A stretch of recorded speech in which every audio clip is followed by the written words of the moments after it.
A very good morning to the delegates.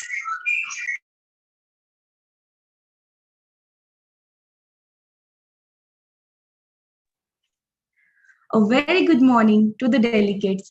Thank you so much for joining us today. It is hardly pleasure and honor to have all the delegates, speakers, and organizing team with us. I'm Misbah Kadri, Social Media Director of CynoDent International. I welcome you all today to CynoMedicx Forensic Symposium. I hope you all are doing great as always. Just to inform you that our most of the forensic conference delegates got COVID positive, so we have made it online for everyone's convenience to attend. But our third World Dental Sciences and Oral Health Conference is going to be offline only starting tomorrow at Fairfield by Marriott Indore. CynoDent, Global Healthcare for All. First of all, I would like to introduce CynoDent. CynoDent brings you CynoDent International and CynoDent India. CynoDent is a unique international digital healthcare platform, first time in world. Revolutionary change brought in India by bringing a digital healthcare platform that will provide and enhance a good relationship between patients and doctors.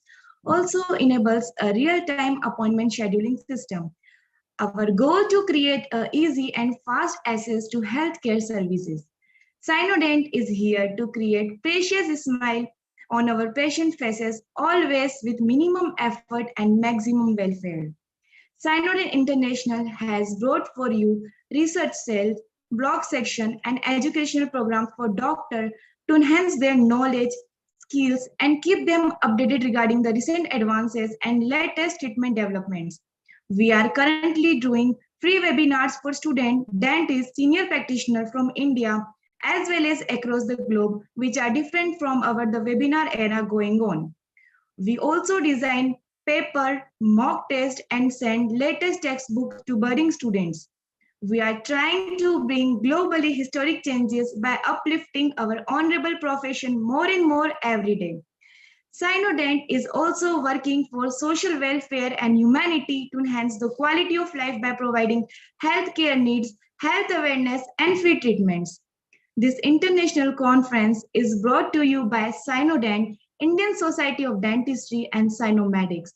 CynoDent is a renowned organization internationally. It has brought unique international digital healthcare platform, first time in world. Revolutionary change brought in India. CynoDent International has brought for you research cell and educational program for doctors to enhance their knowledge. Indian Society of Dentistry that believe in providing which is at par with educational internet high standard of teaching and promoting research activities with a strong foothold in the Indian dental industry. It's a matter of great pride to welcome all the international and national speakers and delegates. As per our tradition, we start every program with the blessing of God. So we will begin by lighting the lamp.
So I would like to invite our patron, Dr. Harsh Sharma sir, to say a few lines and grace the event.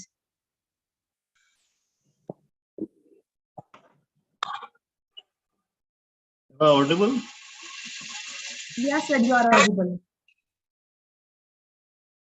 First of all, I would congratulate and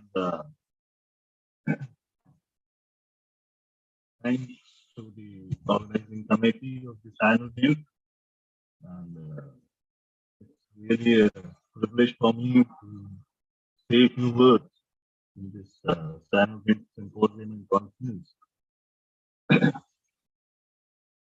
To begin with the conference, I would like to say that being a man of forensic science and work in crime scene investigation, initially when I was doing this job of crime scene investigation, I must say that the forensic odontology was not so popular those days. And whenever we were seeing the bite mark on the cheek of the girl in rape cases, those days we were just comparing with the bite mark on the taking bite marks of the suspect from the potato, and then we were comparing. So this was the initial time, and today we are seeing that the forensic odontology and the forensic science, it has come to very high level. DNA that was not heard at all, and the other physical evidences, they were compared and matched, and they were the reports were generated and going to the court of law. Mostly the judgments, they were made on the basis of the human witnesses, but in today's scenario, you can see most of the judgments, they are delivered on the basis of the forensic report, especially DNA. DNA, that is, as you know, it's a technique in which the DNA report, a person can be hanged and can be scot-free on the basis of the DNA report. So I would like to congratulate and especially the efforts which were made by Dr. Anmol, Dr. Hemant, Dr. Ashish, and Dr. Singh. It was really, I admire in the initial stages when they were having a plan of conducting this symposium and conference. I have seen their enthusiasm and passion to conduct this conference. I really congratulate all the office bearers for hosting this conference. My best wishes for the conference and symposium. Thank you for giving me this opportunity to speak few words in front of you.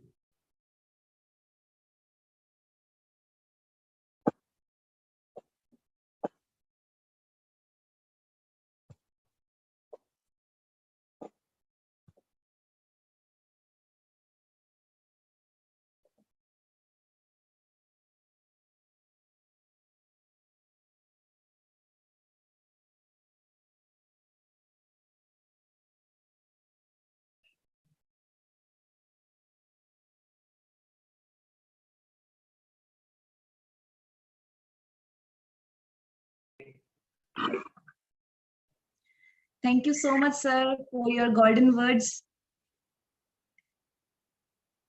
With my pleasure, and have a wonderful time.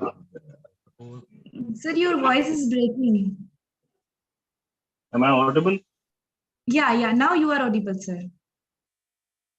Okay. What I said, was it coming to you or not? Yes, sir, you are audible now. Okay. Should I repeat again? Yeah, sir, yeah. Okay, thank you. I would like to congratulate the the entire team of CynoDent for hosting this wonderful event. And I especially congratulate Dr. Anmol, Dr. Hemant, Dr. Ashish, and Dr. Singh for making all efforts. And initially, I've seen Dr. Anmol and Dr. Ashish. They were having wonderful passion to conduct this conference and symposium regarding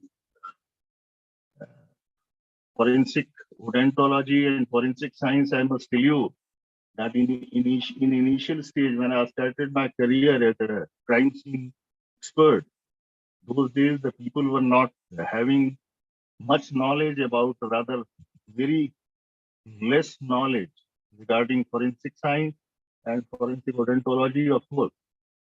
Initially, when I was inspecting cases in the year 1987, those days, if at all, we were seeing the bite mark on the cheeks of the victim in rape cases.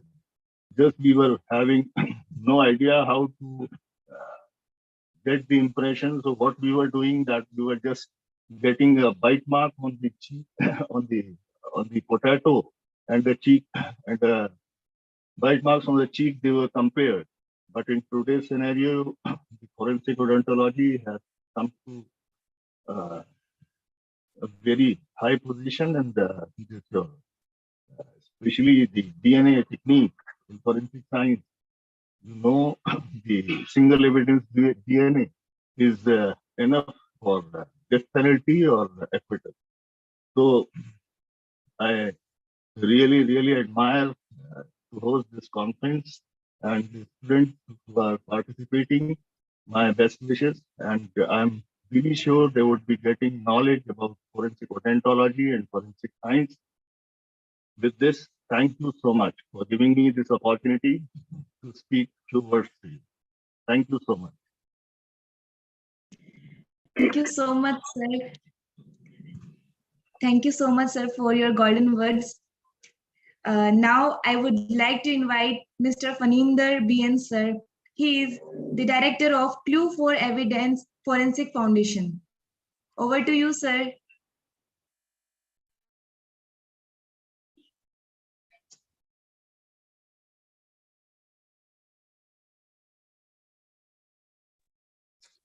Thank you. My voice is now audible. Yes, sir, you are audible. Thank you very much. First of all, I would like to thank the organizers for this wonderful initiative and wonderful event. And with the permission of all the senior members in this gathering, I would like to start my session for the day. So I'm just logging on with my alternate device as well. I'd like to get this confirmation from this.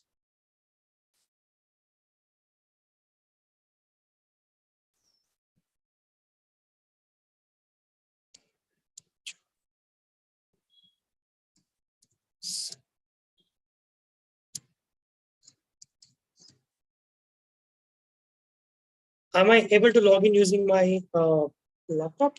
Host, can you please confirm this? Yes, sir.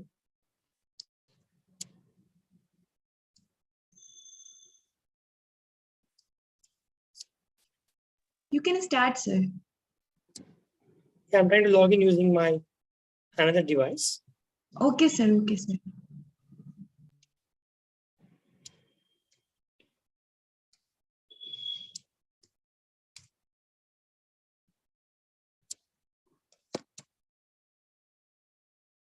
Yes. Participants, good morning. I'm just setting up my another device. I think it should be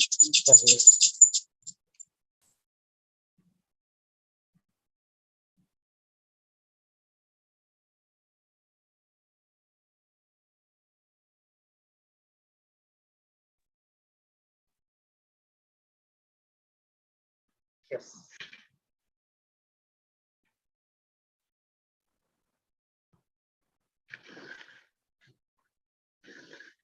All right, welcoming all the participants for this event. Let me start with my topic of the day. My topic of the day is orientation, or the topic for my presentation for the day is that the lie detection, fingerprint examination, and digital forensics. However, in the given frame of 1 hour, I'd like to touch upon the important concepts of all the three domains, so that the important practical aspects, whatever we should know as professionals, I'm just touching upon those. Keeping in mind this 1 hour is not really sufficient to go deep into the topic basically. So before I start my session, I would like to just adjust my camera. Just give me 1 minute.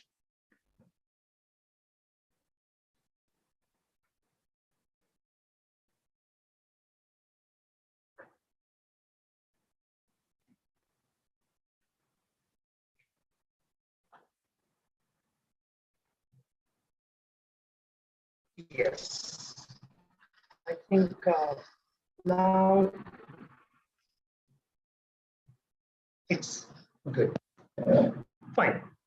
Participants, the first concept for my presentation is the concept of the lie detection. While there are many investigators, there are many forensic students here, lie detection has been one of the most trending topics because in the movies, in the serials, we have been shown how the lie detection works, and it has also been exaggerated to a larger extent. And when we discuss about the concept of lie detection, people usually think only one word, that is the polygraph to one category of people. Some people think it is brain mapping. Some of the people think it's narco analysis. However, I'm going to make this, the understanding very simple here. The concept of lie detection is the end result of a particular process. Lie detection is the result. It is not the process. The process might include various such concepts, which includes narco, brain mapping, polygraph, voice polygraph, eye contact, micro expressions, body language. There are several parameters which would give us the indications about a person who might be lying to us. So keeping this in background, the ultimate result what we achieve is the detection of the lie. So if you ask me, when did this concept start? Is it only we are using this in the modern era, or was this something which has been practiced over a period of time? If you ask me this, there are good historical events recorded in history books which comments about, yes, there was this practice of lie detection in very olden days, be from the days of the Chinese empires. This Chinese empire, the Chinese kings used to follow a concept called raw rice method. So among the participants, I'm not sure if the participants are allowed to unmute. Dear host, can you please confirm me if the participants can unmute here?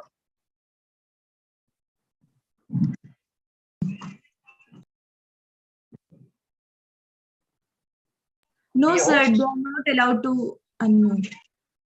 Fine. Understood. Fine. So, participants, when we're discussing about the concept of the Chinese raw rice method, this is very important that we have to go back to understand what they really did. Okay, when we are now trying to follow a concept, this concept was very much active since the day of the Chinese system, where the concept was that people, when they were supposed to be adjudicating a particular litigation, both the parties come before the decision maker and to test who is lying and who is being truthful, or even if only one subject is there. A handful of raw rice was being asked to put in their mouth, and the questions were being asked. After some time, the person who had the rice in his mouth was asked to split. Based on the amount of raw rice being split, the decision makers were able to confirm if this person is lying or he is being deceptive. So the baseline of this technique is that the body undergoes a lot of changes when you are trying to deceive someone of something. When you have the knowledge of something, when you're trying to deceive by giving some wrong information, the body will obviously react to your thought process is what this particular concept would demonstrate. So for this reason, before I go further, I want everyone here to understand that the concept of the lie detection technically is referred as PDD technique. The PDD refers to psychophysiological detection of deception. It's psychophysiological. When we say psycho, definitely everybody understands something to do with the mind. People keep using this word very frequently. Are you are a psycho. So like that means psycho obviously relates to something about the mind, and the physiology, obviously the body and its reactions. So the technique here is that psychophysiological detection of deception. The concept is when the mind says something not deceptive, the body reacts to it. And the reaction of the body is measured using different techniques.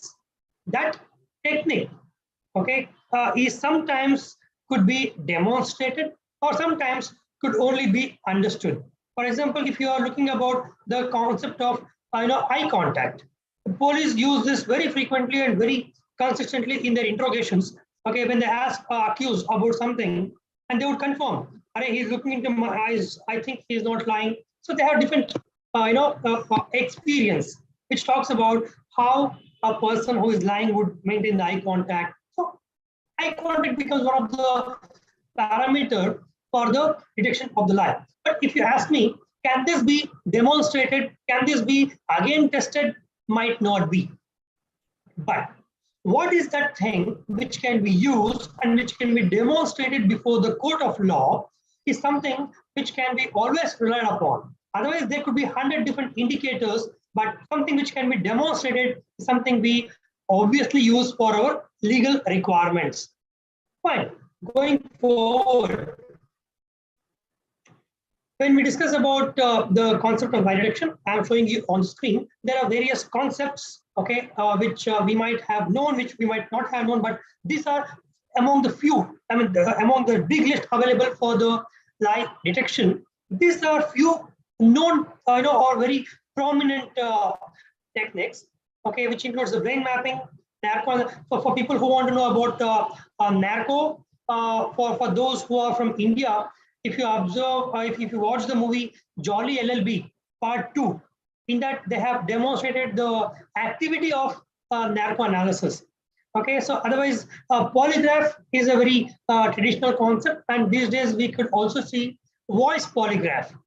The voice graph of an individual is captured, and the lip node tremor, that is the micro tremors, are captured using this software to understand what is the deviation from the normal voice and this particular voice. That's the technology what has been also in practice. Eye contact, micro expressions, and body language. These three, even though they could actually indicate the lie, but these things are very difficult to be demonstrated before the court of law for the court to rely upon, as this is a reliable evidence. Fine. When we actually discuss about the lie detection, certain known concepts, is something which I am showing you on the screen. It's obviously a tool used by several investigation agencies across the globe. It is definitely a scientific tool having evidentiary value. See, because there are many scientific tools what we use, but for those which we have to use it for the purpose of evidence, that is something that has a different merit for our forensic flavor. So the limitation or the term why we only use the lie detection and not truth detection, this is something which we have to carefully understand. This is called a lie detection and not truth detection. For the reason, this particular test can effectively detect the lie but it might not be able to detect what the truth is. Many of you here could be confused as to what do I mean. Yes, I can do a test and say you are lying. For example, when I ask any person, is your name Mr. X? Okay, he says yes, for example. Okay, so however, the relevant question answers, I'm going to discuss about that, but I'm just giving you an instance how this works. If I ask someone, is your name Mr. X? He says yes. And in the application or in the scoring system, I could see he is lying. I can only conclude this is not his name. But because of this score, because of this process, I cannot say, is his name Mr. Y or Mr. Z?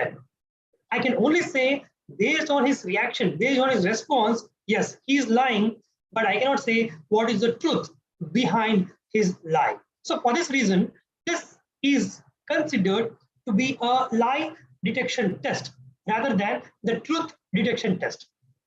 Next, it is definitely an extra feather to an investigator because when we across the world, because of Geneva Convention, because of international human rights, because of human rights protocols in different countries, even the accused, okay, who is caught for a very serious offense, the police is not supposed to be treating him under any kind of third degree treatment. That is actually protected by the international human rights as well. So with this kind of rights being available to many of the accused, how do you actually investigate with all the burden, all the pressure to investigate the crimes becomes a very challenging situation for the investigation agencies.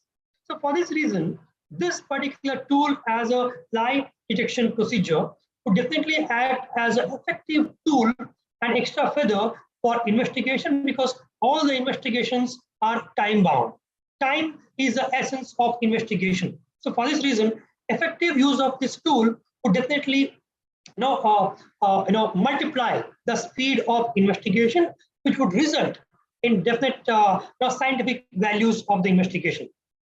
Not just one crime because of this particular technique can be detected, but there could also be indicators of previous crimes as well. See, suppose I'm going to ask, did you ever, steal this from anyone? He would say, no. I could see, indicator he's lying. I'm going to ask him, did you steal, because he's convicted, he's accused of stealing something from someone right now. So I'm conducting a polygraph test to him. I'm going to ask him, did you steal this from this house? Okay, he says, no, I could see he's lying. That means he has done some stealing in that house.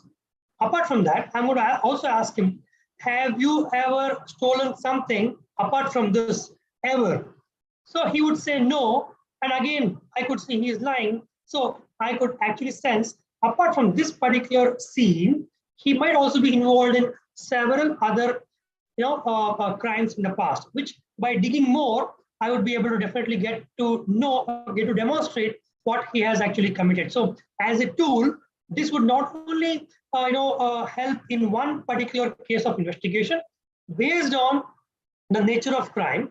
This could also indicate a lot of past activities of a given accused or given subject. Techniques are admitted by several courts across the globe. I have consciously used the word several courts and not all the courts, because in India, including the country like India, the evidence of a polygraph expert or the result of a polygraph test is not considered to be an evidence. The report of polygraph examination is not considered as an evidence because of one important significant case law in India. There was a particular instance of this particular case law, which actually one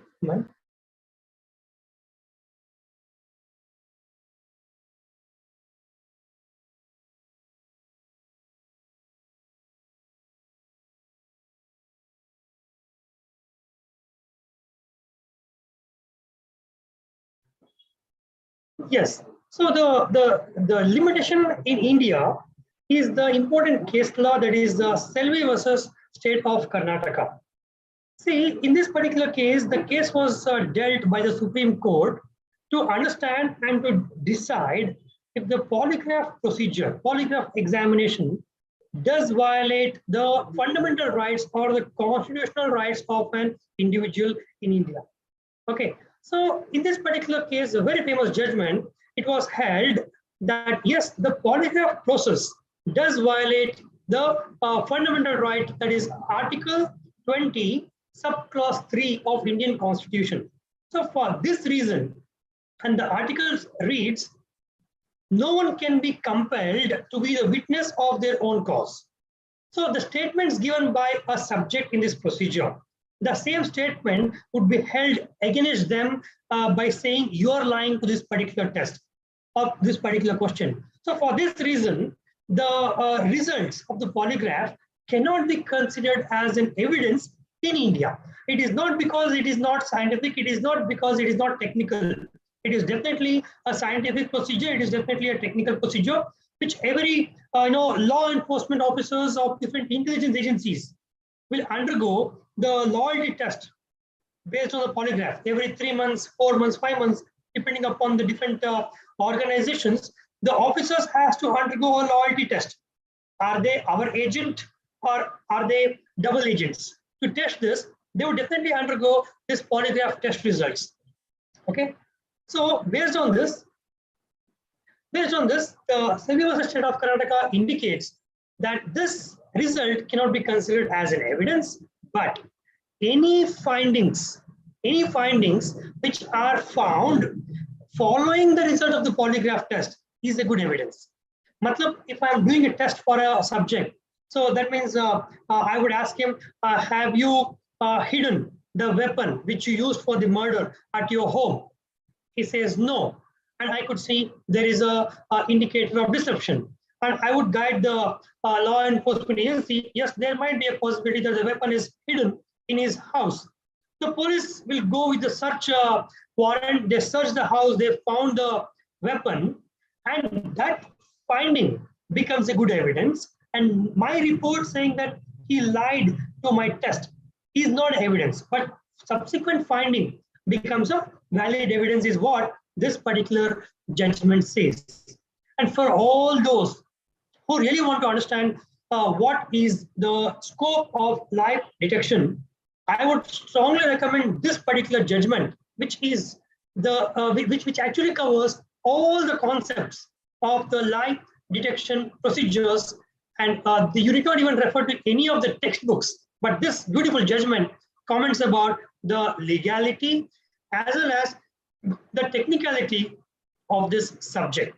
So with this understanding, I would justify that this polygraph result, the reports are usually accepted by different courts across the globe, but in India, we might have a limitation in admission of this report, is what I happen to conclude with this.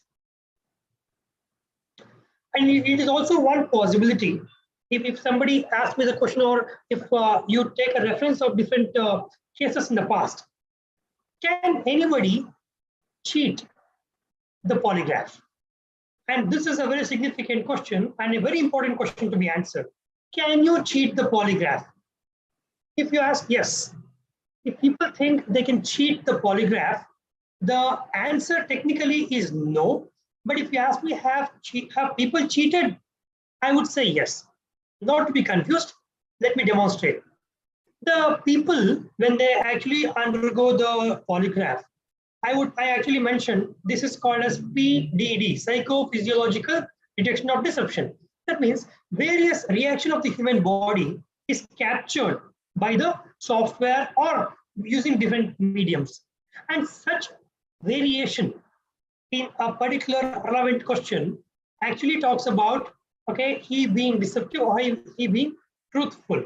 But can I, when the parameters of my body includes my heartbeat, okay, my body temperature, my breath rate, okay, my sweat, analysis of my hand. So if all these things are the parameters which the polygraph is taking, can I alter these parameters artificially?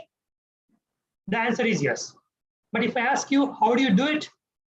Many would not get this answer, but when the body undergoes a pain, automatically the body temperature, body pulse, breath rate, everything will just increase and multiply. Okay, and for this reason, we call this as countermeasures. And if a person who is subject to the polygraph test, when the question is asked, if he bites his tongue inside so nobody can see, because of the pain, his whole body reactions would change.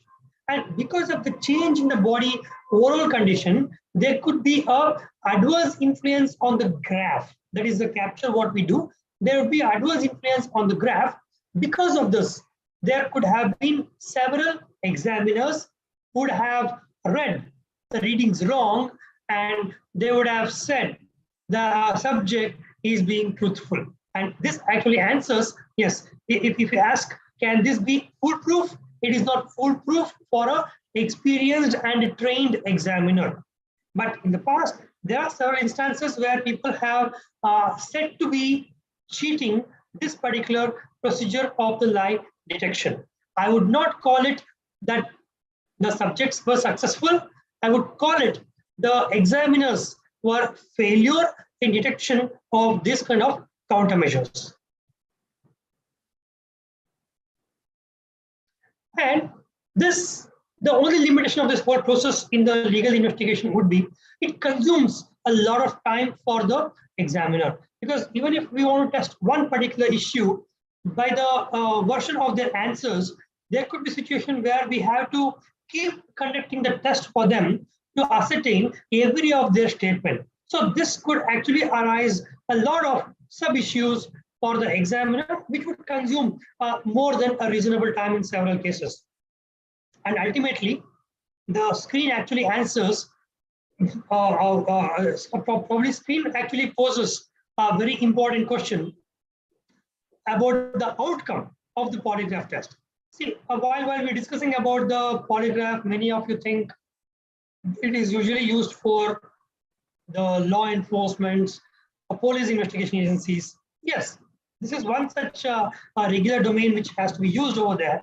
But apart from that, the application of the lie detection also arises in the relationship matters. So when it comes to relationship matters, this is where the examiner has to be very careful in choosing what is that he wants to choose, because and professional responsibility are actually contradictory. You can only choose one among the three, and choosing one obviously compromises the two other responsibilities. And ultimately, it's very difficult to maintain all the three responsibilities in a given situation. And it's very rare that one could choose to maintain the three responsibilities, because to choose one, it's very difficult to choose the follow the other two. When I'm discussing about this, the specifics of the lie detection procedure, irrespective of whichever the tool we use. Okay, see, there are situations where people are on the call, and on the other side, somebody said something. Suppose you're asking, hey, are you at home? And the other person says, I'm at home. And you could see, oh, he's not sounding normal. I don't think he's at home. So you get a sense of that he's not being truthful because of the nature of response he gave. Or differently, it could be tone of the voice, it could be delay in his response, it could be then answering. There could be different reasons. But ultimately, even you, without being trained, is able to understand there is something not normal about his response. So if such being your experience, and when we're discussing about the proper procedure of the examination, we are now getting into the specifics of the questioning categories. In the questioning categories of the polygraph, we have three important questions. And the one is called the irrelevant question. The first one is called the irrelevant question. Sequence related questions is something which not every examiner would include in their test. Okay, but however, what we usually include is irrelevant, controlled, and relevant questions is what we usually include. And there are different school of thoughts which would, which the examiners sometimes use sequence-related questions. Sometimes they don't use it. But if you ask me, what is this three important categories and how is it relevant to discuss about this in this session? Obviously, when somebody is guilty of something, if somebody is accused of something, they are definitely prepared to answer the possible questions which would be posed to them. Suppose there is a theft of a necklace and you are the only person who was at home when the jewel was stolen. And people obviously think what the questions would be. Somebody asks me, what were you doing at home? So I would say this. Did you take the jewel? No, I did not. So you are prepared to answer the possible questions. So when you are going to a surrounding or the environment where you are supposed to be answerable, you are expecting those probable questions. And suddenly somebody asks you, hey, what breakfast you had in the morning? Breakfast? Okay, I had puri. And what you celebrated? Where did you celebrate your birthday last year? Last year birthday? Yeah, I celebrated. And then they ask you, what were you doing at home at the time of jewel theft? So he was like, not prepared. So his preparation is totally disturbed. Like this, the polygraph examiners, we use different questioning category and in the chronology where we use the irrelevant questions first, then the controlled question, then the relevant question. Because most of you are here from the medical background or from forensic science background, the controlled question, the category of controlled question is to be understood as a controlled sample, because at laboratory testings, we usually have the controlled sample or a known sample of reference. So in the polygraph process, the controlled question refers to a known lie. When I ask this question, this person, whatever he answers, I know he is lying. Just for example, when I ask any person here, okay, hey, you are not such a person who would cheat the people who trust you. Am I correct? When I ask this question, so obviously any person would say, yeah, I'm not such a person who would cheat. No, I'm not such a person. And I would show such confidence on him that he is not such a person, which the other person would not like to deny it. And this response is obviously a deceptive response to me, because the trusted people are the first category of people whom everyone in our lives would lie, would cheat them. All right. So because see, the trusted people includes the parents. We lie to our parents, our siblings. We lie to our siblings, close friends. Okay, these are the common people who usually trust us. But we also take the liberty of lying to them very frequently. So when such being the situation in everybody's life, so I know for sure when I ask this question, this subject would lie to me. So this response will be referred as a controlled category, controlled question. So when I'm asking a question to a subject, I'm recording his response to a irrelevant question for which he would answer as yes. Suppose if I ask someone here, is today Friday? And the answer is yes, and it is truth. Okay. And when I ask, you're not such a person who would lie to the people who genuinely trust you, you say no. So that response is a known lie.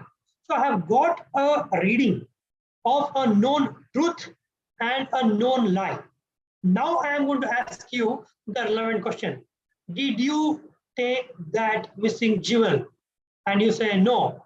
I'm going to compare this response to a control question graph, okay, so that I get a reading of you being truthful or you being deceptive.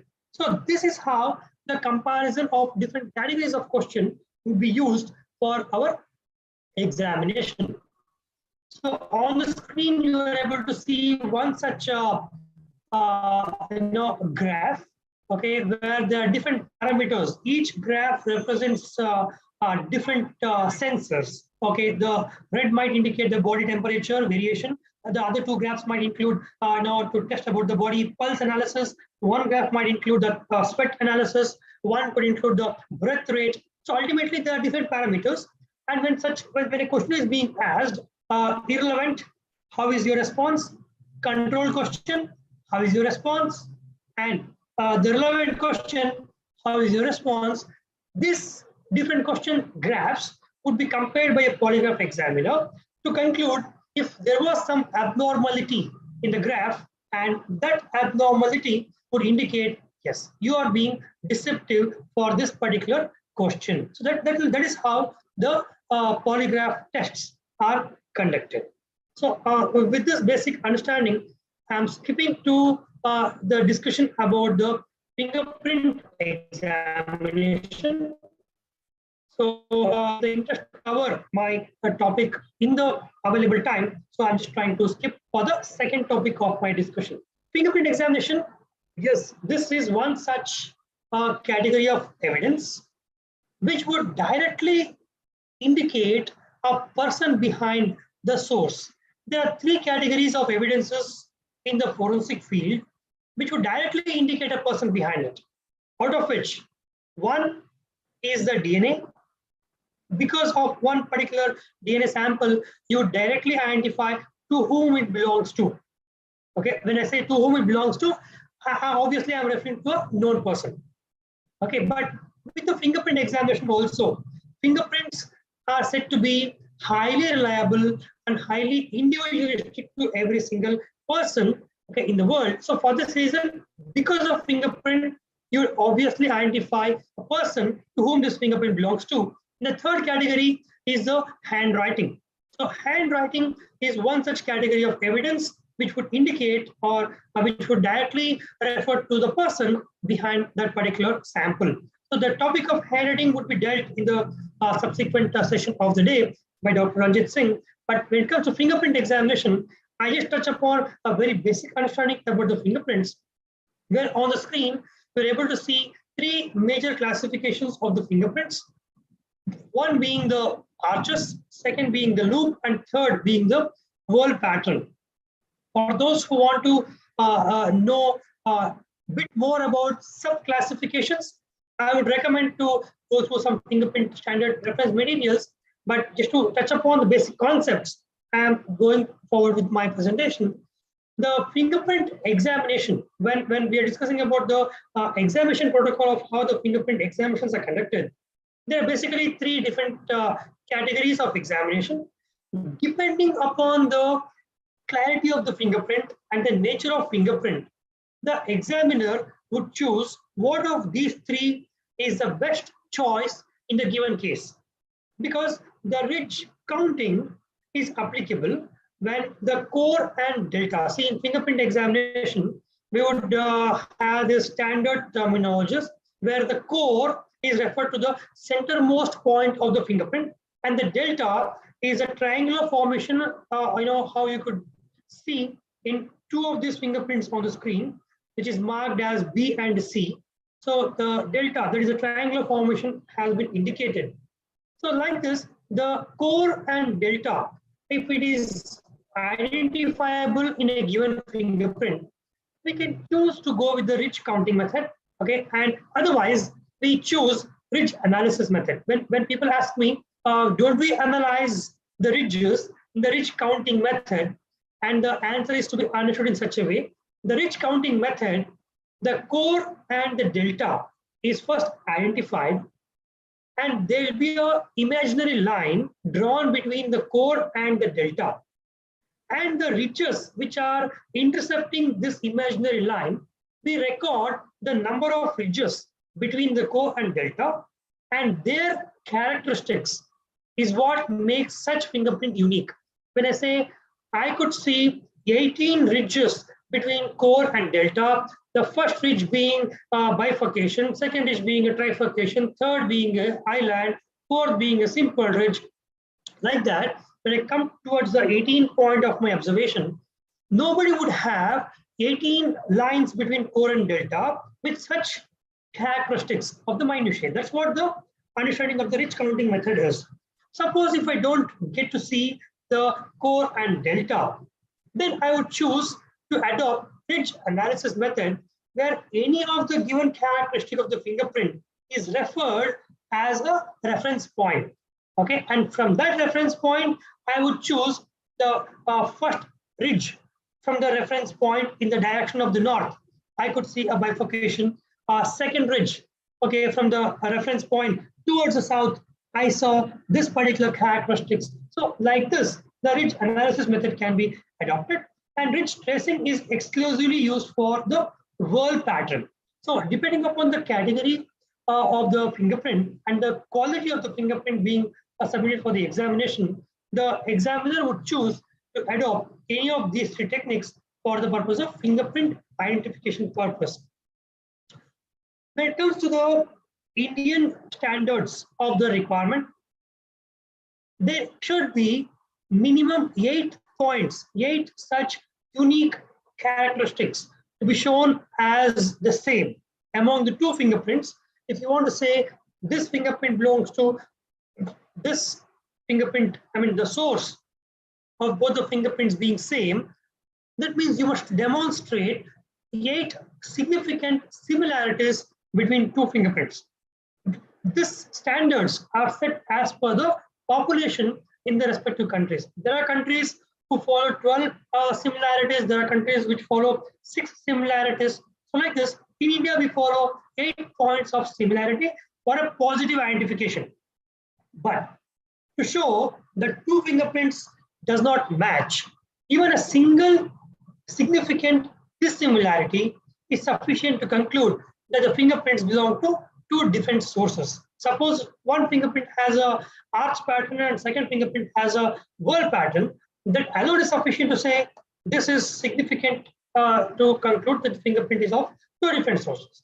But suppose if I get both the whirl patterns, I must demonstrate, okay, such characteristics. Okay, what is the number of ridges between core and delta?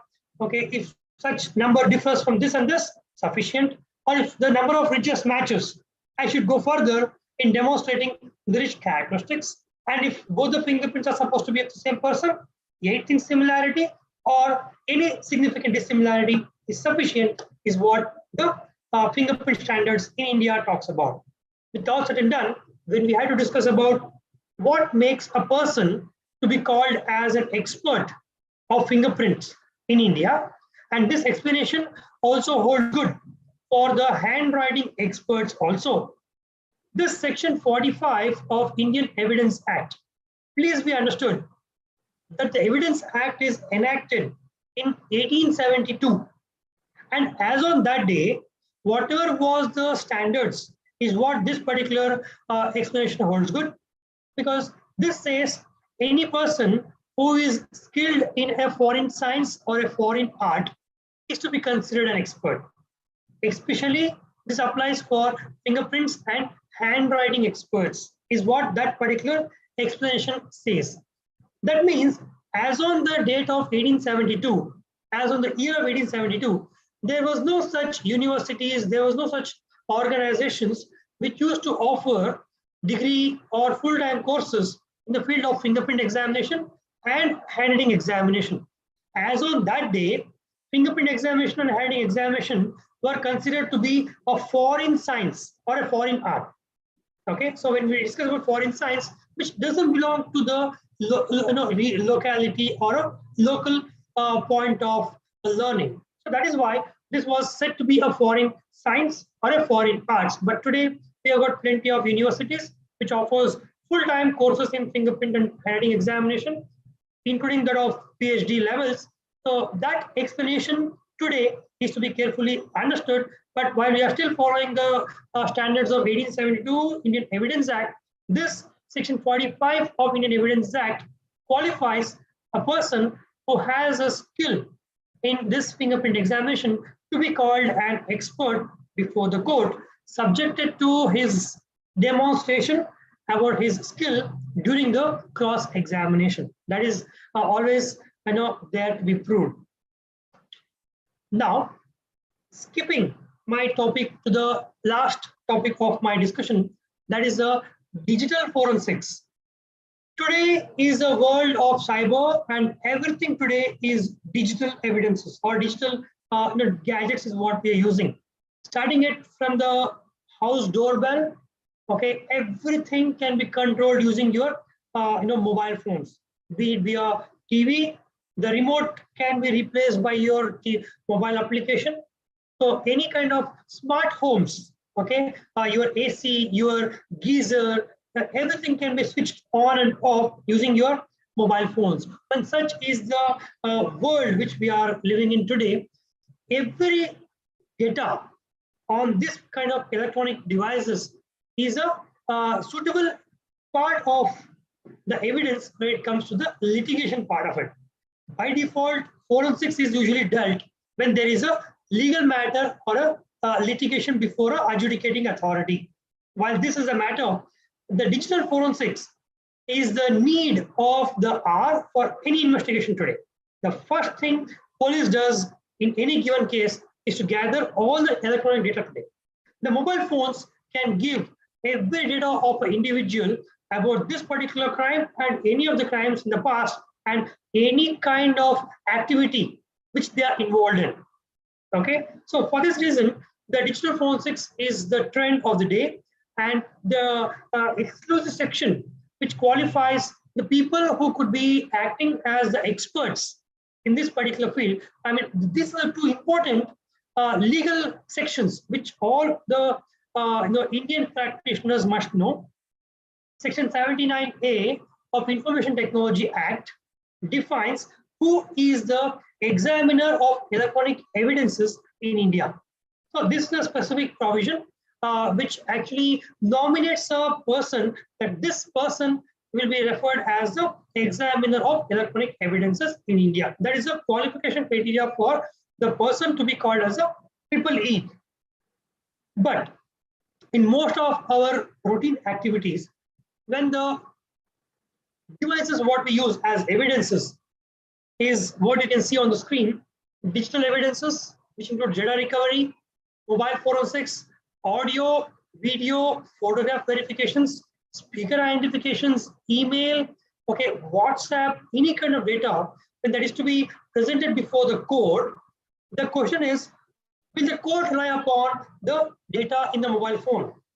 And if such should be the question, Section 65B is a very important provision in India to be produced before the court of any electronic evidence. This specifies about the admissibility of electronic evidences in India. How, in what manner the electronic evidence can be considered or can be admitted as a good piece of evidence in the legal matters is what is defined in 65B, which includes the recording device must be produced in several cases. In some cases, the device is not the evidence, but the data is the evidence. So if the memory card, which is in the mobile phone, when you capture an image, is stored on your memory card, can the memory card itself be considered an evidence, or the phone is the evidence? So what is actually the evidence? When this is the question, this section 65B answers these kind of questions. What is considered as a primary device? What is considered as a secondary device or secondary evidence? And if in case I'm having the data on the mobile phone, but I cannot produce my mobile phone for the investigation because it has got several other data which is not relevant to my case. I want to just copy the relevant content from my mobile phone and make it as a CD and produce it for the investigation. So if I do that, is that CD a good piece of evidence? When this is the question, yes. 65B gives you the provision on, yes, how this CD now can be considered as an evidence and who should be giving a document considered as a 65B certificate. When such certificate is given, that CD would be held as a proper evidence or a competent evidence before the court, is what this provision of 65B talks about. So when this is to be understood at this hour, so I would like to conclude my presentation at this hour and keep the session open for any kind of questions and discussions for next 4 minutes. Okay, that is when my slot is getting concluded. So the forum is now open for questions, dear participants.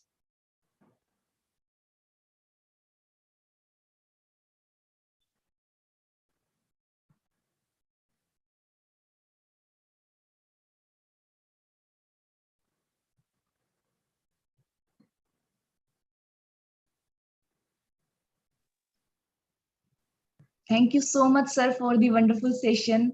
And now I would like to invite Dr. Anmol Bagaria, ma'am, for. Over to you, ma'am. Thank you, sir, for such an informative lecture.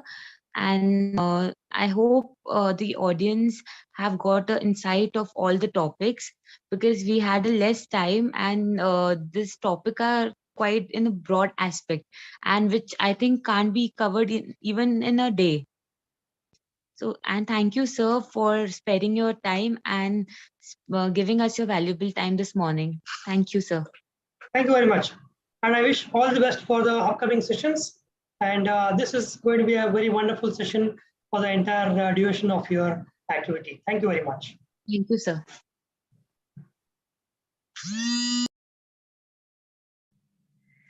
Now I would like to invite Dr. Vivek Dhingda, sir. He is the Senior Scientific Officer at PTS Tigra, Gwalior, Madhya Pradesh. Over to you, sir.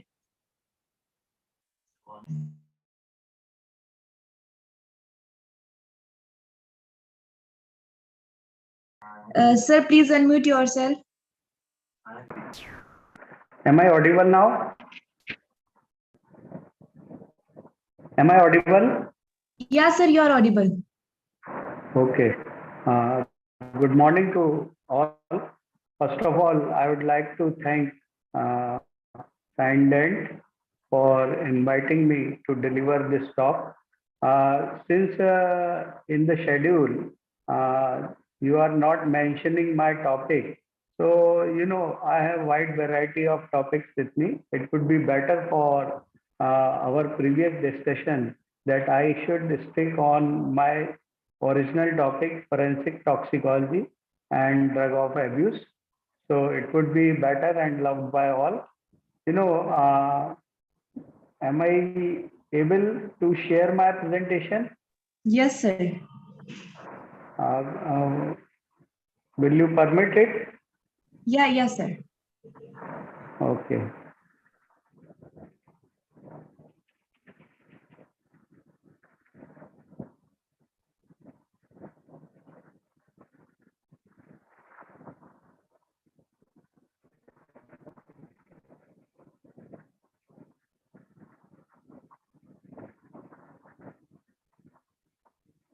Is my screen is visible now?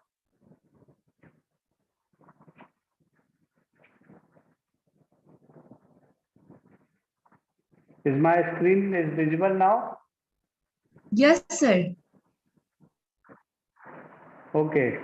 So forensic toxicology and drug of abuse.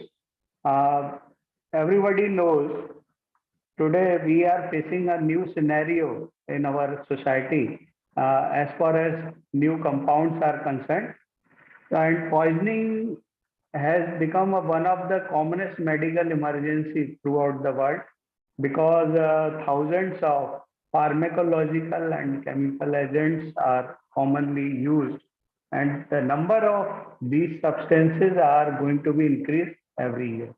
As we all know, there are so many types of say poisons available in our society, either through domestic or through agriculture or through industrial sources or from commercial sources or from other drugs or food products. You must focus on different aspects on forensic toxicology. Here, three things should be considered in our mind. One is say toxicology, and another is poison, and third one is drug. Toxicology is a division where we deal with say poisoning or the substance taken by livelihood and their altward effects generated in the livestock. Now, poison may be defined as any substance which have, say, disastrous effect on the livelihood. And drug is a kind of compound which is to be used in a different pharmacological effects and say physiological effects on the basis of say their uses. We may define say poison on the different aspects. Some poisons are classified on the basis of their origin. It may be, say, synthetic or it may be vegetable origin. Similarly, some poisons may be classified on the basis of their mode of action.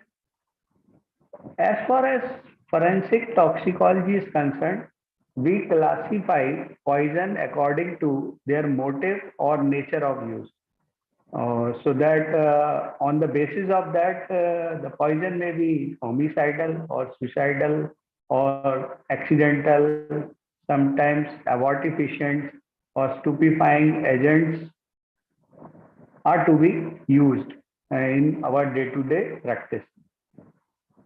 As I'm going to show you a slide where you can very well easily see that different poisons in our daily life you generally encounter in your newspapers.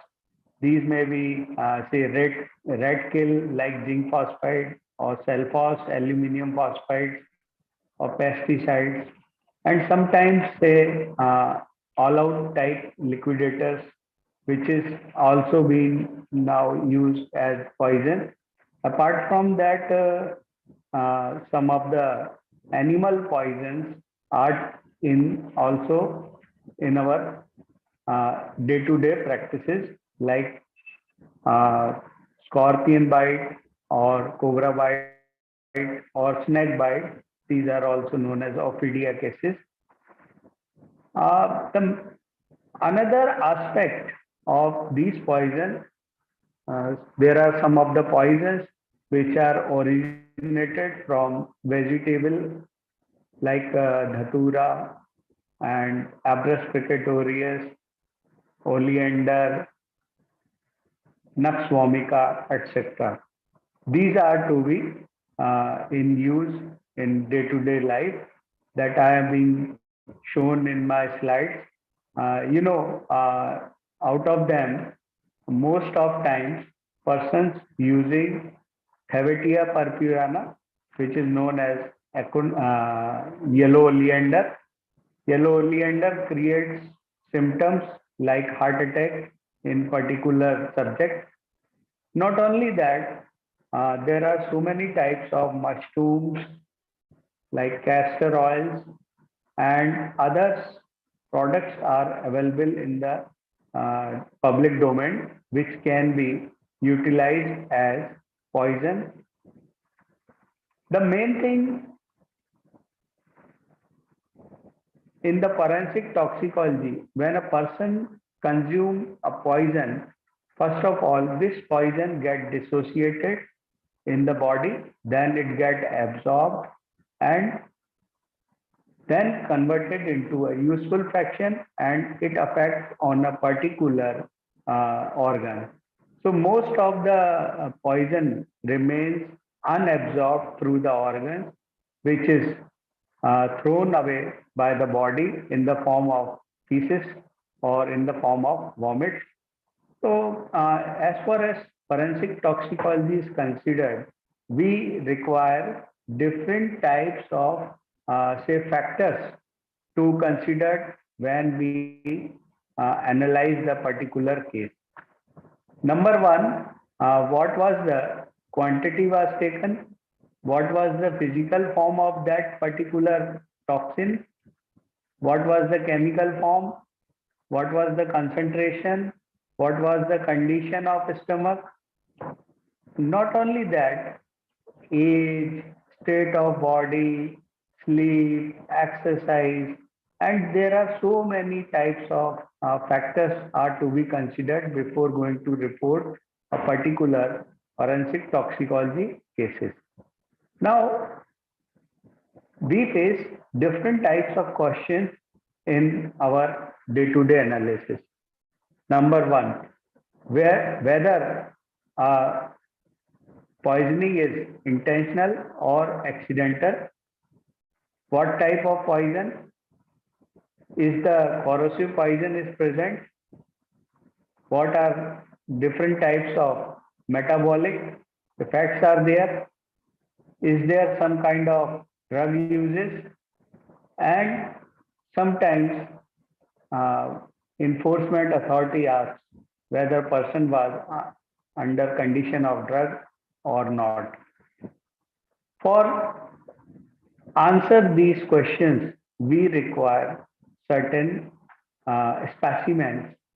These specimens are usually collectively, colloquially termed as visceral material, which includes digestive tract of a disease, sometimes umbilical cord, or sometimes blood.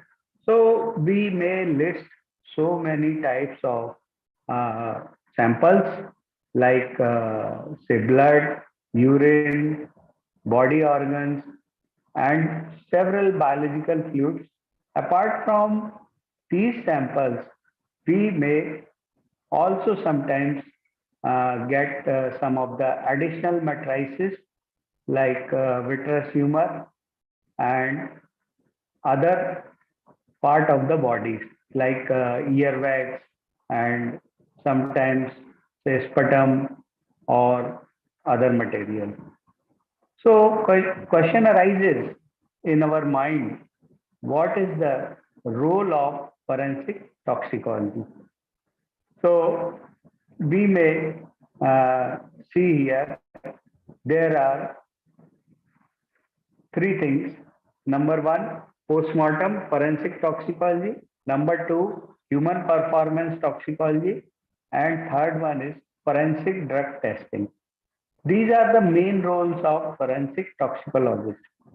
Now, in postmortem forensic toxicology, we generally encounter visceral material.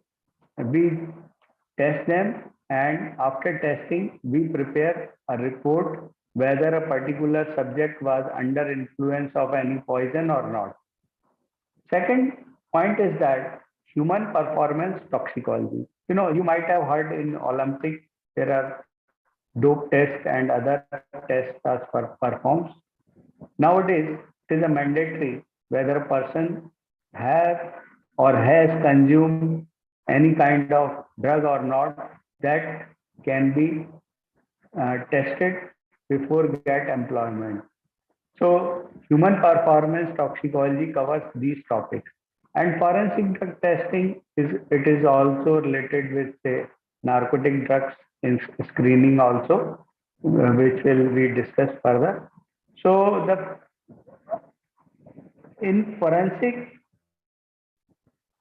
toxicology, which deals with postmortem related material, it generally determines either presence or absence of poison, drugs and their metabolite, or alcohol, or presence of any poisonous gases like carbon monoxide, etc., metals, toxic materials, and the main role of forensic toxicologist is to evaluate whether a subject was under the influence of any say kind of chemicals which cause the deleterious effect on the body.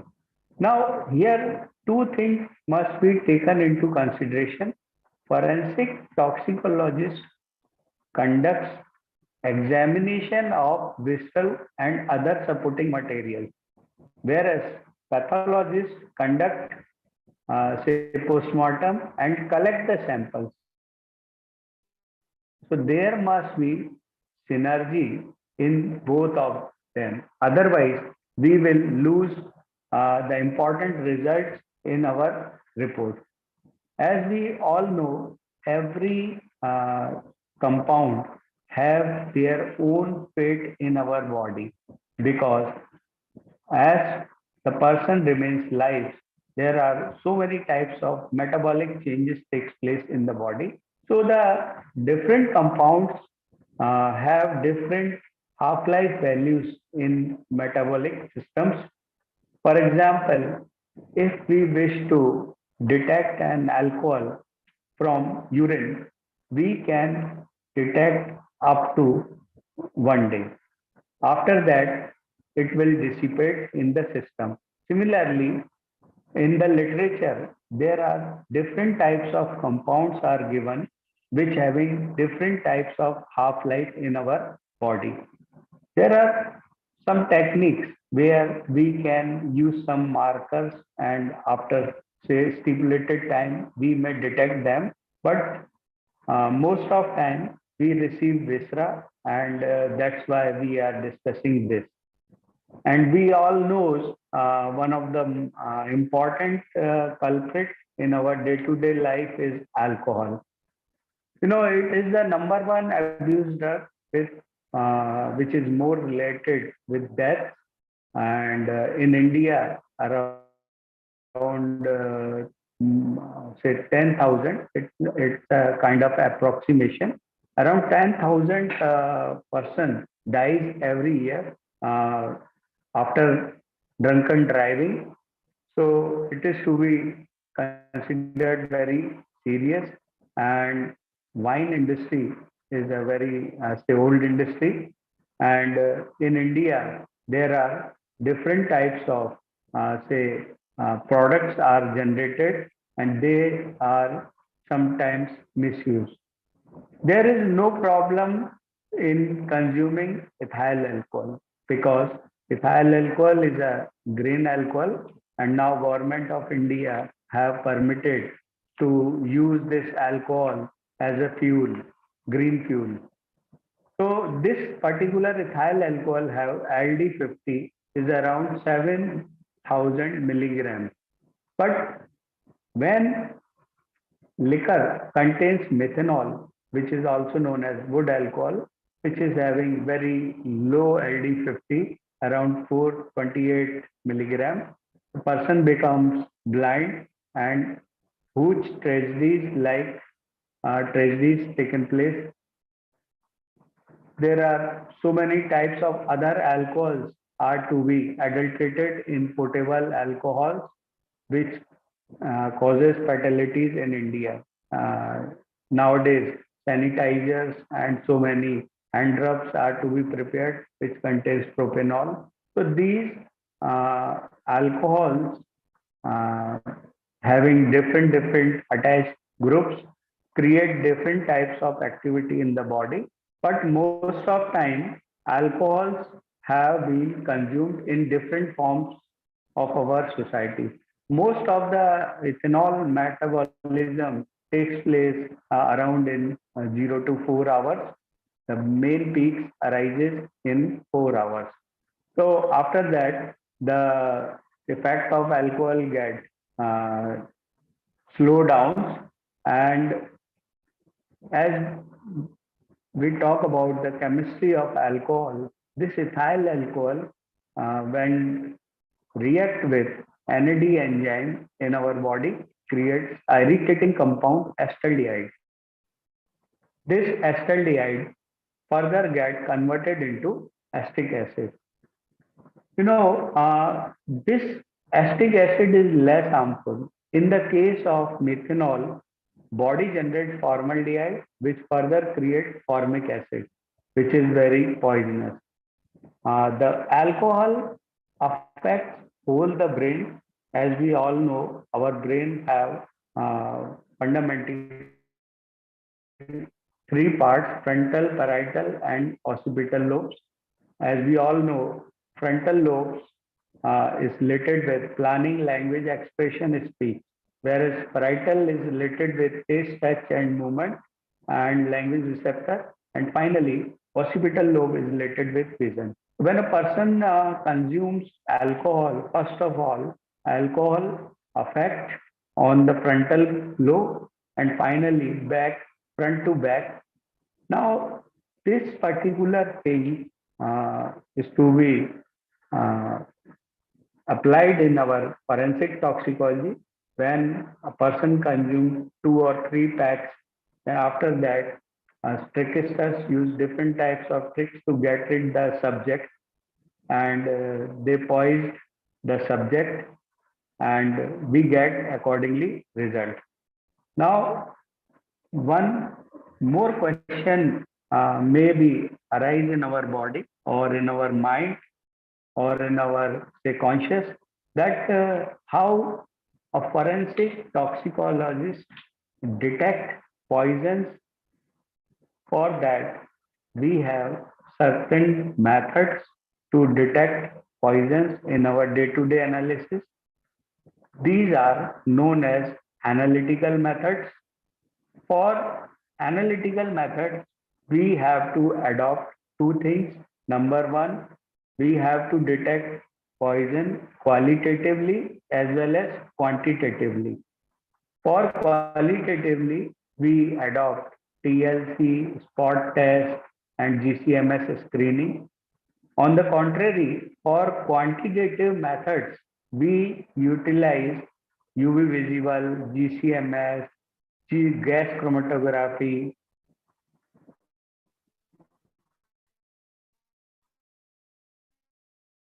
GCMS, X. For poisons, we adopt different types of instrumentation procedure so that we may get correct results.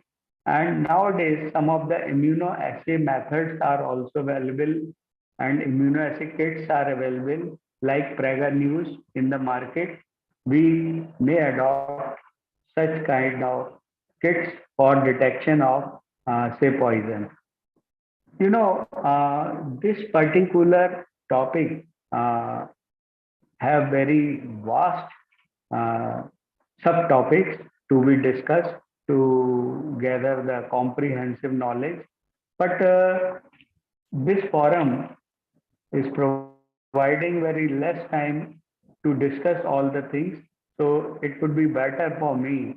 So we directly discuss important cases we deal in our routine analysis. The slide I am showing you, it was an important case which was solved on the basis of chemical analysis. This case was happened in PS Janakganj, Gwalior, where IO has confiscated some of the exhibits and dispatched for chemical analysis in the laboratory. The important aspect of this particular case is that this uh, case was reported in the form of, say, green vitriol material. We all know green vitriol chemically is a parasulfate, and parasulfate, some of the component like iron is a part of our blood. It was very difficult to report this type of case in routine examination. We conduct the examination on viscera material and we could not detect general poisoning in there. But fortunately, IO was so brilliant. He has collected, say, stone silvatta from the crime scene, and that also is dispatched for chemical analysis. During minute examination, we found some of the green material on that green silvatta, stone silvatta, and I reported parasulfate, presence of parasulfate as a chemical contaminant. Later, we found a story. The husband of that lady have used parasulfate in green mint sauce to get rid of that white. On the basis of this chemical analysis, the case was cracked and we have got the success that the person is now is behind bar. Later, he has explored several other cases where he has used trickishly different compounds to get the insurance amount after get ridding of their old wives. One more case was there. In that case, we have received a glass tumbler with a question, this glass having alcohol. Since glass was dry, it was not possible for us to detect alcohol. But fortunately, we have minutely examined that glass and we found some of the sticky material at the bottom of that glass. When we examined this particular material, we found some of the resin material. After FTIR analysis, we could recognize this resin material as shellac or laca resin, which were used in, say, French polish. And we have reported this and submitted our report to IO. Later, IO explored that one of the accused have trickishly used French polish to get rid of that disease due to some of the unfair relation with that wife. Not only these types of cases, we also detect so many types of drugs in the viscera, and these drugs also becomes under question when to be utilized in nursing home or in hospitals. So we have detected one was unreported drug artesunate, which was anti-malarial. This compound was circulated in market from China as anti-malarial, and later we have reported and cases were disposed on that basis. One more important case I would like to discuss here. Nowadays, different persons have used various information in their day-to-day life. One of the lady was selling illicit liquor in Bhopal, and when police raid the premise, she was taking plea that she is a washerwoman and having some indigo tank with them. She do not possess any kind of illicit liquor. But I was so sharp, he confiscated a white powder and that blue solution for analysis. We have discovered that white powder was bleaching powder and that solution contains alcohol along with crystal violet dye. So this lady was using trick when she was selling the liquor.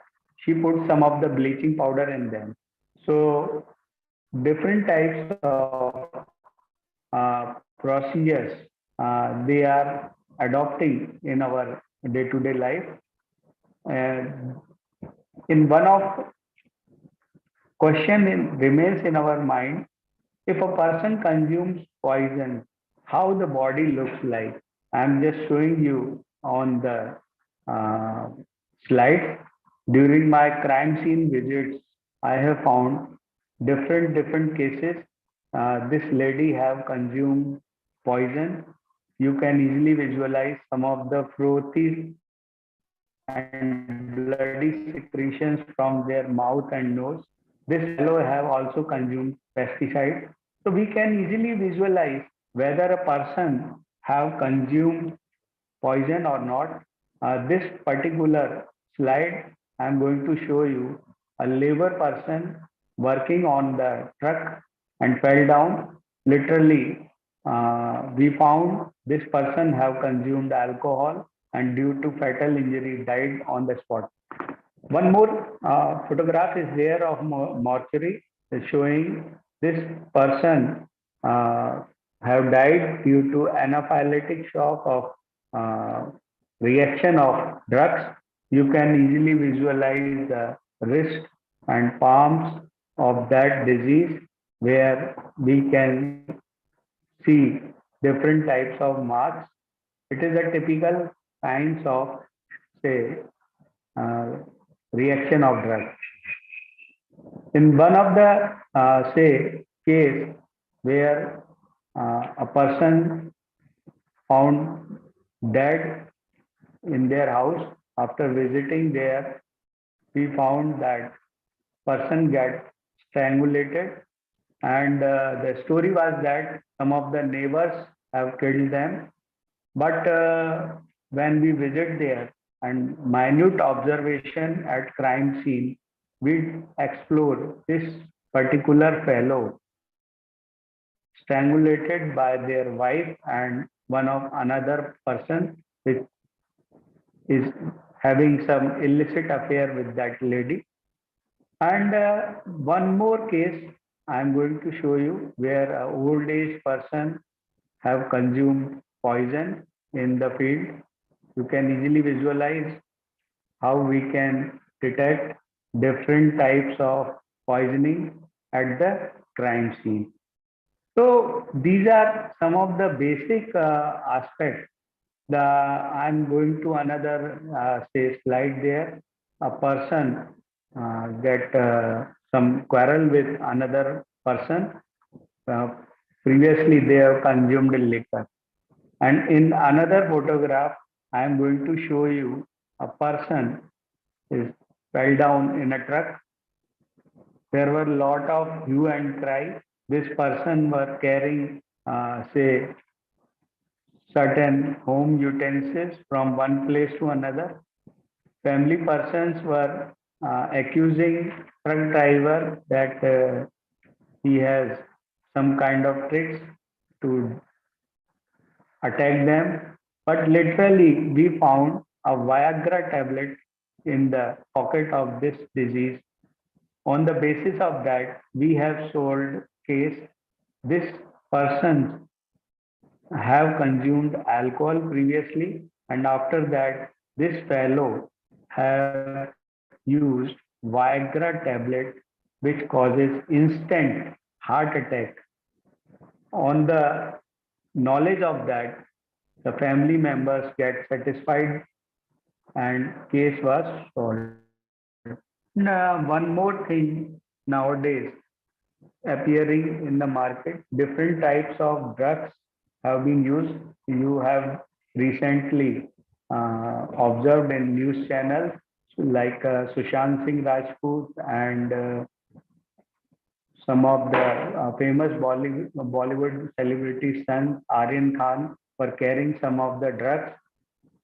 There are different types of drugs like narcotics, depressant, stimulant, hallucinogen, cannabis, steroids have been used, and we generally encounter in our forensic toxicology cases.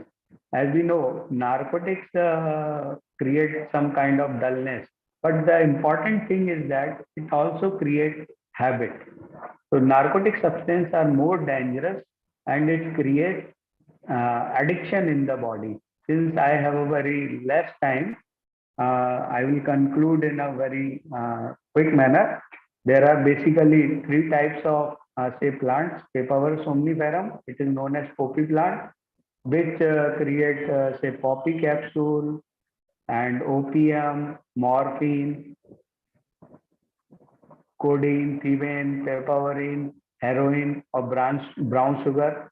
And the second plant is cannabis, which cannabis create, say, ganja, charas, and some of the other materials.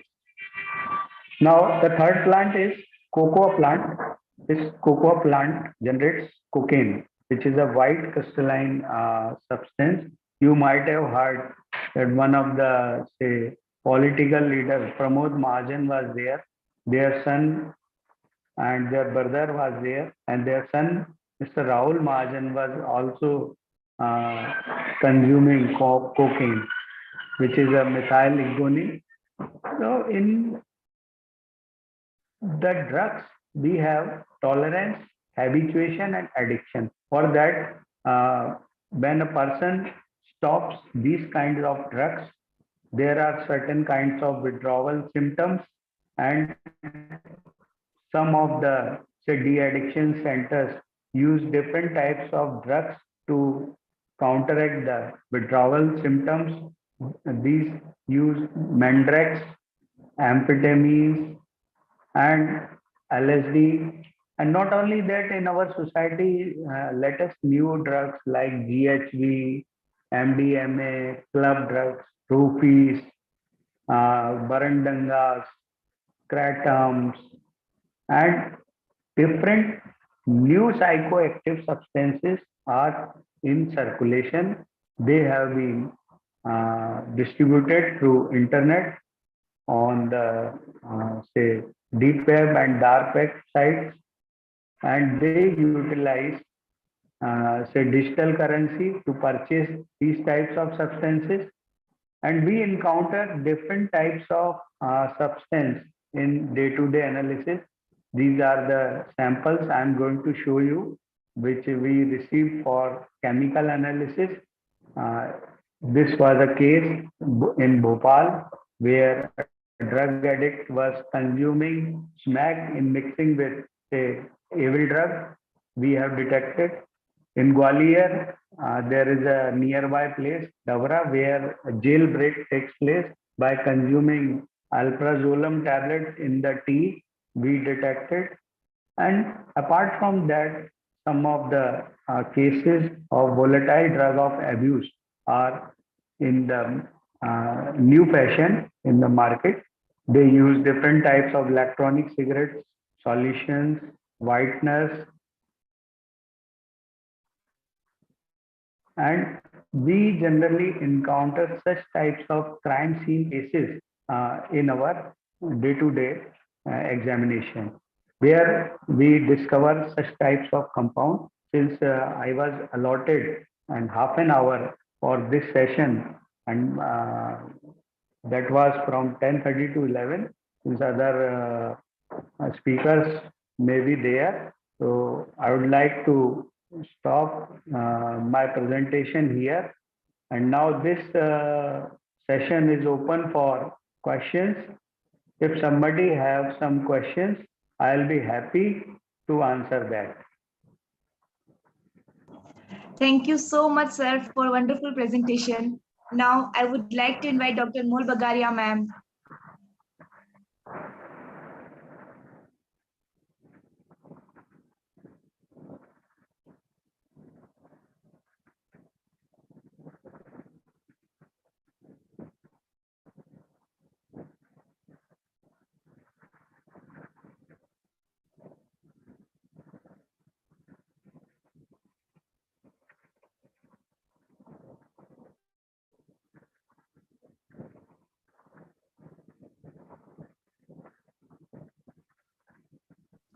Sir, due to some technical issue, ma'am is unable to join. So thank you so much, sir, for a wonderful session. Thank you so much. Thank you. Thank you. And now I would like to invite Dr. Rajneet Singh, sir. He is the CEO at CIFS India Forensic Lab. Over to you, sir.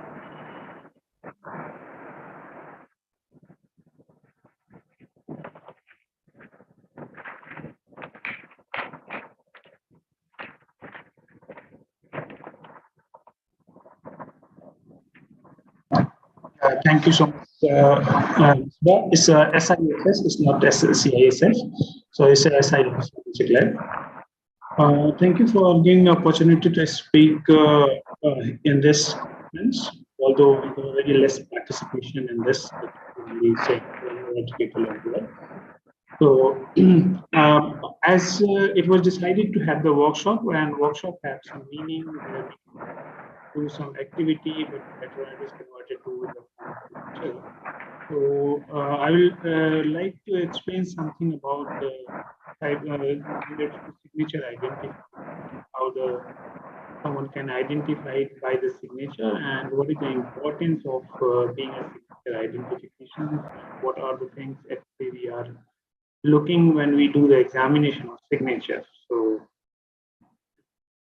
we given the title of this workshop, Identify Me. Identify means it's a campaign which is run by Professor Emilio, and identification means something which we generally have to,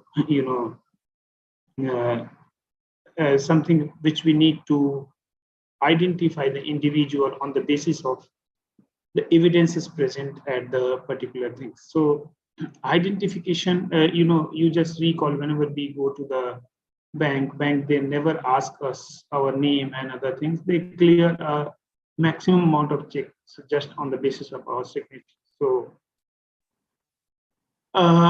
these documentation, so documentation play a very, very important role whenever we do the examination and whenever we do any crime scene making. Either we go at the scene of crime, or we go in the laboratory analysis, or we go for the evidence interpretation. So every place's document play a very, very important role. So here is and that's why I choose this topic to be a document examiner at the scene of crime during the collection of the evidence. Being a document examiner or being the person of the forensics, we have to be very careful about note making, about marking of the evidence. And whenever we are submitting the evidence, these evidence should be properly marked with a number, with a notation, and with a query, so that when the analysis is carried out into laboratory, so examiner can easily understand what actually we are looking for and what is the things we are looking for in the particular things. So, and during the interpretation also, if the things are properly chain of custody maintained, proper examination was given, so it will be very good, so that one can understand that what is the things present in the document.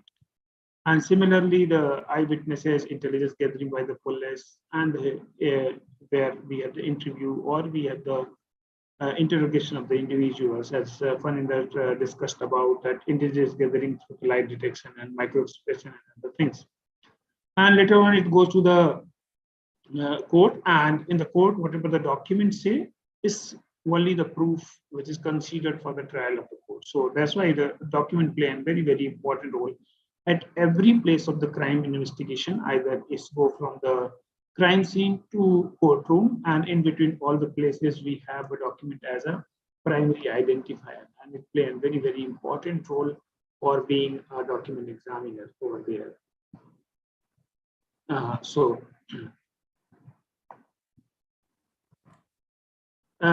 When we discuss about that, what are the personal identifications? So in the personal identifications means, let me erase this. Someone has put this. Okay.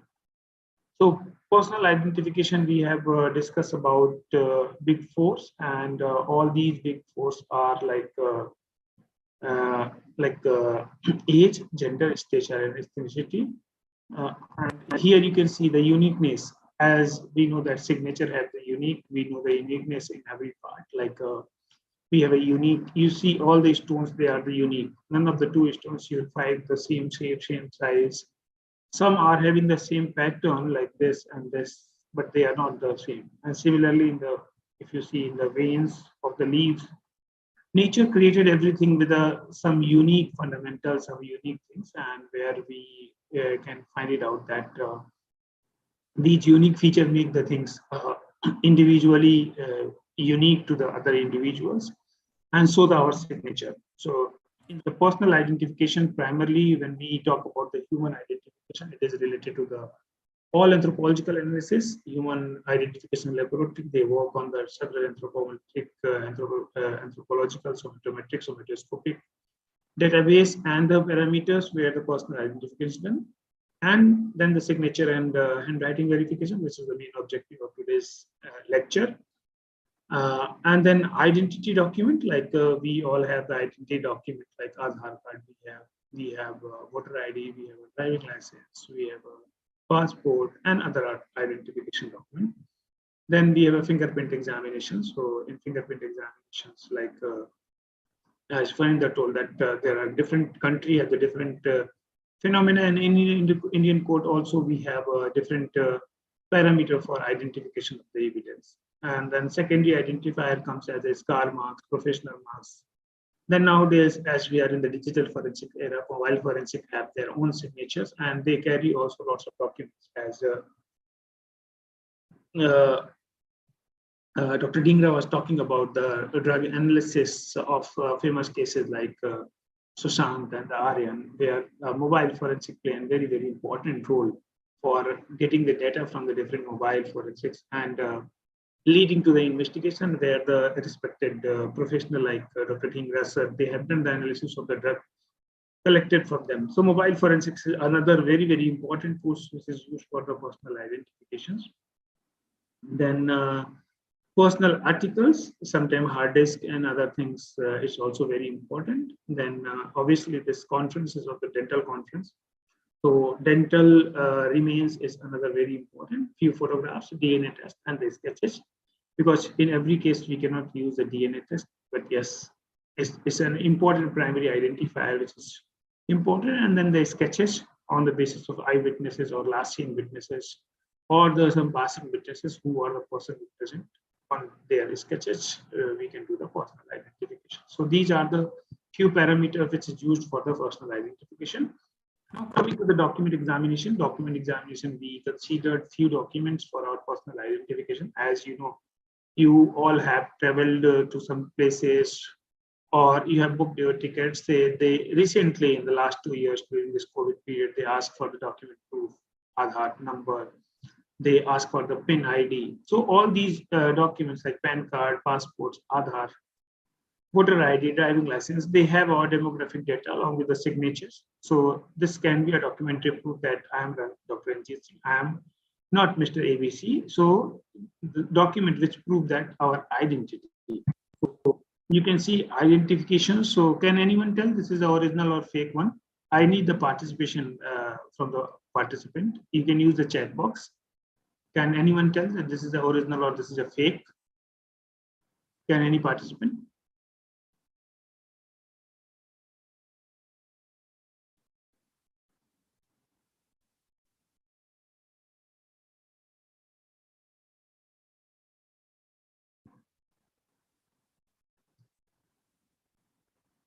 Okay, if you do not want to participate, I like to also to talk on the wall. So let me turn off my camera first. Okay, so this is the document which is election ID, and later on you can decide if it's a forged or not. And similarly, this is a document which is also created for insurance claim, and in this one claim to be forged, one claim to be genuine one. So in this also you later on you can identify that which one is genuine, which one is forged.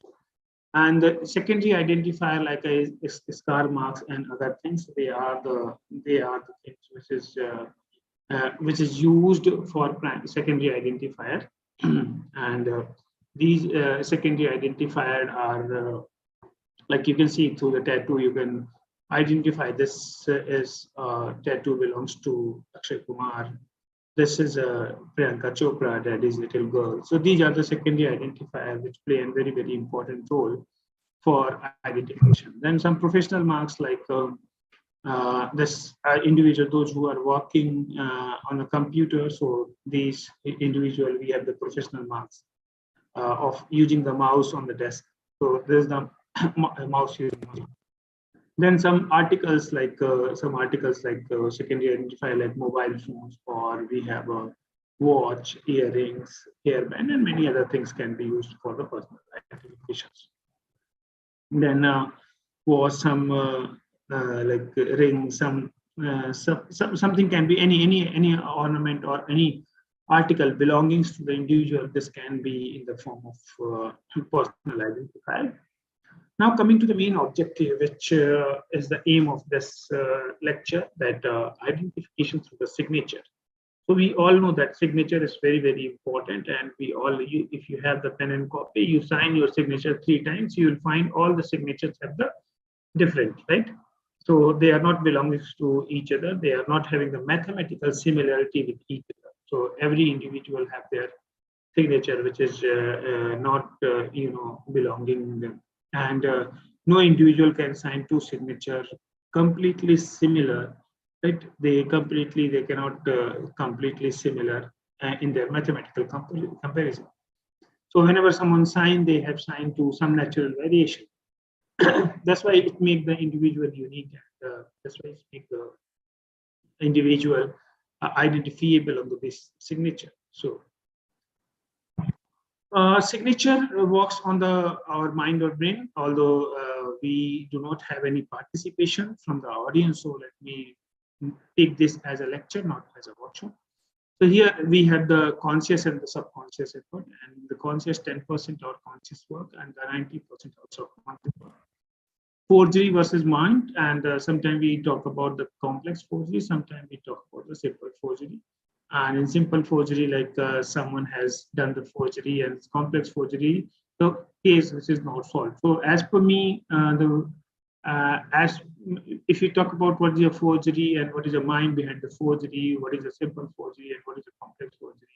So if the mind of the criminal is not fully used, it means it's a simple forgery where the criminal, he or she, have not put his all effort. And similarly, when the investigator, they do not put, or the expert, they have not put all the parameters for the identification, then it is known as a complex forgery.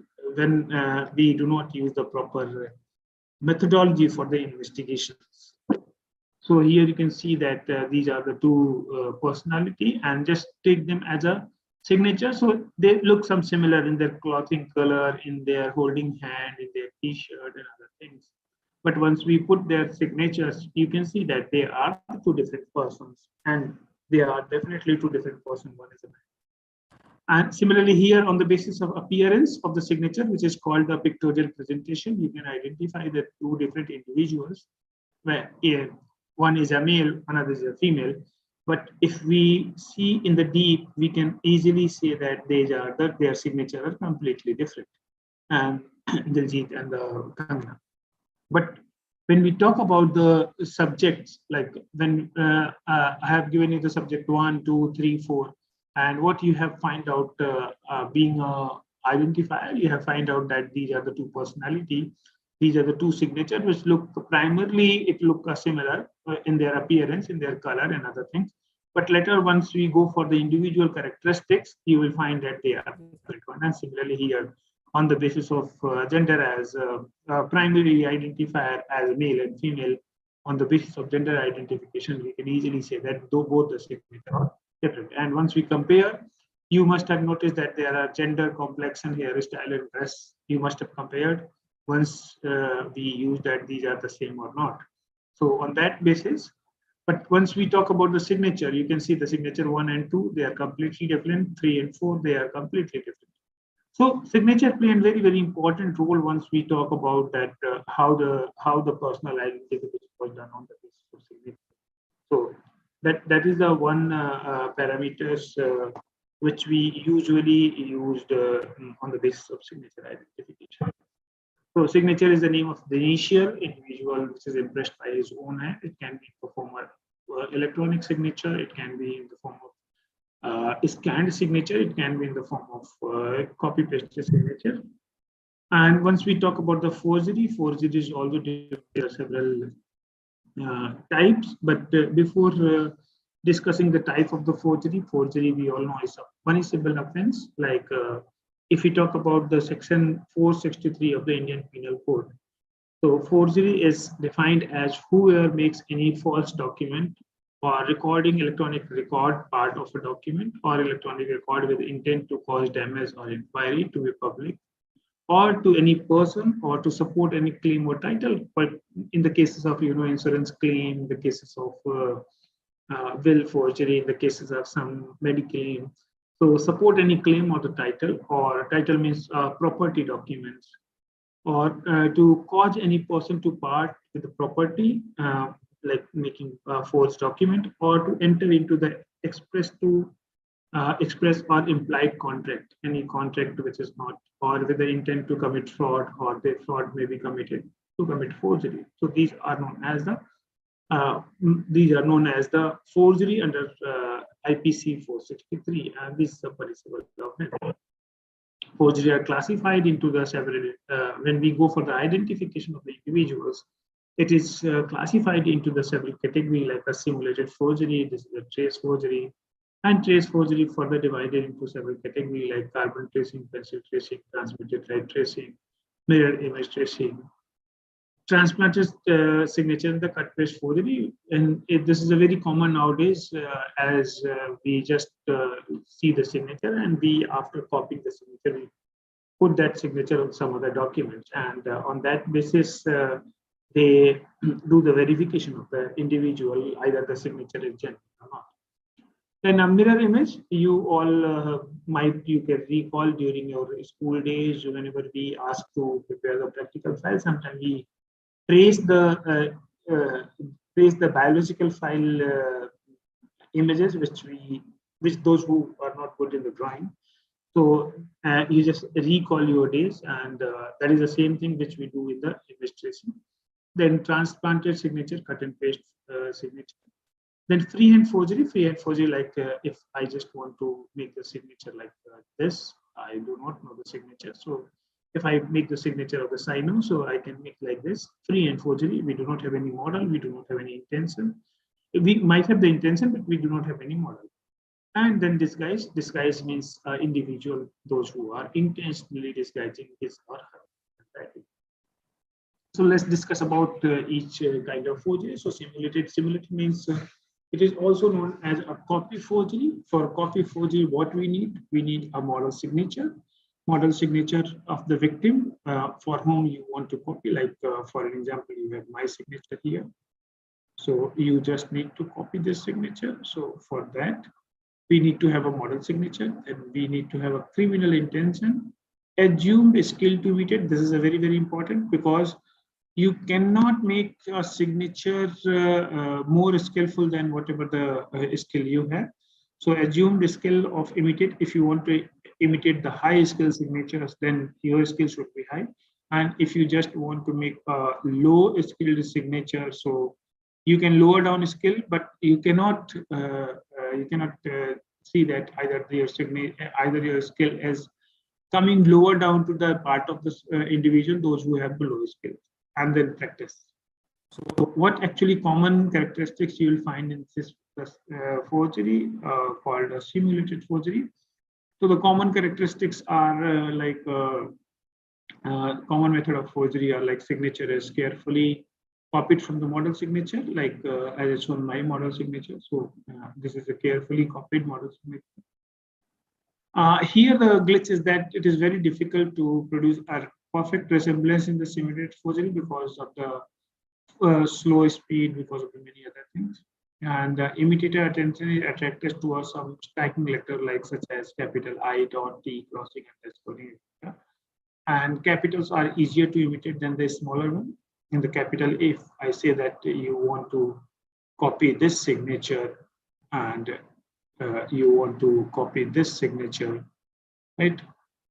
Like this. So it is easy, but if I say you have to copy this signature, then it becomes sometimes difficult, because capital letter are always always easy to copy, and this running signature are always very easy for someone to very tough for someone to copy. So this is a simulated forgery, and if we go for the analysis of simulated forgery, we find some common mistakes like pen pause, pen left, retouching, tremors. You'll find lots of hesitation in the signature, and individual like he started from here but pen left here, then you will find retouching from here like that. Then pen left like this, you will find the natural and unnatural pen left like here.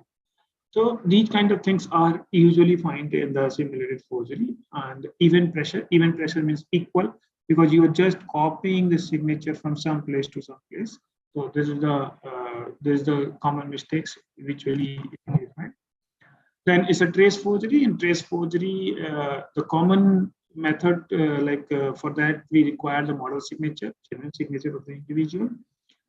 And for that, we require the common intentions, criminal intentions. So those who, this can be from the known, this can be from the unknown, and they can copy the signature from your genuine document. And it's very difficult for you sometimes to deny that this is not your signature.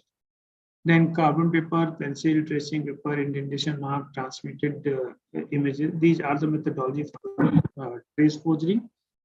Once you find some signature which is which is a part of the trace forgery, so you will find that you will see in trace signature, you will find sometime they have the exact mathematical replica. So it gives a better result than the simulated forgery. And many times, the victim, they themselves confused to claiming that either these signature belongs to them or not. So because they look similar, means they are the similar, but from some other document they have scanned and pasted over there, or they have traced from some model. So the tracing process is slow. If we talk about carbon tracing and other tracing, so then we will find some traces of the carbon as well. And being a slow process, it loses the natural flow, and all the signatures contain the same mathematical similarity, means they are overlapping on each other. So that is a one very important thing which we find in the trace forgery. Then common mistakes here in the trace forgery, you'll find that they are the pen lift, you'll find the retouching, you'll find the tremors, agitation, you'll find the even pressure, you'll find the mathematical similarity, and you'll find the picture perfect resemblance. Means two individuals, they have the mathematical overlapping on each other, being a mathematically similar. And when we make the transparency of them, or we do the measurement of them, they look completely similar with each other. Then cut and paste forgery, which is nowadays very common, particularly in the COVID era, when a document was supposed to be signed by the electronic signature. Electronic means electronically scanned signature, not the e-sign or not the digital signature. So when it was assumed that one had to copy the signature and one had to be paste that document as an authentic signature. So what people used to do, they scan the signature, they put signature on the document, and then they share this document as a part of their contract or the will or the scientific proceedings or any meetings. Nowadays they are either they sign on the original document by taking a printout and then scan. In the cut paste forgery in Ministry of Corporate Affairs, several directors' report was found that they are cut pasted signature or pasted over there, and that was a very common forgery nowadays going on, and which is alarming situation, because that's a digital forgery. In digital forgery, sometimes it becomes very difficult to identify because you do not have the original source, you do not have the device from which that is created. So if you have that, then it will become very easy. But once you do not have the original source, it is always a difficulty. So here a computer and the scanner and the printer is required, and computer knowledge is required. And cut paste forgery, we have the computer contain the genuine signatures of the victim and scanned, which is cut from the signature part, type the desired content. Like this is the document. You can type anything over here, and you can just paste the signature, and that signature signifies that whole the document content was signed by you. It believed that it is signed by you. Like in the COVID, you have seen that many conferences, quizzes going on, and in that you have received a lots of e-certificate carrying the e-signature of the individual, which is pasted. And it is believed that it is a genuine signature. It is a genuine signature which is present on the document. And on that basis also, you can put any word content and paste that signature over there. So then take a printout, and then you'll find exactly similar mathematically. They are overlapping on each other. Here, only the things is that you will not find the second generation document. You will find only the second generation document, not the first generation document, and particularly in the black and white, not in the color. So that is the one very, very important thing you have to be noticed once you are going to do the analysis of cut and paste forgery. Okay. Common mistakes in this cut and paste forgery, you'll find that original document will be avoided whenever you ask to forger or the suspected individual or the complainant, can you provide the original document so that we can see that either there is some mistakes or not. So the common mistakes is that original document is always avoided to submit for the examination. The signature looks blurred compared to other content. then mathematical similarity, picture perfect resemblance, similarly as a trace forgery. But here in this, you'll find the more perfection in the picture perfect resemblance, because they are the one which is copied from some sources and pasted on this document. So this is a very common mistake.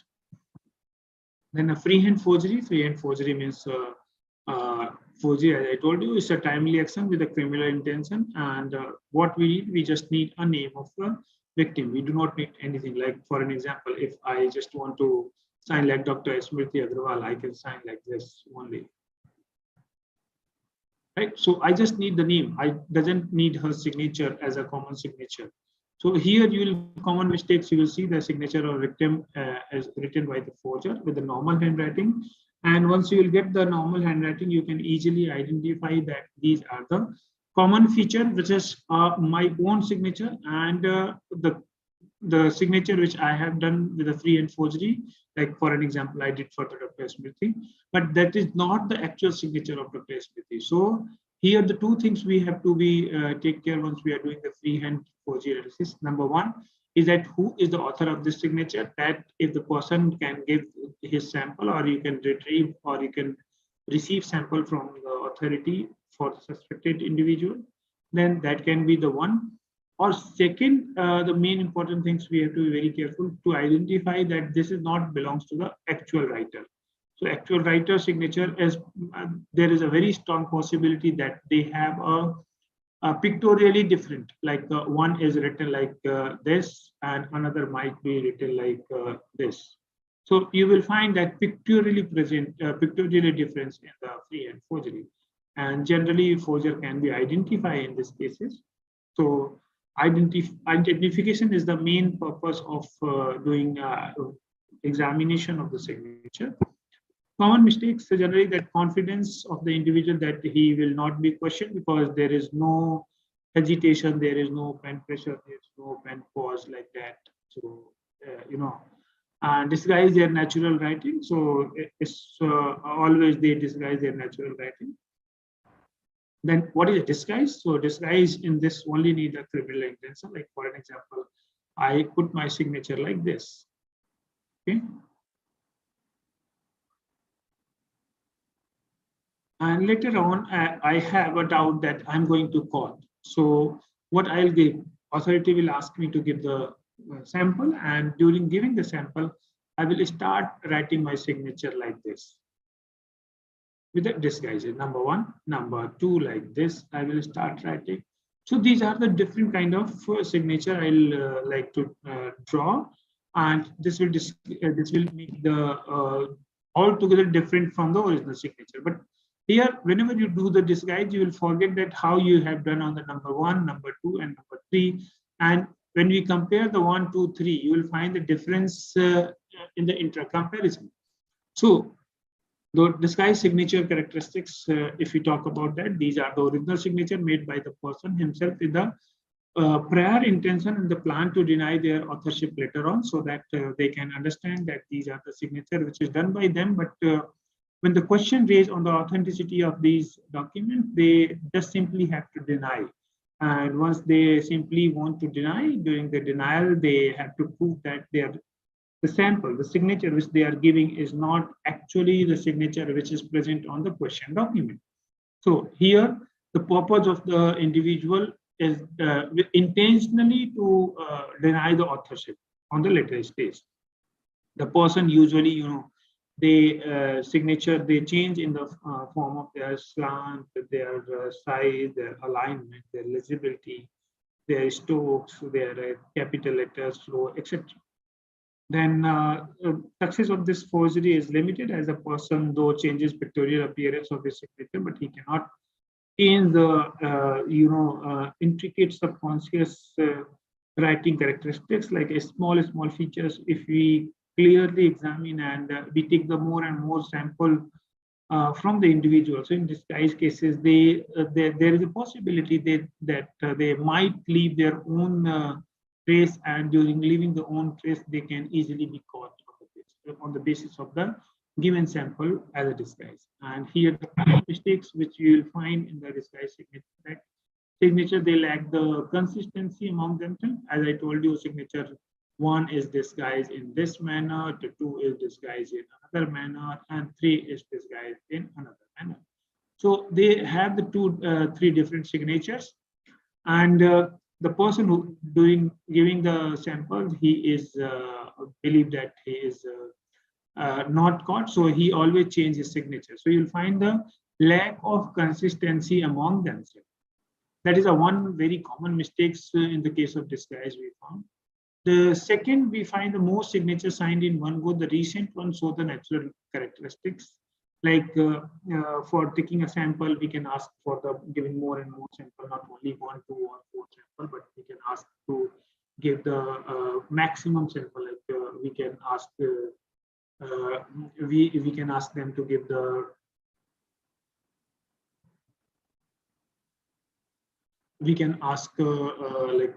to give the more and more sample. So whenever we take the more and more samples, then we can find it out what are the mistakes they have done. Then pictorially different, you will find the both sets, you will find the pictorially different. So that is one thing. Once we talk about the forgery in nutshell, so forgery in nutshells are different kind of forgery, as I explained you that these are the slow in execution, drawn, lack of pressure, because that is not done with a proper precautions and proper expertise. So it always slow in execution, drawn, lack of pressure variation. You'll find the hesitation because of the poor skills. You'll find the unusual pen lift, pen pauses, retouching. You'll find the tremors. You'll find the blunt initial and terminal strokes. And remind that all these is not always, it's not always true that they are the presence of all these characteristics is the always prove that forgery. Slower in execution can be due to the age, due to progressive age, lack of pressure variation, maybe some disease happen. Hesitation because of the poor skills, individual might not be the educated. Unusual pen lift or pen pep, the instrumental error, and blunt initial strokes, there will be an individual educational or the skills level also. So we have to be very careful once we are making any general observation of the force signature. During this, we need to be very careful for the examination of such signatures.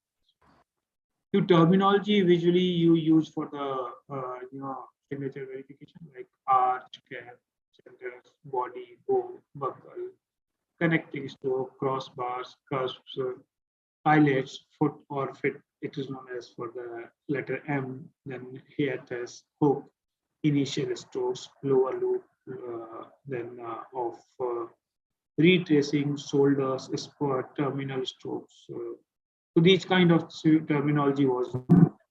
Here are some case study. I planned this so that we can have the participation from the audience. So although we do not have the audience who can participate here. So here a few cases. Here you can see that question signature Q1 and Q2 is signed in 2015, and the sample known signature was 2019 and 20, period of 1920, the gap of 4 to 5 years, and the result is match. Similarly, this is again a question signature. You can see the pictorially they are looking altogether different, so it's easy for someone to make any decision, and it's not match signature. Here you can see that pictorial presentation is very similar of 18 and the 12, even if you compare the non-signature of 2012 with a gap of 6-7 years, you will find the similar pictorial presentation, and there's a result match.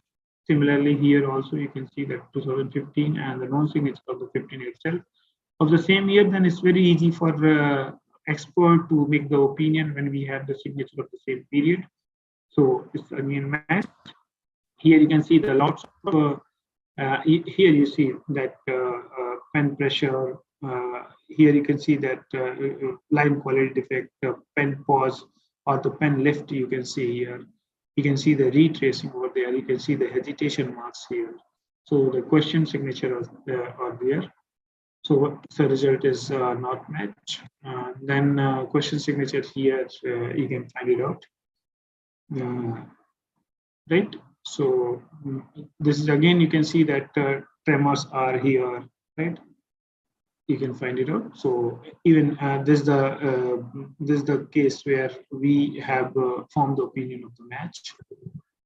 Here you can see that signature again 16 and 12, 17. So different year signature with the same pictorial presentations and same intrinsic subconscious features, and it's again a result is match. So again, this is a signature where 2018 and so the same year. And 9, you see that 9 and 18, they have the similarity of even the gap of many years. So even you see, you might confuse with the letter formation K here, but many other parameters are matching. So this is the again the question signature. So again, there it is not match. Here you see the individuals are very high skilled. It's not the normal skilled person. It's a very high skilled.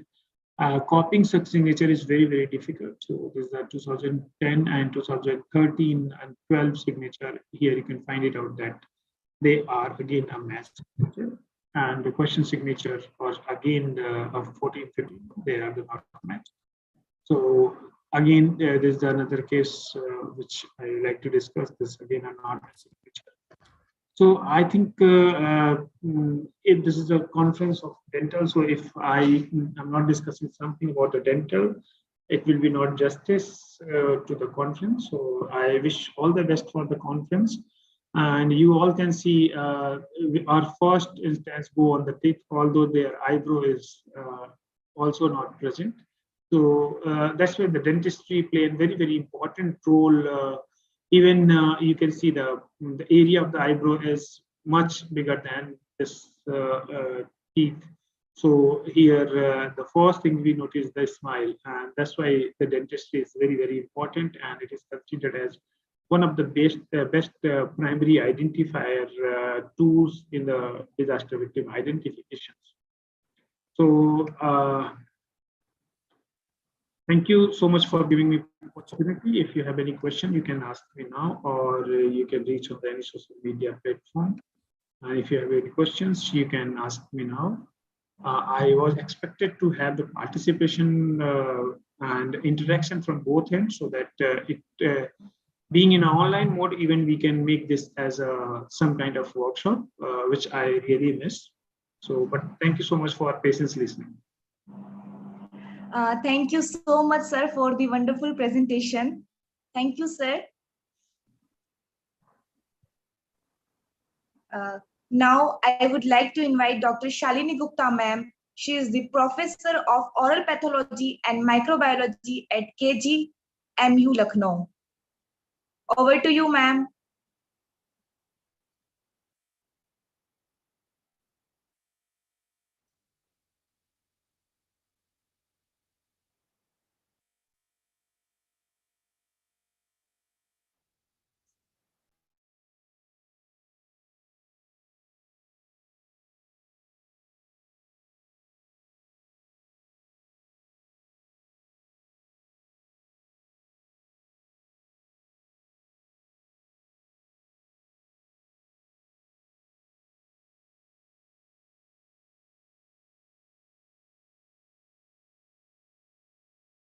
Due to some technical issue, we have to wait only for 2 minutes.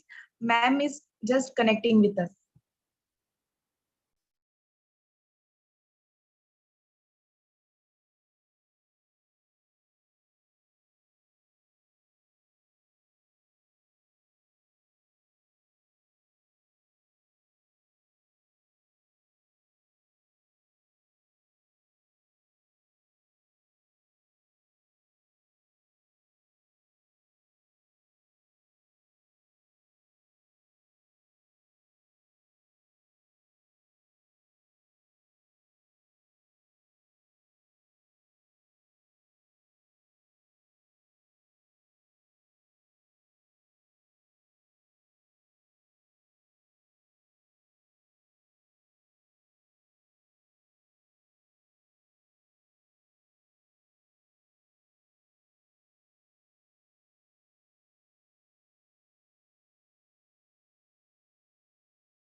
So now wait is over. Shalini ma'am is going to take lecture.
So now again, I would like to invite Dr. Shalini Gupta ma'am.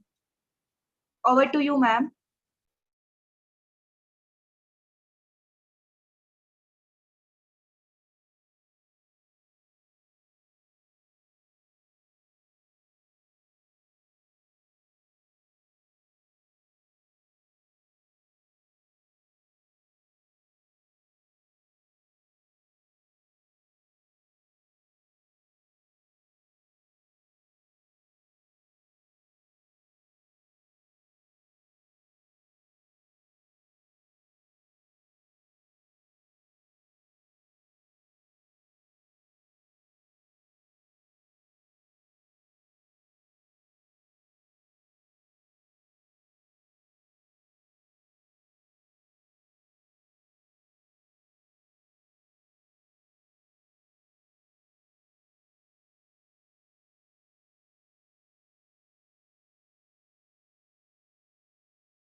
So I would like to invite Dr. Shalini Gupta, ma'am. She is Professor of Oral Pathology and Microbiology at KGMU University, Lucknow.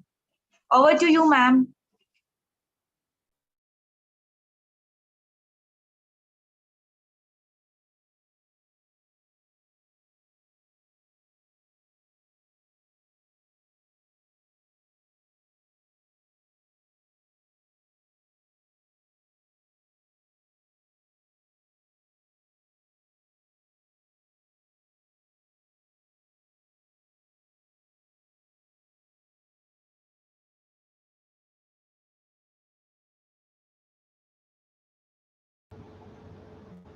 Am I audible, dear?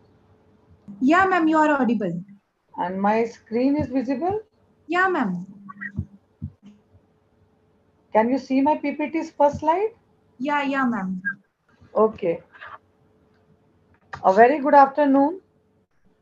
First of all, I want to thank the organizing committee member of CynoDent for giving me the opportunity, and especially Dr. Anmol, Dr. Ashish, and all other colleagues who are working from the back. I am Professor Dr. Shalini Gupta from King George's Medical University, professor from the Department of Oral Pathology and Microbiology.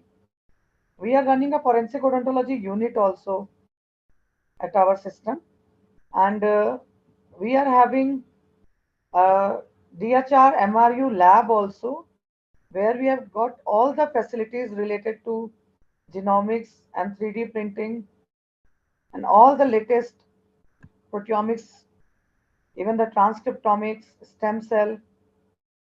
So we are really thankful to our Honorable Vice Chancellor, sir, for giving us all the facilities.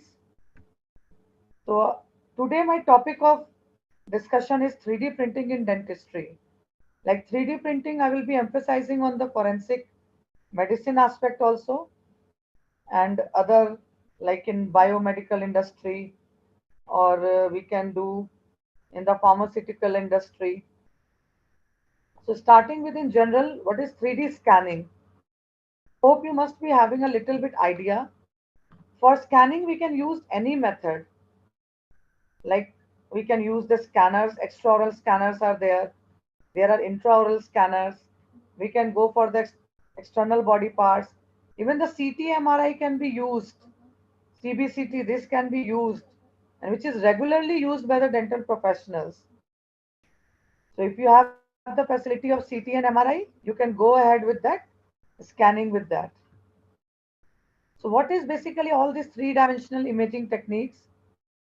Like we can go either for volumetric data acquisition, which is transmissive, or we can go for surface data acquisition, which is reflective.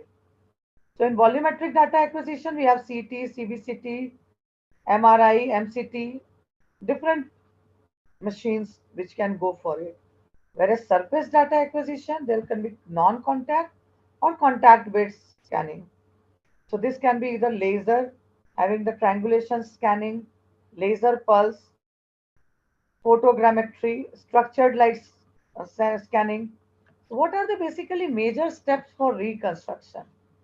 First of all, we have to capture the data. After the data capture, data segmentation, 3D CAD model, we have to prepare. So what are the algorithms which are used for reverse engineering in the medical field? You can see from this, starting from the preparation, we can go for 3D scanning, then surface generation, CAD model, CAM. We can go for manufacturing and the prototype. And we can validate, check and validate, and we can make the physical model. So what are the 3D scanners? 3D sense, this is a very simple 3D extraoral 3D scanner which you can easily purchase. Many Chinese company and other Indian companies are coming out with, and it's range from almost 70,000 to lakhs. So these have open 3D system sense software. We have to choose object, head, body, whichever part we want to scan. We have the click scan button to start the scanning. Slowly we can move the device. In the latest scanner, You get the rotating table also, even the tripod. So you don't have to rotate, otherwise you can go for manually also. So you slowly move the device around the person or object to collect the 3D scan data. And then once done, you have to click finish button to complete the scan. We can modify the scan data using tools like crop, trim, erase, solidify.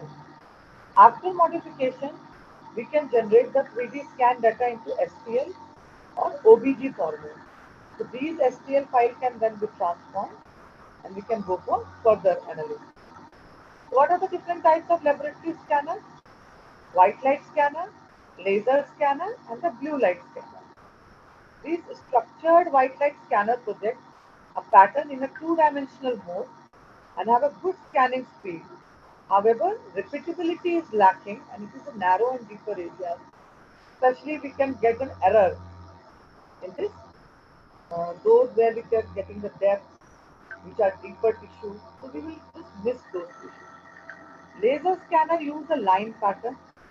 However, they have a slow scanning speed and a low initial scanning repeatability. The laser scanner is the best one. We are using this only, but it is a slow scanning speed, that is not a problem. Structured blue light scanner have greater scanning repeatability and produces fewer errors. Their blue LED have a we can get a higher precision with a shorter wavelength. So blue light scanner is the most accurate and the best one. After that we can, if you don't have, you can go for the white light and the laser scanner. So these are some companies which are they give an accuracy up to 0.05 millimeter. When you are planning to buy a scanner, this is on the tripod and they give a rotating table just below the tripod, so it will rotate itself.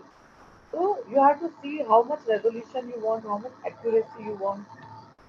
So all these details you have to check. This is again the Calibri, again other scanner whose accuracy is up to 0.1 millimeter. And it is distance up to 1 millimeter over 1 meter. You have to see different specifications before purchasing scanner. So different scanner which is available, you can see, especially the most important is the accuracy and the resolution. So this is the best one where you get 0.001. And the resolution, what you are getting, how much the scanning software, it is given with the scanner only. And with the 3D mesh technology, you can export it to STL or OBJ format. So what is basically conversion of DICOM data into STL file? You have acquired the image by CT or MRI. Then you will import DICOM data. Then the segmentation and the thresholding. So you have to calculate the part into the STL format. And then you have to generate the 3D model. These are some cases which I am telling they are using these scanning in the forensic purpose. Already it is the proven one, like footprint analysis. You get the traditional footprint analysis with the plaster model also. So with a high data completeness and accuracy, that is up to 0.202 millimeter, and fineness up to 0.010 millimeter. It's almost thinner than a strand of hair also. So all tiny grooves on the footprint can be clearly scanned without any error, or maybe the minimum or the slightest error. There's a high applicability, both indoor as well as outdoor. Case 2 which I am telling, there was a trauma identification 3D scanning which also plays a very significant role in identification of trauma. So they still rely on measuring tape and photography. We have also given a case of auricular injury identification, which is a case 3. So for a long time, auricular injury identification represents one of the most daunting tasks for forensic identification. Compared with other trauma, auricular injury has their peculiarities. In cases involving auricular injury, the ratio of the area, especially if the auricular injury to overall, it should be measured. And due to some complex shape of the auricle or the groove in a irregular edges on the defective area, it is impossible to measure the original edges of an auricle. So it causes a great difficulty. Again, 3D modeling software which we are using is used to extract the data from CT, CBCT, MRI to create a model of patients such as 3D slicer, radiant, oscillate, blue sky plan, mimics, whichever you can use. So 3D a design or a meshing software for anatomical data. Blue sky plan software is also used for virtual implant treatment. Importing scan data, the CT scan file with DICOM format. Segmentation is the process which separates each soft tissue, hard tissue of the bone. So 3D printing is an additive manufacturing which already in use for customized need in engineering as well as the medical. We will be coming one by one to it. We can go for surgical planning. We can go for implant and prosthesis. We can make surgical guides and tools, services, models for education and training. I'll come to few slides of facial reconstruction in 3D printing. How we can use in biotechnology 3D printing. How we can use the 3D printing in pharmaceutical industry for personalized medicine. So even if ortho liner, endo liner, everything can be done in the time, with the latest transplantation and everything is using the model with the 3D printing. So forensic with 3D geometric modeling and 3D printing is a boon and it has revolutionized the justice system. Like we can make a 3D physical model, we can reconstruct using the 3D printing, discussion among victims, suspected person, lawyer, higher level of interaction by the observer. So here you can just hold it. Object can be scaled down to fit into a 3D printer or to make an object easier to hold. Alternate to duplicate fragile objects, also missing elements. Digitally matching clues such as suspect's teeth, lip prints, fingerprints, and footprints. It also helps in identification of the face. So presenting information before jury making understand all aspects. Though it is again questionable, I will come into the pros and cons of that, whether it is accepted in the judicial this thing, because virtual 3D model offer humanitarian approach, like in forensic disaster sites, and non-invasive, it's a non-contact data. So recreating 3D geometric model for analyzing or bringing hidden information on the surface, pattern of fracture and reconstruction of the victim. It can also use to open cold cases using the CT data. Transportation of data for examination by multiple experts without any ethical issue or deterioration. Loss of data, the transportation of human remains is also strictly governed by laws.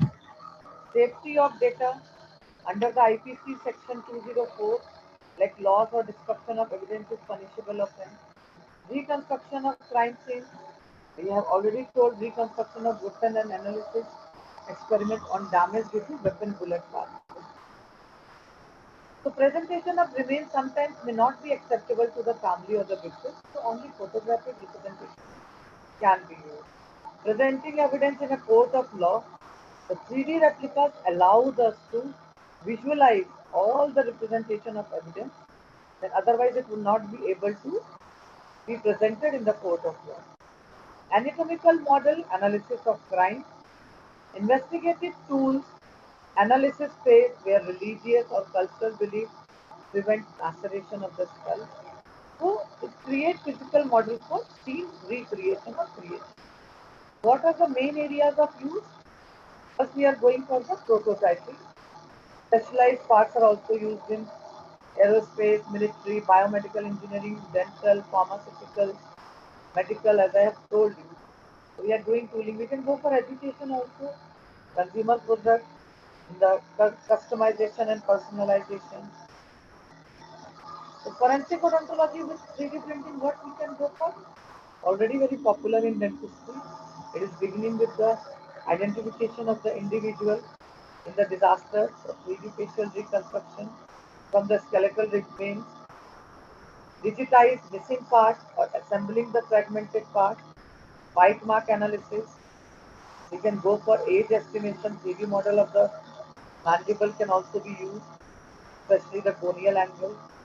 Sex determination, measurement of intercanine distance, intermolar distance, the overjet, the overbite, tooth size and arch length, cheloscopy, rugoscopy, geometrical mapping, bone pattern injury, especially in the ballistic, weapon reconstruction and the bullet pass.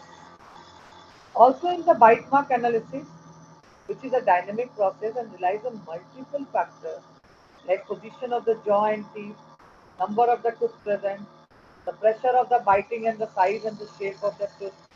3D printing bite marks can also be compared with the suspect dentition for the purpose of inclusion or exclusion. Like for food material, human bite victim healing, which can distort and there is a loss of valuable. The digital scanner to document the bite mark, eliminate any external pressure, contact, so there is no tendency to undergo distortion. This technology may become very much useful in case where taking an impression can be difficult, such as soft tissue, breast, buttock, and genital organs. The digital scanning can be carried out to recreate entire bite mark using 3D print. This information can then be compared with the suspect dentition task and can also be presented in the court of law as evidence. As again I told, it's an again questionable whether they are accepting, because just like before tele oral health services or tele-dentistry or telemedicine, I think online prescription and online treating the patient was not accepted. But during the COVID, it was accepted. So maybe in some special situations or in some circumstances, the court also accepts the 3D printing documents or whatever we are giving the specimen. Analysis of lip print like cheloscopy, rugoscopy, tongue print, fingerprint, and the footprint. Some case studies that I have already told, some tough murder cases and the police struggled to solve it. Eventually, the 3D printing techniques developed by the University of Warwick helped the police to secure a conviction in the case called suitcase killing. So they have used a fragment discovered from WMG and they were able to prove it that it was a seamless fit with a limb found in one of the suitcases. So this combination of micro-computerized tomography scanning, 3D printing, 3D virtual reality was a UK first in forensic and eventually led to a conviction. So there are many other cases like in 2013, Japanese police gathered thousands of cases related clues from local citizens and they have used a 3D printed model of a crime. The case of a 6-year-old girl was also solved by the forensic expert. In late 2016, the remains of a woman were found in the wood near Dayton, the USA, which was decomposed and was unable to be identified. So the officers, they again produced 3D models of the remains to aid in the identification. Again in England also 2016, combination of 3D scanning printing was used for the conduct of a murder. My friend Dr. Abraham also conducted an experimental study using an innovative digital approach of forensic tooth reconstruction using 3D printed tooth retrieved from the intraalveolar morphology of an empty dental socket, which they have copyright also.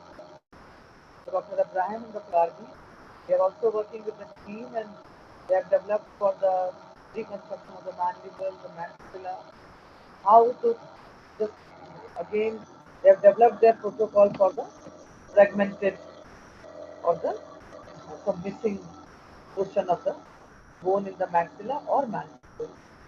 Again, one murder case was also solved by the New York police state where they used the forensic scientists to recreate the victim's face using the 3D printed model of the victim's skull. These are some 3D slicing software like Slice 3R, Ultimate Cura, and some 3D modeling software like MeshLab, Blender, Fusion 360, Solid Edge, Meshmaker. Few of them are free.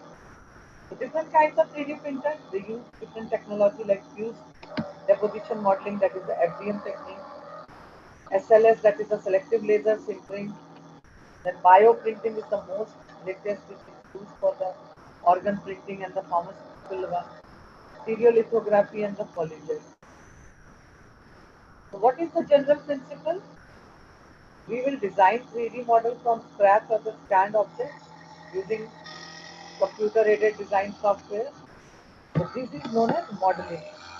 Then is the slicing. Deconstruct 3D model into machine, which is readable layers or slice using software. Then we can print it. We can create physical object utilizing various additive techniques with different filaments. And finally, the polishing, finishing and polishing, the assembling part and removing the excess material or modifying part. So in additive manufacturing, we take virtual blueprints from computer-aided design, which is latestly used in CAD/CAM technology also. These are animation modeling software and slices into the digital cross-section for the machine for successive printing. So after that, when we come for the printing, so we have to perform. Machine reads the design, lays out layer by layer of liquid, powder, or sheets of material into the model from the cross section. Then we come for the finishing. The printed produced resolution is sufficient for many applications. Printing a slightly oversized version of the desired object in standard resolution, and then removing material with a higher resolution subtractive process. These are some representative images of the 3D printing system: dental implants, an umbilical cord cutter, skull part after craniotomy, foot spine, and the pelvic bone model. This is the basically whatever I have told just now. The model, how we go for the printing. First, we have acquisition of the 3D patient model, that can be intraoral or the extraoral scanning. Then we can create the design by the STL or the OBG file. Any model appliance processes which are designed in a CAD software. Then preparing the model for printing. When necessarily support structures are designed in the software, the structure is sliced to create a stack of layers. Then the digital model. The scanned volume is exported typically as DICOM or OBG data. Then you are going for 3D printing. Slice data is sent into the printer where material is laid down layer by layer. Again, post processing, we will just do the sandblasting, grinding, removal of the support, grinding, infiltration, and the heat treatment for the metal objects. So these are the just again all the methods which I have told you before also. SLA technique, SLS technique, FDM, DLP. The most used 3D printing technology is FDM, followed by the SLS and SLA. Other methods like multi-jet fusion, polyjet, direct metal lasers, electron beam melting, all these are also used. What are the material used in 3D printing? They can be polymers, which can be thermoplastic or thermostatic, which can be SLS or FDM. Thermoset, we have got material jetting like SLA or DLP. Other materials for metals, binding jetters we are using, and others like biomaterials are also used. So fuse deposition modeling, what we basically work on the additive principle by laying down material in layers. A plastic filament or metal wire is unwound from a coil and supplies material to an extrusion nozzle, which can see from this, which can then flow on and on. The nozzle is heated to melt the material and then can be moved both horizontally or vertically by a numerically controlled mechanism, that is a CAM software. So these are just few things printed on FDM machine. So 3D printer setting, some important parameters are also done for infill percentage, wet temperature, extruder temperature, knowledge diameter, nozzle diameter, sorry. The type of infill percentage, we can use line, grid, rectangular, triangle, gyroid, cubic, concentric objects. These are the different structure of grid, honeycomb pattern. So we can go any one of them. What are the parameters that affect the 3D print? It's the infill, that is the quantification of material for the printing of a solid model, and it is represented in percentage, starting from 0, which is 0, 100%, which is solid. The number of shells, outline perimeter, is a value that you set the number of outlines printed on each layer of your object. Layer height. This is very important parameter that affects the print quality as it sets the thickness of each layer that is being printed. Then the raster angle. This is the raster angle which infills texture as shown in the figure. You have to take care of it. So the whole process, you have generated an idea, new idea for any product you want to develop the prototype. 3D modeling, if you are using the CAD software and create design, then you have to go for slicing using a slicer software. So this is to slice and creating G code, then you have to upload the transfer 3D model file to 3D printer in STL format. Then filaments you can choose the color. There are many printers which use 2-color filament, we can use 3-color filament, single color filament. Turn on the printer to set the filament. We have to read the exposure and the bed. We have to start printing the model. We have to go for the post-process with the removing of the support and smoothing it, painting. This is another stereolithography, that is the SLA process. This is also an additive manufacturing process where we use a vat of liquid, that is ultraviolet soluble photopolymer resin, and a UV laser to build parts, layers at a time. So for each layer, the laser beam replaces the cross section of the part on the pattern on the liquid resin. And again the SLS printing, selective laser sintering. Is again additive technique that uses a high power laser. For example, plastic, metal, and directly sinter them. Ceramics or the glass powder into mass or them. Then laminated object manufacture, that is a long printing.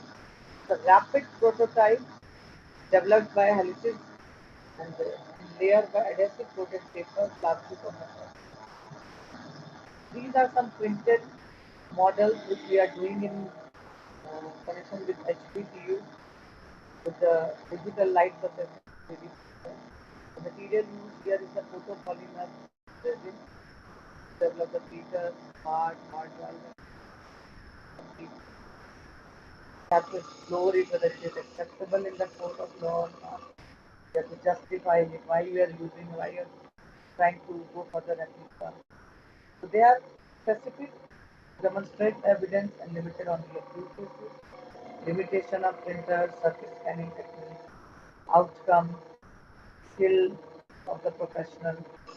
So implications enabling individual and small business to become successful manufacturers, help in the entrepreneurship, promoting personalization and the customization of the product, again decreasing the cost of innovation, low cost, rapid turnover of prototypes.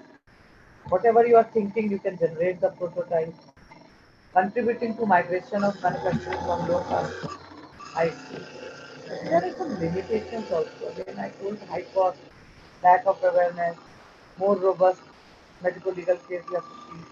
So these are some, you have to go for it. Use of printing may be considered as a complementary method. Example, it can be we are going for the bone replica, which means do not replicate exactly bone density, but surface details can be. There may be some loss of details which are dependent on the technique, visual representation, and the post processing. Limitation of the printing filter is also done for the surface seen in the surface scanning technique. And it totally depends upon the skill of the professional. First of all, 3D printing we can use in the 3D facial reconstruction. There is other methods comprise 3D facial reconstruction methods where we can go for three-dimensional reproduction of the facial soft tissue by laser scanning. We can go for polygonal mesh and then 3D constructed 3D image of skull along with the facial soft tissue reconstruction. So in short, we can take the skull, we can go for the CT scan, we can make the 3D model. The Ultimaker Cura, we can go for slicing. Then filaments we have put, we have then the characterization, then with optimization we go for 3D printing. Here the characterization we can see the metaflow index and the capillary geometry. From 3D printing we get the 3D printed skull and we can go for facial reconstruction after. This is the 3D printed skull using the Manchester marker.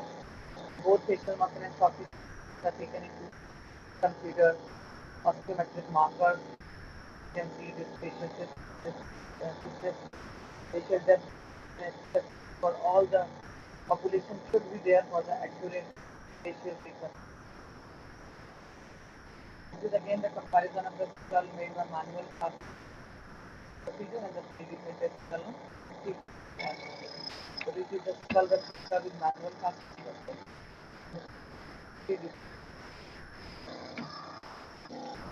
This is just showing the tissue test attached all colors. These are the tissue tests which are attached with the surface of the skull for the anatomical. Here the 3D model of the skull. This was also a shoulder because we are been and tied in the following the batter. The image has been repeated for the market. What are the 3D printers which are used in facial reconstruction? Dot track and the Z-Suite software.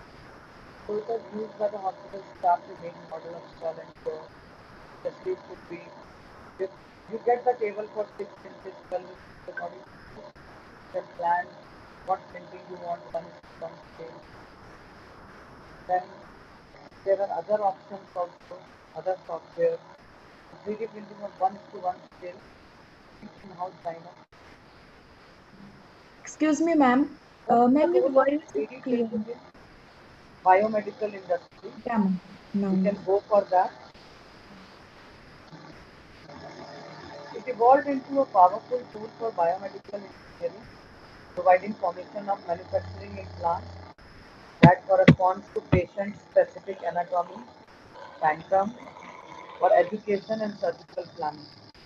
And growing demand for customized pharmaceutical and medical devices makes the impact of the additive manufacturing increase, which is rapid in the recent years. Current achievements, multifunctional drug delivery system, which has accelerated the release, characteristic, adjustable, and the personalized dosage forms, implants, and other corresponding specific patient anatomy. What are the applications? In the wound dressing, we can go for the antibacterial, vascular draft dressing, implant and prosthesis, surgical model, tumor model, disease model. Many hearing aids can be manufactured from this hard valves, sockets, dental implants, the newly printed jawbone, craniofacial implants. And bioprinting, we can go for cartilage, organ on chip, 4D printing is there, biorobotics for heart pumps and articulation. So these are some applications of 3D printer in the healthcare. You can see the 3D disease modeling. You can see the pharmaceutical products, patient for the specific in situ implant, organ printing, which can, where the ear can be made, nose reconstruction is done. The role of 3D printing in pharmaceutical industry. It is very valuable potential tool. Personalized medicine, as I have already told, focusing on the patient's needs. Advantage is increasing the cost efficiency and the manufacturing speed.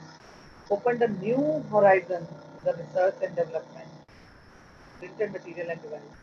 Manufacturer of medicine in this way has finally lead to the concept of personalized medicine. So what are the applications? Personalized drug dosing system. Very safe and effective management of multi-drugs, doses of complex patients, of multiple disease, of multiple prescribers will require an integrated view, pharmacology and therapeutic, taking account of demographic, genetic, metabolomic factors, as well as disease severity and progression. Especially based on physiologically based pharmacokinetic modeling, it has the potential to predict appropriate individual drug doses and to avoid undesired complex drug-to-drug shares. So unique drug forms like microcapsule, antibiotic printed micropatterns, can use a bioactive glass scaffold, nano suspension, hyaluron-based synthetic extracellular matrices, and the normal doses can be formulated using this inkjet powder-based 3D. Complex drug release profile, how pills break down and release the drug for the desired activity. 3D printing makes it possible to print personalized drug and fabrication of the dosage form with specific design release profile as per need. In the research concerning drug release profile, we know that chlorpheniramine maleate was 3D printed onto a cellulose powder in amount as small as 10 to 12 moles, demonstrate that even a minute quantity of drug could be released at a specific time. Anatomic model for surgical preparation. Due to variations in individual and complex human anatomy, 3D printed models have helped extensively in this respect, and it is a vital tool for surgical control. So, real case scenario, I'll just quote few of the cases. Liver transplant in Japan Post University Hospital had used 3D printed model by using replica of patient's own organ to find out how precisely craft a donor liver with least tissue. Here, very recently in KGMU also the liver transplant was done with the help of the 3D printed model. It was already, the model was made from the patient's own organ, and then the surgical process, all was decided to be, this was done with our colleagues with the least tissue load. Then again this model for calcified aorta for surgical planning, for the plaque removal, to study the aerosol drug delivery of lung, airway of premature infants was reconstructed using this. So this virtuous cycle of personalized medicine you can see. You can go for dose adjustment, pharmaceutical 3D printer, personalized medicine administration, therapeutic dose or drug monitoring, personalized prescription. So everything is just monitored by the artificial intelligence. So in mass personalization, that is the production, demand, and automatic compounding, we are going for drug development in clinical trials, sampling, formulation, optimization, and the preclinical. And then, so here also we are going for using the 3D printing in these areas. So what are the merits? Production of small batch of medicine, each with tailored doses, shapes, sizes, and release characteristics. High and efficient production rate, minimal material use, optimize the dose of the drug, improving drug efficacy, minimizing associated toxicity and side effects. What are the obstacles and the challenges? Huge scales of investment required, safety and security concerns, lack of regulation, correction of appropriate excipients and polymers, and post-treatment methods. These are the recent advancements which has done the breakthrough in the 3D printing. FDA approved first 3D printed drug for an anti-epilepsy drug called Triton has already launched in the market. Researchers at York University developed three types of cardiac tissue: contractile cardiac muscle, connective tissue cell, and vascular cell to beat in sync with each other. Harvard University researcher has published paper on bioprinting blood vessels, integrated tissue, a new way to do in vitro research and avoid expensive tissue culture or animal models for drug development and novel treatment. Then Jonathan Butcher used a combination of alginate, smooth muscle cell and valve interstitial cell to print a heart valve. This was tested in pig. 3D printer, intervertebral disc, west-to-wedge osteotomy, scapula implant, femoral head, neck zigs. So these are all used for the customized iliac prosthesis and some surgical tools also such as forceps, clamps, handles are used in hospitals. James Wu has developed a system to scan the wound and directly graft the skin layer. You can print it in the wound itself so that healing is faster and less infection chances. Organovo launched 3D printed liver cells which are able to function for 40 days, which will help in the vitro testing of the drug and study of the mechanism of the cancer spread in the body. FDA has also approved in 2021 February a clinical study 3D printed drug for patient with rheumatoid. This is again some 3D printed mandible having the tumor made of selective laser sintering on a system base. These are 3D printed bone structures. With the intraoral scanner, you can go with the. This is done with my friends, the 3D reconstruction of the mandible. Production stage of humerus bone and with 3D printer. Imaging of humerus bone with the help of computerized tomography, modeling, slicing, and modeling of the printed. These are printed. So these are drugs with different geometries such as cylinder, torus, film, and size produced by 3D printing. They use 3D printing to create tablets and persistence. This allows tablets to be produced. This is technology used in surgical imaging. Hip and knee implant manufactured by 3D technology. Then some prosthesis has been used in the animal cells. This is the 3D printed organ or fully 3D printed liver known kidney model the addict manufacturing for surgical planning according to the tomography bio the gear that have been gearing manufactured with a 3D print.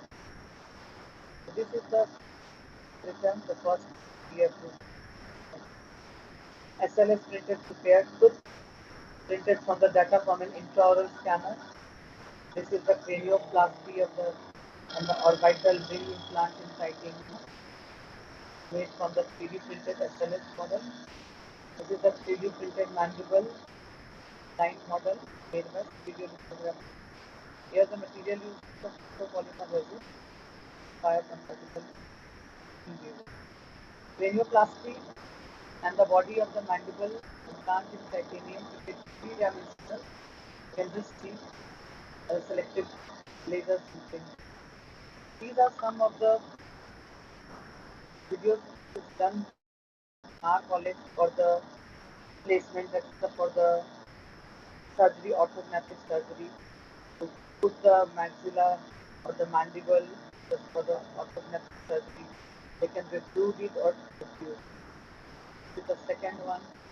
This is planned before and then the complete face is reconstructed. And then here it is forward processing of it.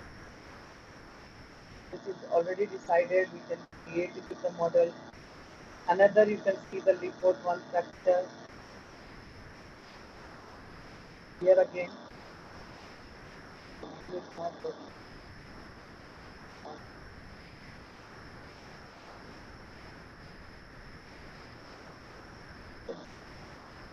And reposition is forward is even maxilla is extruded it is not even and plan this also.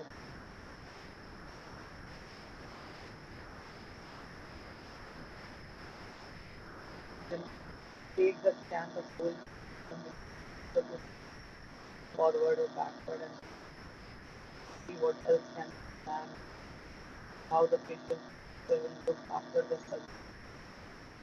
All this we can plan before the surgery and then will help again.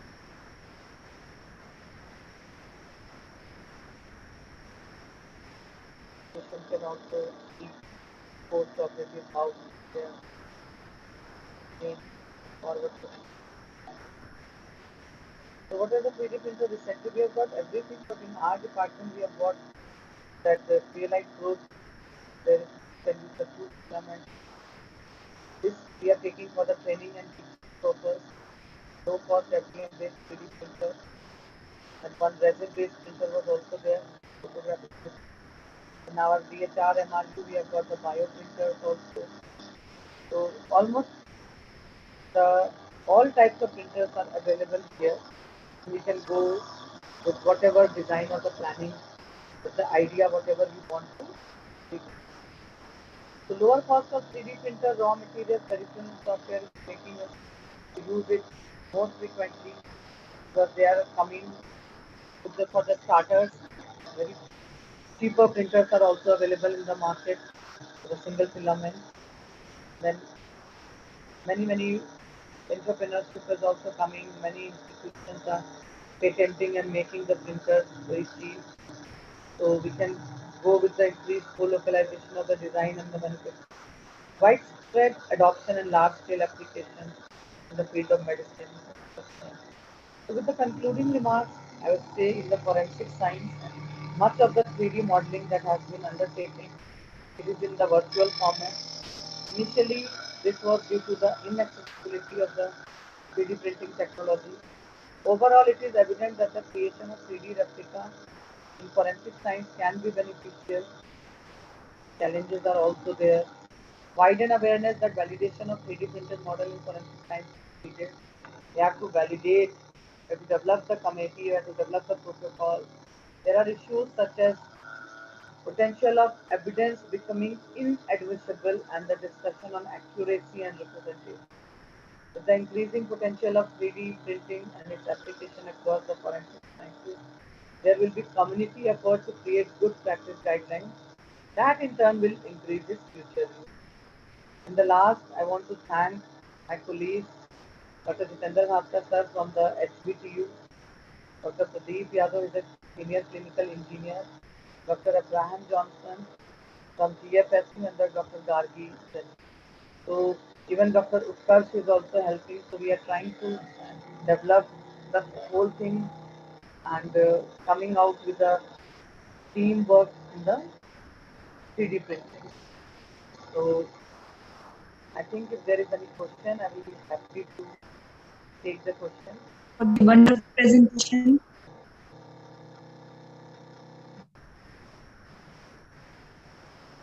Any questions from the audience?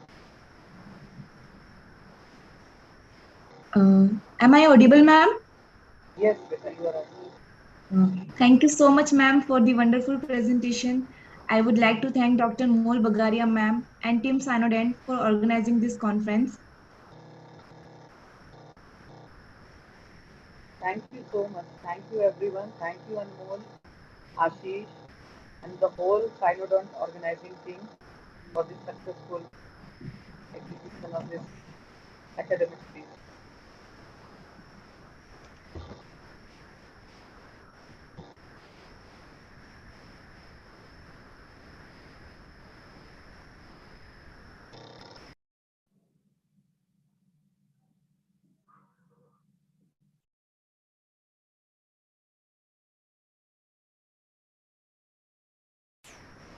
If there is no question, then I can. Ma'am, I have one question for you. Ma'am, as you said that there are different material in 3D printing, and one of them is metal. Ma'am, which metal is used in 3D printing? We are using titanium because it is very compatible. We are doing it for the meshwork for the skull, for the mandible, even in the implant also. There are many other material also, which is biocompatible with the. Is there any criteria for selecting any metal or? Yes, there is a typical protocol because it has to be biocompatible with the patient also. When we are going for the bioprinting, so we have to choose, we have to see. Ma'am, please unmute yourself.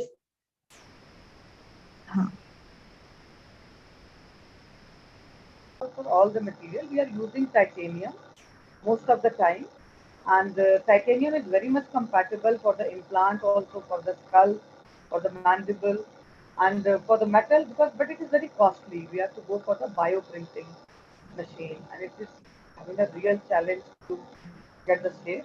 And but when if you titanium is the one of the best material, and you can go for the other cheaper material also, which is biocompatible. There are many. I have told you many thermoplastic, thermosetting. There are so many materials available. You can go ahead with the even the experimental this thing also, and then in the patient trial also. In our college, we are using the titanium. Okay, ma'am. Thank you for the answer, ma'am, and thank you so much, ma'am, for wonderful presentation. And now I would like to invite Dr. Emilio, sir. So now I would like to invite Dr. Emilio Nuzellis, sir. He's professor of legal medicine, head of human identification laboratory, University of Turin, Italy. Over to you, sir. Good afternoon to everyone. Good afternoon, sir.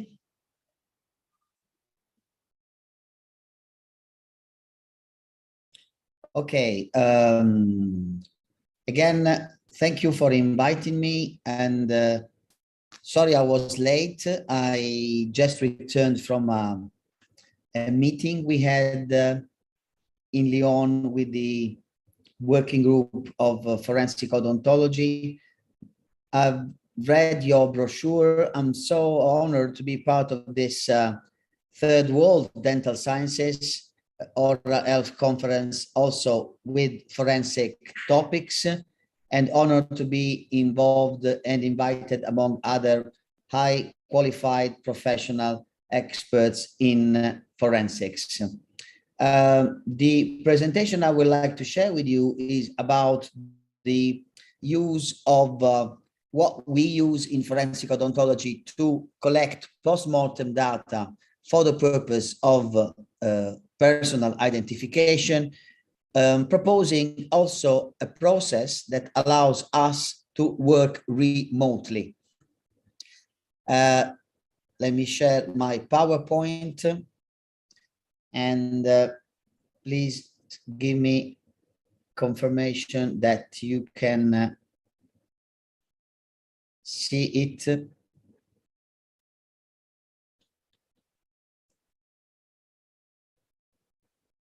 Can you see my PowerPoint? Yes, sir.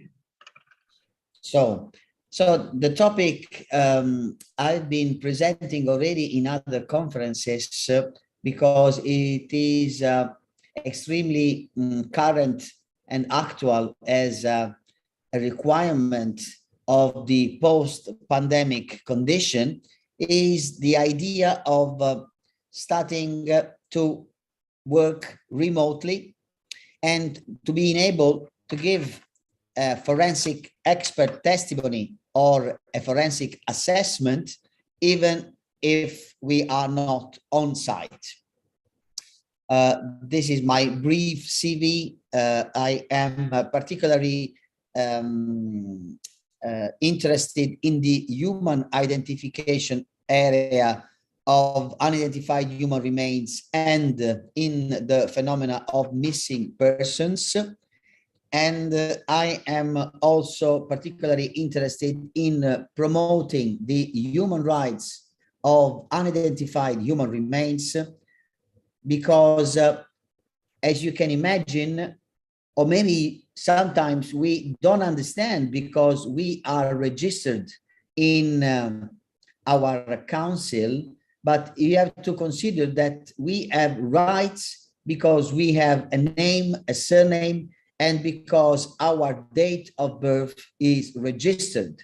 So this means that we actually are able to use the rights we have, apply the rights we have, enjoy the rights we have, because we have a name and a surname. In other words, an identity.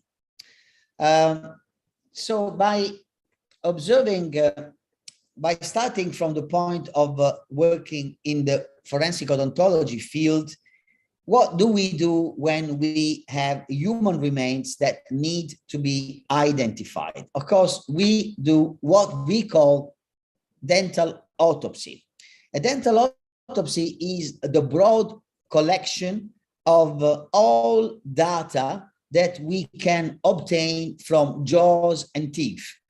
So first of all, we observe the jaws, the teeth. We do an intraoral inspection. Most of the time, we have to clean the human remains that we are observing in order to be able to catch all restorations, all anthropological characteristics of crowns of teeth. Then we may have to reassemble fragments because jaws are fractured or fragmented, or because teeth have been lost, have been loosed from the alveolus, and we need to put them back in the alveolus in the correct position, so that this will allow us to do a complete picture of the dental arches and also a complete X-ray collection of the jaws and teeth. So we reassemble if teeth are loose or if jaws are fractured.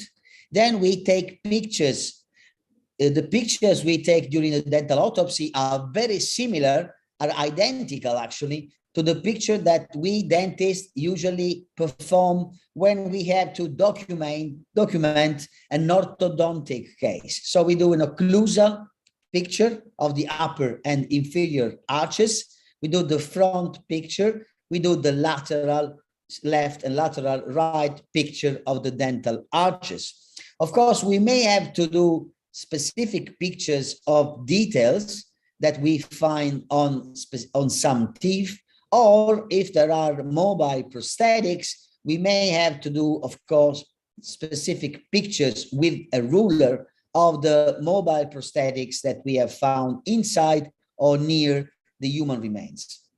In some situation where the cadaver has a rigor mortis and this doesn't allow us to observe the intraoral area, then we may have to do an incision on the lateral area of the lips in order to widen the cheek and observe, or we may even do a bigger resection of the face in order to resect mandibles and maxilla. A very extremely important aspect of the dental autopsy is the X-ray, because without an X-ray collection, our dental autopsy collection would be considered incomplete. So in my view, it is negligent to do a post-mortem dental collection, which is a dental autopsy, without performing dental periapical X-rays.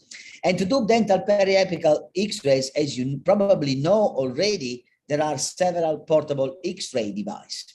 Now here I have, you can see a synthesis of the phases that we do on the mortuary aspect. So jaw analysis, photographs, radiographs. We may also take impressions of jaws directly with impression material or indirectly with intraoral scanner. Now this area here on next to the human remains is only one part of the dental autopsy, because the dental autopsy is not only the post-mortem dental data collection, but it's also the analysis of that data. So the forensic evaluation that we do is, of course, linked to two aspects. First of all, we want to assess an age of the human remains, which is extremely important. And then we want to finally obtain a genetic biological profile, sex, group population, social status, alimentary habits, geographical origin, which will allow police agencies and also family of the missing persons to look for a specific, let's say, list of compatible missing persons who are compatible with the biological profile that we have obtained. We can also work in the 2D and 3D facial approximation, and we could also perform a human identification through superimposition of the skull and the picture of the missing person. Here is the standard of a usual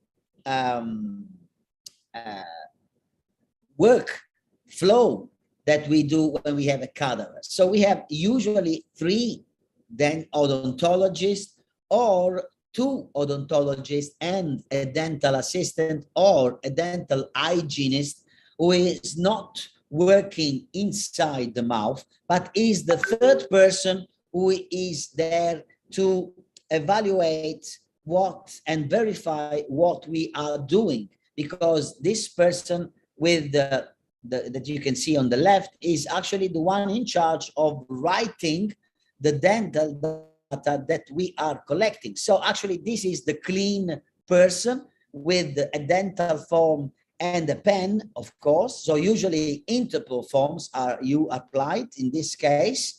And you have one forensic odontologist and the second forensic odontologist who together are observing the internal area of jaws and collect dental data. One is actually observing, the second one is assisting, but is also checking that what is referred by the first dentist is correct. So usually you have two odontologists and the third odontologist or a dental hygienist or a dental assistant.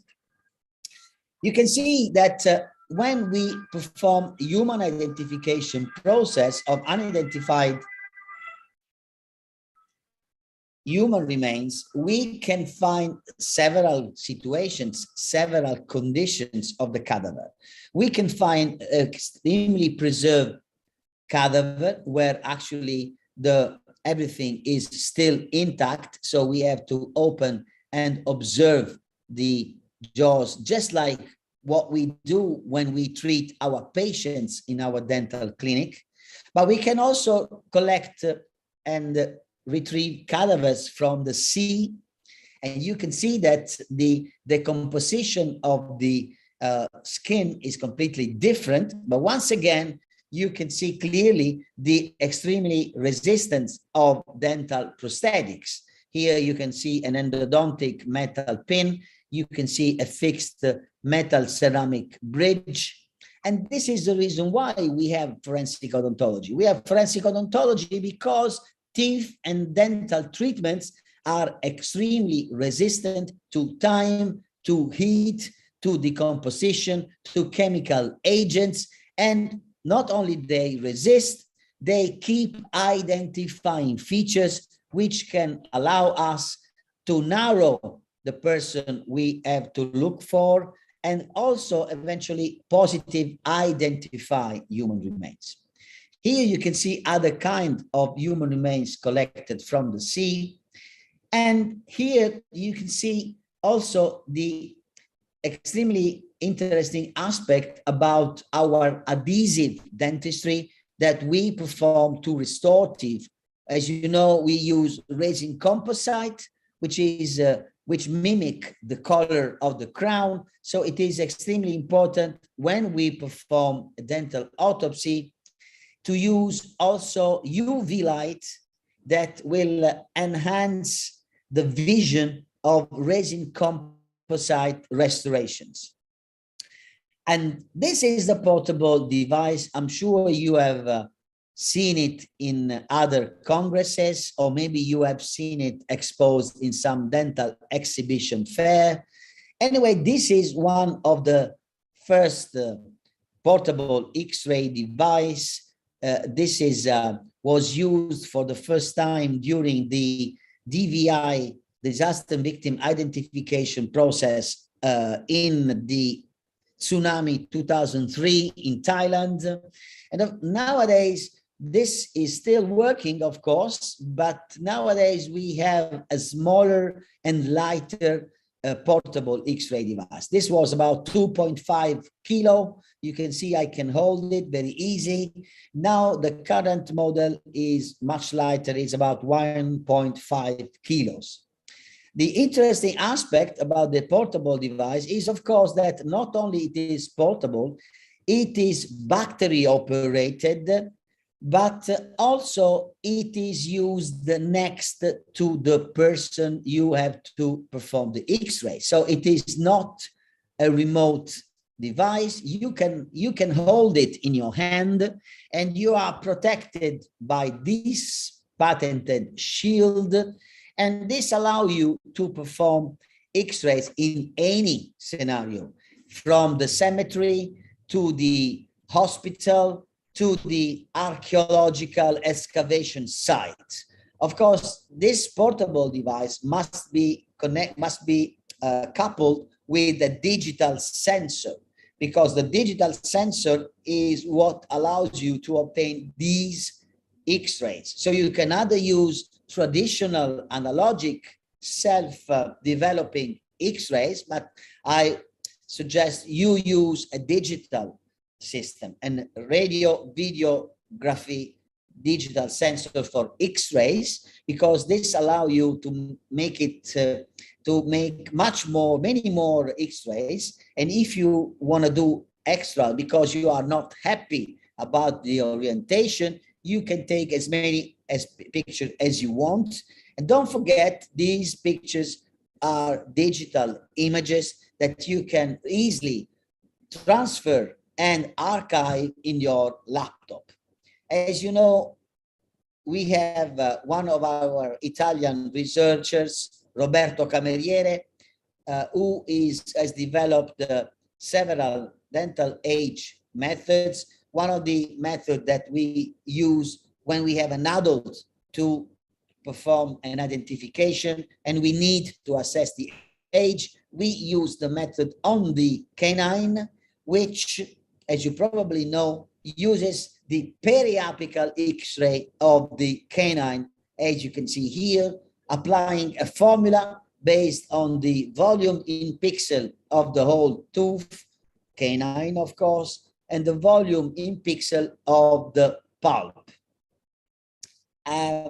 One of the extremely fundamental aspects that makes the difference between a dental autopsy and a dental visit in your dental clinic is that when we observe and we inspect the mouth, we have to collect all dental data and also record all the characteristics of the restorations that we have eventually found.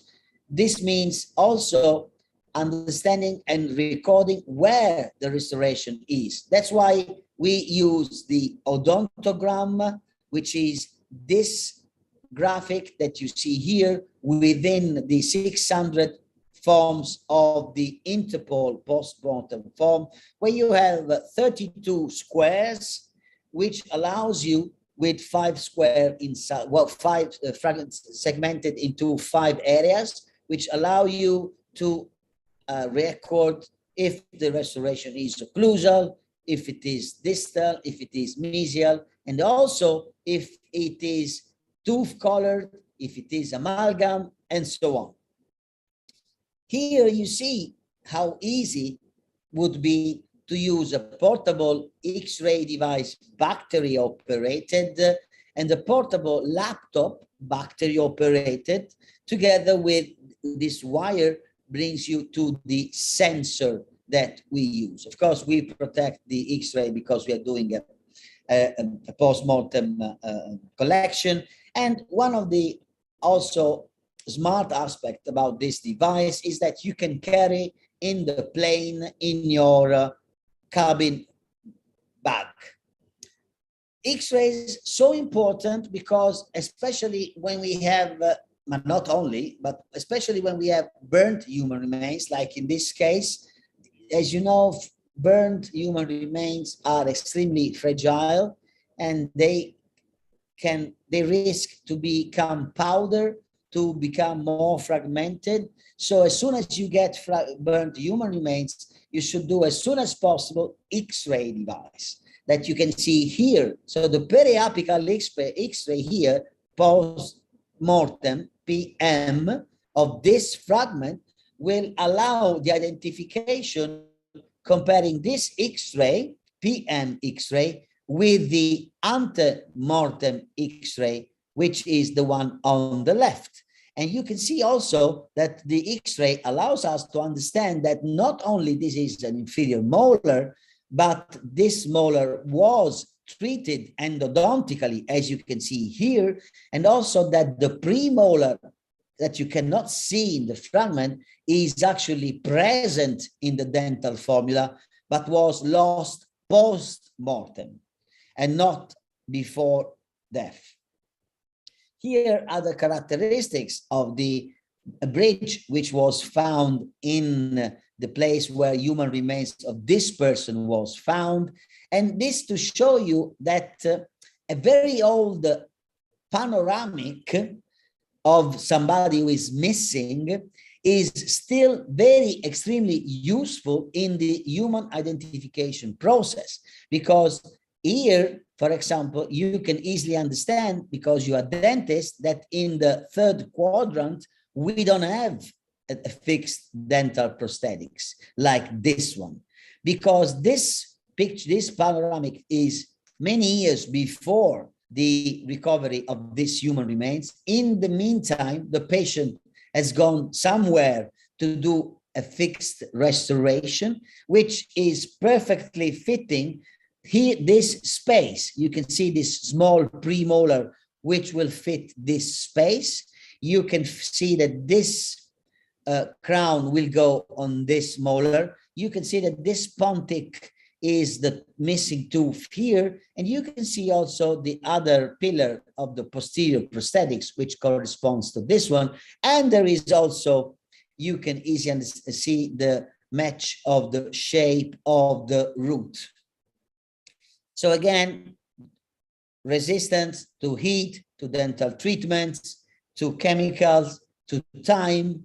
And also, don't forget that sound teeth are very useful also to collect DNA from the pulp.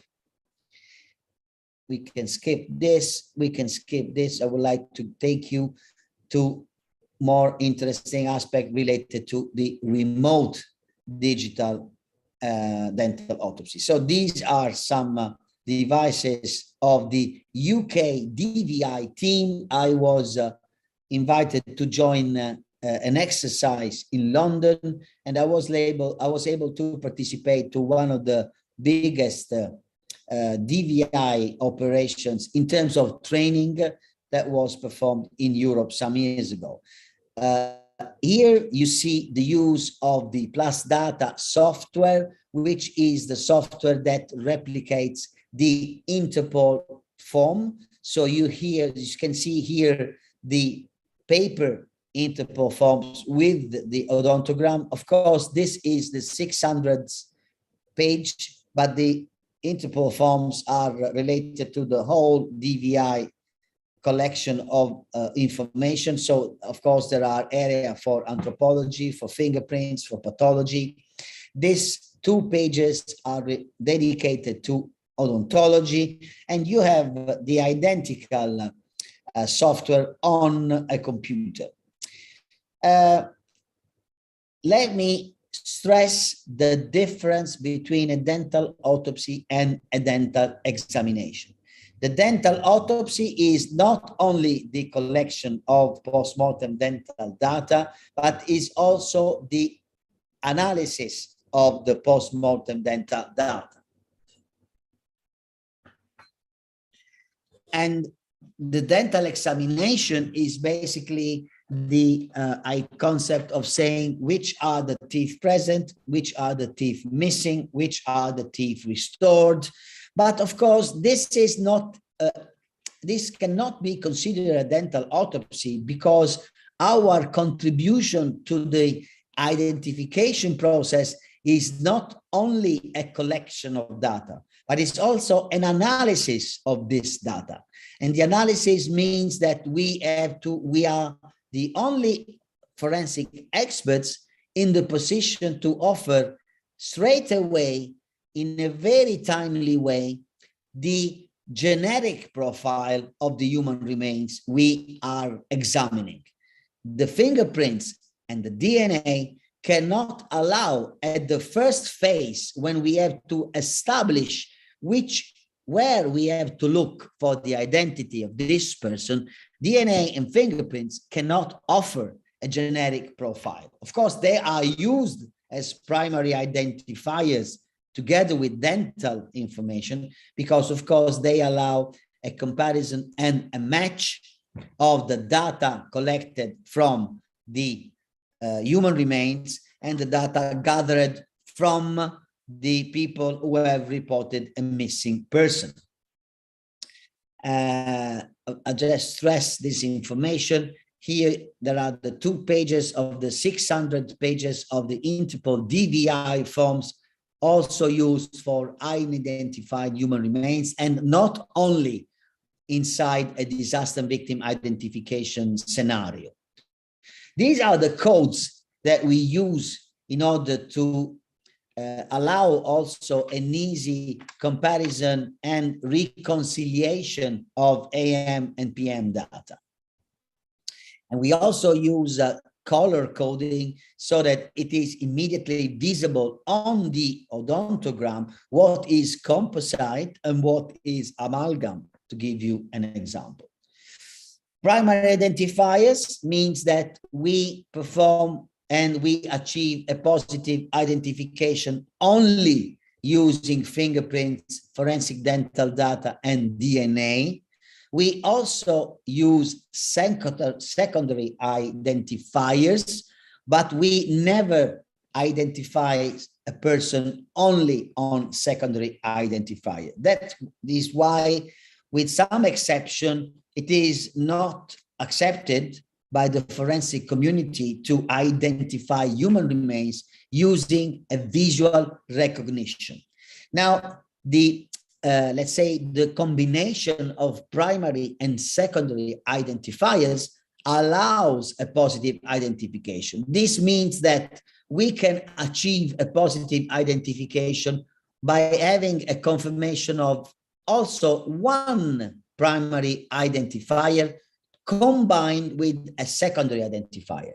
This means that fingerprints can well achieve a positive ID combined with the secondary identifiers, as well as dental can achieve a positive ID combined with a secondary identifier, as well as DNA with a secondary identifiers. What are these secondary identifiers? Basically, tattoos, personal belongings, piercing, scars, objects that are obtained, that are worn by the unidentified human remains. In the dental area, we have also bleaching trays for bleaching teeth. We have study models. We can have sport mouth guards. We can have orthodontic retainers. We can even use smile picture, selfie picture showing a smile with the front teeth that allows us to understand if there are some features that we can recognize in the unidentified human remains, like diastema, rotation, malposition.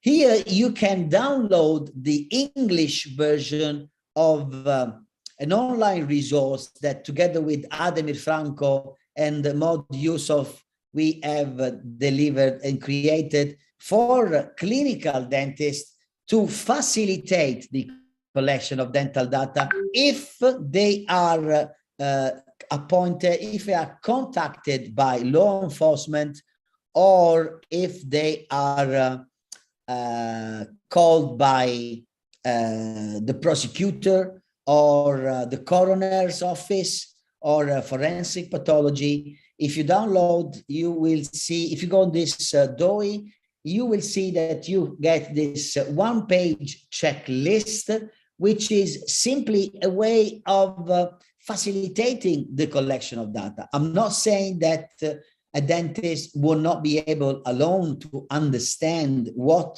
to offer, what to collect, if he is or she is contacted by experts in human identification process. But just to avoid any mistakes, or just to put everything in the profile of the patients that you have treated, this checklist is made to facilitate this process. The first half of it is related to the dental information, just in case, because, okay, for me, and probably for most of you, it is easy to self-understanding, easy to understand that anything related to dentistry could be used for human identification. But maybe it is some dentists or some colleagues could think that a very old study model 20 years ago or 15 years ago, or a very old X-ray, a 10-year-old panoramic, for example, she could believe that that is too old to be used for a human identification process, which is not true. And the second half of the checklist is related to what a dentist remembers to have performed in that person who is reported as missing, because this will facilitate the police officers to address the specific questions to the family of the missing. But let's go directly. I would like to jump because I won't like to stay in time. So I would like to again stress one of the aspect that, together with so many other colleagues from now over 30 countries, are working on, which is the promotion of humanitarian forensic odontology. We created in 2015, attending the identical meeting we just attended 2 days ago and yesterday, which is the meeting organized by Interpol in the disaster victim identification process in Lyon. And I proposed the 5th of May, now 7 years ago, to think about the human rights of the dead, the human rights of the dead to have a name and an identity, the human rights of the family of the missing persons who are dead to have their beloved back, celebrate the funeral, and close the suffering of the mourning for the loss of their beloved. So we created this group of odontologists. We, of course, started as a simple group of people who shared these ideas. Then we have evolved in an association called AFOR, Association Forensic Odontology for Human Rights, which was created in 2019. I, of course, have been the president then, and currently the president is Professor Emlata Pandey from Mumbai, India. I'm so proud that we have actually a president of this association who is from India. This is our logo, and this is the website that you can visit. Let me remind you also, let me announce you that next year, 2023, as president-elect of the association AFOR, I am organizing the second symposium on humanitarian forensic odontology here in Turin with the University of Turin. If you want to learn more about humanitarian forensic odontology, you can read this open access article where we give an overview of some example of humanitarian forensics related to odontology. Now, let's close this presentation with the virtual autopsy. Now, it is not the first time that, of course, there is somebody addressing the usefulness of a virtual assessment. Ademir Franco and others already presented this in 2011. There are other articles also in 2019. But what was a slightly different view that brought to the registration of the trademark virdentopsy, which has been registered as a trademark, but let me underline and highlight that it has no commercial benefit. It was just registered as a trademark, but for no commercial goals. And you can read also this open access article on Dentistry Journal where I describe the process. So this is virdentopsy comes from of course the term virtual and dental autopsy, and this was launched by the University of Turin in 2020, so 2 years ago, during the pandemic. Because of the pandemic, as we know, and as we are doing today, we are using online tools to meet, even if we are not physically meeting. So because of these aspects, there were some infection risks during any medical procedures, including a dental autopsy, as we highlighted in an article in 2020 with Dr. Lupariello and Professor Pandey. But the other aspect is related to having the opportunity to respect best practices in human identification, even if I cannot fly to India, for example. A virtual autopsy was also started in Germany with Professor Tali in 2000, from Switzerland, actually. And then it was presented in Germany. And they created the process called virtopsy. Forensic pathologists are very well aware of what virtopsy is. And Professor Tali is actually one of the lecturers that is speaking tomorrow morning inside our university training course on disaster victim identification. Now, beyond this, what is virtopsy? It is composed of a process of post-mortem collection related to video recording, 2D, and eventually 3D, when this will be easier to do. Also, 3D means scanner, portable scanner that you can use. You can do a photographic collection. You can use intraoral scanner. You can use even your smartphone, as I will show you. You have to collect periapical X-rays, and then you have to transfer all this information to a remote odontologist. This transfer can be done also doing a live streaming collection. This is the intraoral scanner. I'm sure you have already seen it in dental conferences with dental exhibition. As you know, this allows us to obtain a 3D impression real time, which can be also transferred digitally, because this is used for prosthetics and orthodontics treatments. But this can be used also for a forensic post-mortem dental collection. And also we can use the smart glasses like this one we have. And smart glasses use augmented reality and have also a camera here that allows people who are connected remotely to observe what this colleague is observing on these human remains, and eventually ask him, because there is also an audio connection and also an augmented reality features, ask him to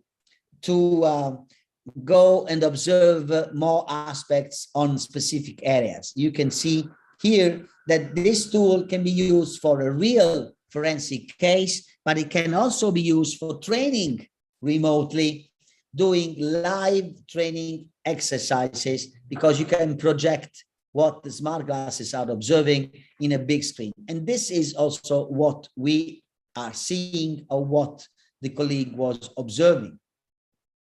Very easy and free tools online to do a live streaming collection from a smartphone and a laptop, like this app, which is free. And here I show you what is the video that you, and the quality of video that you can obtain using one of the latest smartphones. You can stop, you can enlarge, you can easily see the features that these dental arches have. And of course, this allows you to obtain information and write a forensic report, even if you are not on site. The video you have to perform is, of course, a lingual oriented video, an occlusal oriented video, and a vestibular oriented video, just like what I'm doing here. This is the vestibular collection of this video. Again, you can easily see the teeth which are present, the characteristics of the teeth, if there are fractures, if there are restorations, if there are dental calculus, which teeth are missing, etc. And this is the lingual aspect. Again, you can easily see what are the characteristics of teeth. Now, to stay in my time, this to show you the use of augmented reality through the smart glasses I was just telling you. So the smart glasses are not only a tool to project in live streaming what you are observing, but they are also used to interact with the operator who is observing real time that human remains. With that said, I'm going to the end with the last 3 slides. I hope I am in the time that was given to me. So first of all, a remote evaluation is actually can offer a contribution in best practices where dental evidence is found. And this can be used for the victims of migrations. We can be used when we collect unidentified human remains that we don't know the nationality. So we could recover human remains from the sea, from the Mediterranean Sea, and we are in Italy, but this doesn't mean that that person is Italian. So we may need to circulate the profile internationally because this person may be a migrant or maybe a tourist. So we need to interact with other agencies and other colleagues of other nationalities. And we don't need to ask their expert opinion by having them coming to Italy. We can transfer information to them remotely. In fact, digital and remote dental autopsy broadens the horizon of forensic caseworks because this allows me, for example, or you to involve odontologists from other nationalities and eventually ask for a second expert opinion. Or you can obtain the forensic evaluation of an experienced forensic odontologist. Even if you don't have a forensic odontologist on site, you may have dentists on site who could collect post-mortem data, but being a dentist doesn't mean that you have a forensic background. So a dentist on site could perform the collection of post-mortem data, as I showed you with the video, collecting X-rays of human remains, and then the expert report with the genetic profile can be performed remotely by a forensic odontologist of another country or of another place in the country.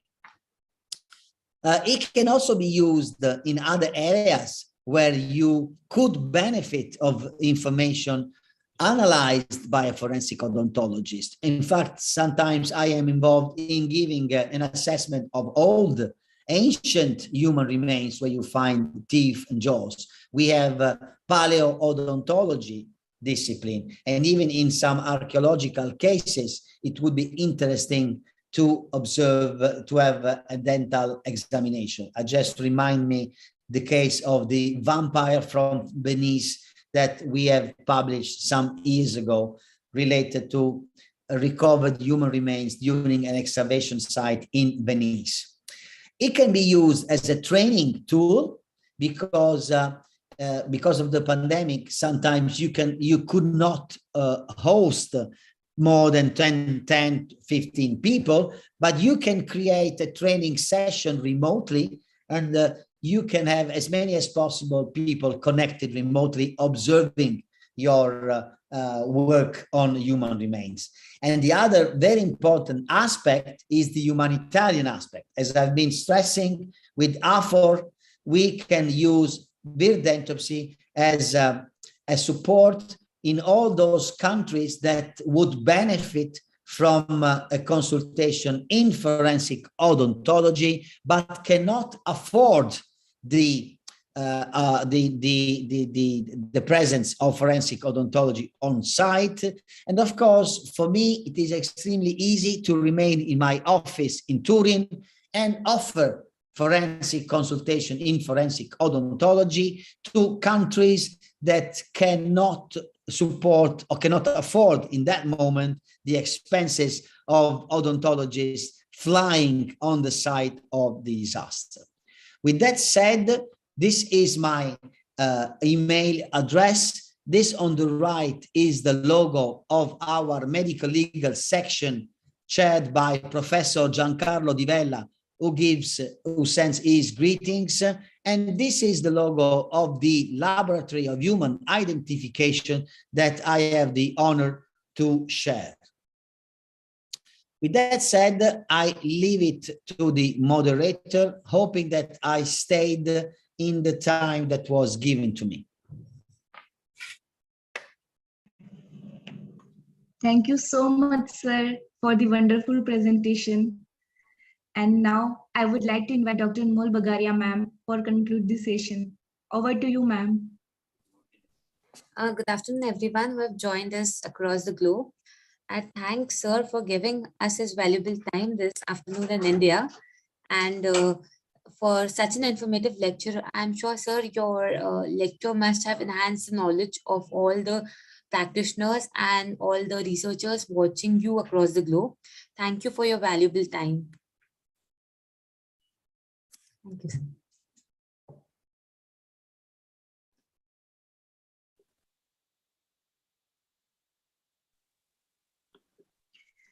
So the next, I would like to invite Professor Robert Green, sir. He is the Professor of Forensic Science, Director of Student Engagement University of Kent, England, UK. Good morning, everyone. Can you hear me? Yes, sir. Good morning from a very rather unusually sunny UK. Let me just, it says the host has disabled screen sharing. Can I share my screen? Yes, sir. You can share your screen. When I go into screen sharing, bear with me. I've got it now, I think.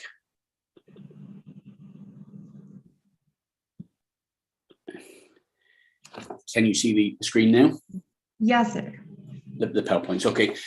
Well, good morning, and thank you for inviting me to participate in this conference. I'll begin by saying that I feel rather a fraud. I'm not a dental expert. I'm not someone who's had lots of interest, lots of involvement with dentistry. But I am someone who's been around forensic science since around about 1985. So perhaps a good few years before some of your participants were born. And so I've seen lots of developments. And I suppose I was saying to someone the other day that I just happened to be in the right place at the right time. I came from the Forensic Science Service, the UK Forensic Science Service, at a time which was very, very important, very exciting. It was the leading up to the early 90s and the development of DNA. And one of the stories that came out of DNA was the DNA revolution, I suppose, was this story, Operation Magnum, which is the first cold case program to be where it identified an individual who was long since dead. And there was, remember, been lots of debate about, well, do we need to resurrect this whole story again? And just listening to Emilio there about the rights of the dead, the rights of the families, there is a connection. So as we've been speaking, I sort of thought, well, I'm not too far off the mark with sort of mainstream forensic science. So I want to share with you the very first story, the very first conviction, the very first murder case solved with familial DNA. I want to give some acknowledgements before we start. Acknowledgements to my good friend Colin Dark, whose case this was. We both worked together at the Forensic Science Service, really at the time, and to other colleagues in forensic science. Lots of colleagues in policing, and particularly people in South Wales Police, who effectively were pioneers, really, in developing this thought about, well, we've had all of this investment in DNA profiling and so forth. What happens when we get to the end of this process and the person is actually, not on the DNA database? Do we stop there? Is that the end of it? So I have their permission to share this account with you. But as Emilio was saying there, we must never ever forget what this is all about. It's about the families of Pauline Geraldine, Sandra, and countless others over the years. There's a little warning there, a little trigger warning that there are no unpleasant pictures. But if you do feel that you might be affected by this story of multiple death, then please don't continue any further. Okay, so this was the very first case. It was back in 1973, which I think is around about 47 odd years ago now. It was the first case where we'd actually used familial DNA in a practical sense. It was involved the murders of 3 teenage girls in South Wales.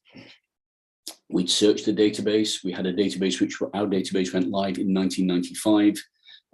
We thought, this was going to be the panacea to solving all crimes. It wasn't. We had to do some further work along the way. But we'd searched the database back in the 95 and so forth. If initially we got no names, then we thought, well, might there be a connection? Might there be a similarity between the victims, in this case, the victim's son, and the actual offender? When I say victim, I'm sorry, I meant to say the offender's son, not the victim's son. The offender's son, who's the guy on the left of the picture there, Joseph Capon. So he was exhumed in 2002. That's a good few years ago now, and that was the very first case. And in fact, we actually we extracted DNA from teeth and from bone actually in that case. So there's not too much of a disconnect. So both of these cases, all of these cases were back in the early 70s. And one of the things that's been not very good in UK terms has been the archiving of materials. This is an exception to the rule. South Wales police were quite good at it by modern day standards. They were better at archiving materials from these cases back in 73. So they kept these cases. The Forensic Science Service had always also kept artifacts that they'd collected over the years, extracts and so forth. And so we had essentially we had 3 cases. We had Pauline, Floyd and Geraldine, who were murdered together. And we had an earlier case, the case of Sandra Newton, which I'll speak to you about in a moment. But that's the press picture from the time. That was, I suppose, how it was done in the day. You can see a real absence of personal protective equipment in those days. But that's going back to 1973. And of course, in those days, what did we have? We had standard serological tests. If we had semen deposited on a victim, we could do the ABO PGM grouping, but essentially that was about it. It was good for exclusion, but of course not for inclusion. And once again, let's reflect on all of the victims. This is Sandra. She was 16 at the time. Nowadays, she would have, of course, been a grandmother, a mum, grandmother, and so forth. But sadly, she ended her life back in 73. Her clothing had been used as a ligature, you can see there, and had been found in this location. So that's an image from where her body was found. The story with Sandra is a little bit different. She'd gone into Cardiff and had consensual sex with a boyfriend on the Saturday night, and for many years, the boyfriend, of course, who was the last person to see poor Sandra, was the prime suspect. But they'd had consensual sex. That of course made the DNA story a little bit more tricky. She was found, as you've seen in the location, and of course the essence there, and going back to thinking about how sort of policing procedures have advanced. This individual would have had to have a vehicle to have moved her body. he didn't, the boyfriend didn't. Despite that, he was a suspect. And like him and the family said, they thought the case was never going to be solved. Pauline and Geraldine were out together.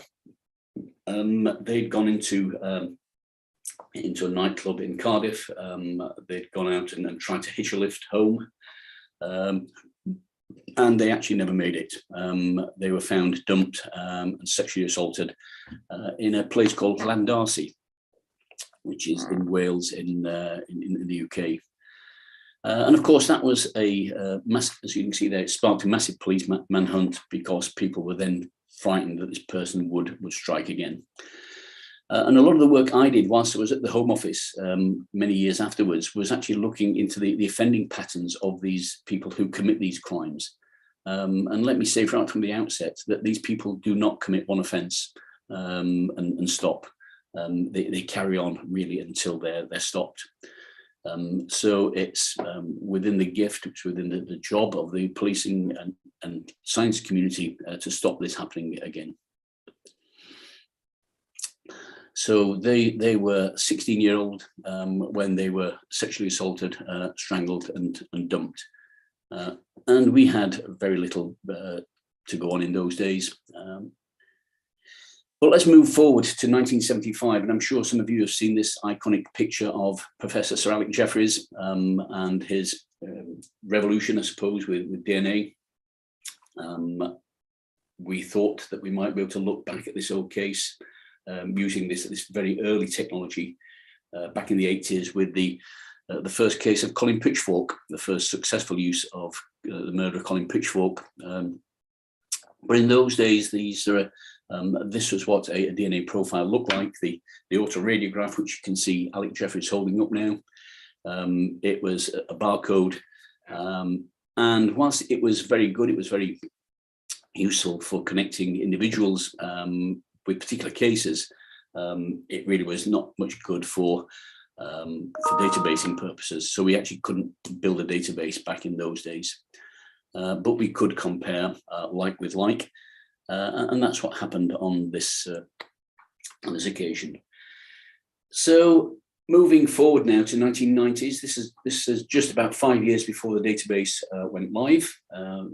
National DNA database went live in 1995, pardon me. And if you look at the QR code to your right, to the bottom right of your picture there, it will actually open up into some other resources that I've put together to actually add a little bit of interest and a little bit of use to this story. So we developed from those autoradiograph processors, we developed into what was referred to at the time as single locus probes, and then moving on into mini satellites and the DNA processing that we actually see today. But you can see there that these developments enabled us to actually do tests that actually worked with semen. Some of the earlier tests didn't actually work they worked okay with blood, but not with semen. So there have been these gradual developments over the years. And so a conscious decision was made by the scientists at point number 8 there, conscious decision was made at the time to effectively sort of see what was coming around the corner. And if you'd like to probe a little bit of the history, you can see that there in the QR link. Next key date was database going live in 95. Everyone was sort of hoping and praying that we might get a lead from that. Because of course, clearly all of these cases were linked. They were linked by modus operandi. They subsequently were linked, of course, by DNA. But those early tests were, by today's standards, perhaps rather rudimentary. We looked at 6 markers, like 6 areas of DNA, not overly discriminating as things turned out. We moved on to look at what was called a 10-plex, where we looked at 10 sites. So we would have 20 areas of DNA to look at. And we could look at the male or female, the Amelia Jennings site, to actually look whether the sample was male or female. So we had 14 numbers. We had a much more discriminating profile. We then had the development of PCR, preliminary chain reaction, where we could copy the DNA in a much more extended way than previously we could. I remember my very first DNA case. In those days, you had to have a piece of DNA around about the size of this. If you can see my hands, around about the size of a moderately sized coin. We've actually gone now full circle, and our DNA processing starts over in the UK now, somewhere in around 400 or 500 picograms of material. So you can see now we've gone from a piece this size to really sort of subparticulate traces. So we were able to use SGM plus this templex. We've got 10 pairs, so we had 20 numbers plus the sex test, and we could also copy the DNA much better. And so that really opened the doors to having a look again at Sandra, Geraldine, and Pauline's case. And credit due to the forensic scientists, credit due to Paul Bethel, to lots of other colleagues in South Wales Police who actually had the foresight to look at this. Because remember, in those days, none of this had ever been done. The Forensic Science Service were asked to look again at this Landasi case. And really hot off the press is the current thinking that Joseph Cappan, the offender in this case, could well possibly have committed offences, could have murdered other girls as well. So we had clothing. The clothing had been archived. The scientific material had been archived, and it had been effectively been kept for future. So really coming full circle now, some of you might have seen this story that's appeared in the national and international press recently, the use of forensic genetic genealogy. At the time, we were using what a technique called familial DNA searching, where we look to exploit the similarities between parents and their children, brothers and sisters. And similarly with forensic genetic genealogy. But what we were doing, the difference with our process and theirs is we were using relatives of people who were actually on the DNA database. The difference with this case, the Joseph D'Angelo case, I don't know if anyone's remembered that case, if anyone's aware of it. But again, if you look at the QR code, it'll actually take you to a little study guide, something I put together for our students. So they look at using things like 23andMe database. What else do they use? The proprietary DNA databases. If you send off for a paternity test or you want to do an ancestry test. So we were able to look at developing the girls' profiles. We had Pauline, she was one of 5 daughters, and of course all of those daughters, all of her sisters would have shared the same DNA of mum and dad, and they would have had some similarities between brother and sister. So for example, if I walk out of my front door now and walk down the street, there's just a possibility that I might share, just by chance, 3 or 4 or 5 DNA bands with just a complete stranger. You understand? The more bands you share, the more chance there is of it being a relative. So we had Geraldine's mum and dad, of course, which would be a 50-50 split between them to develop her profile. So we could develop a profile of the victims, although of course they were now long dead. They died back in 75, and of course so had our individual, so had our offender. In late 2000, we produced the profile of the killer. How did we do that? Well, we actually looked at the son of the individual. Of course, Joseph Kaplan by this time had died. We didn't have his profile, his DNA to actually go back to. But we found that children of criminals, children of some violent criminals, will actually go on to pursue criminal careers in their own right. We looked at the database. Database had been going by then 5 years. We developed this profile effectively by piecing together bits and pieces, subtracting him from the victims, looking at Joseph Kaplan's son, Paul, who'd gone on to find himself on the DNA database. And essentially, in simple terms, we actually looked at the profile of the son of Joseph Kaplan. I said that's a close match to what we were looking at.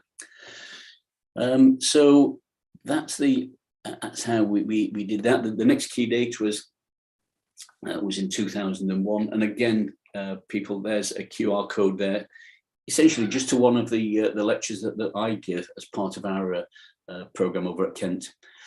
So how would we look at this? We've got the DNA profile of the offender. Yes, we developed that by looking at Paul Kaplan's son and his wife. We noted, of course, that Sandra, the semen from Sandra, was a mixture of two individuals, because Sandra, if you recall, had consensual sex with the boyfriend. So it's easy to separate out the boyfriend. We saw another piece of DNA there that matched, of course, the killer of both Pauline and Geraldine. So by this process of subtraction, we were able to get to who we thought the offender was. We've kept the materials alive all those years. We've got no matches on the database. They launched Operation Magnum in 2000. What they were effectively going to do there was to relook at swabbing individuals, so people who were possible suspects and non-matched. You've probably seen these. Sometimes they're called the traditional sort of dragnet type offence, where you actually go around, the police go around swabbing individuals who they think might be responsible. But they did 500. It generated 35,000 names, and none of them matched. So that's the opposite side of actually doing it the genetic way.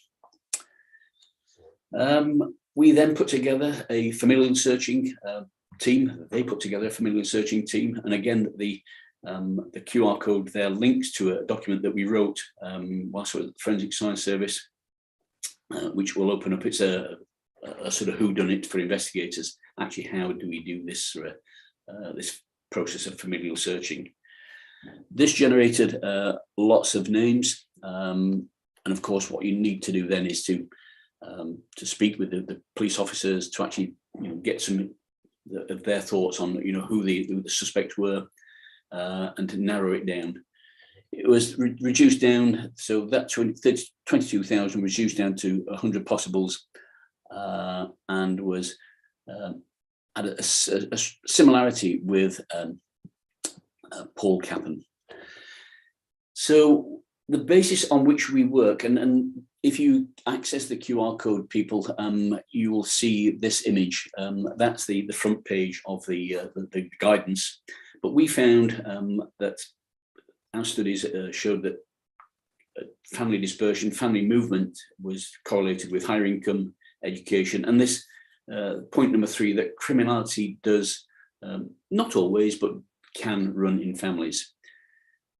We also know that offenders operate close to where they live or in an area which they're familiar, and Kaplan and his family actually lived in Llandarcy. And so the key word there is that a location of a relative may very well lead on to providing a suspect.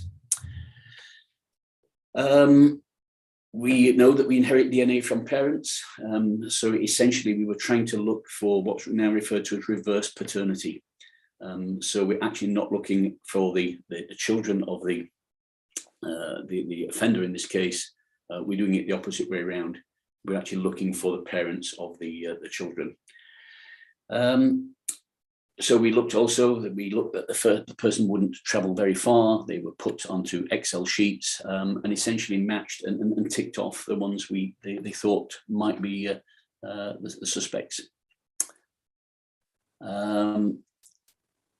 Back in the day, I suppose like many police services around the country, around the world,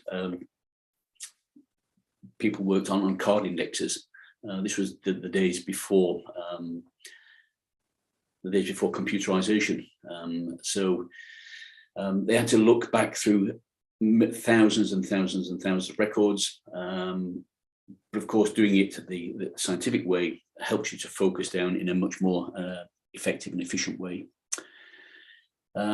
What do we do if we don't get a match on the database? We hear lots about DNA databases nowadays, but what happens if we get to the end of the process and actually there's no match on the database? Well, take a look at the case of Joseph D'Angelo. Go back a few slides if you can access that little study guide and actually see what happened with D'Angelo. And even how that went one stage further than we did. So we can look at familial searches. We can look at Y STRs, some DNA markers that exist primarily on the Y or the male component of the chromosome.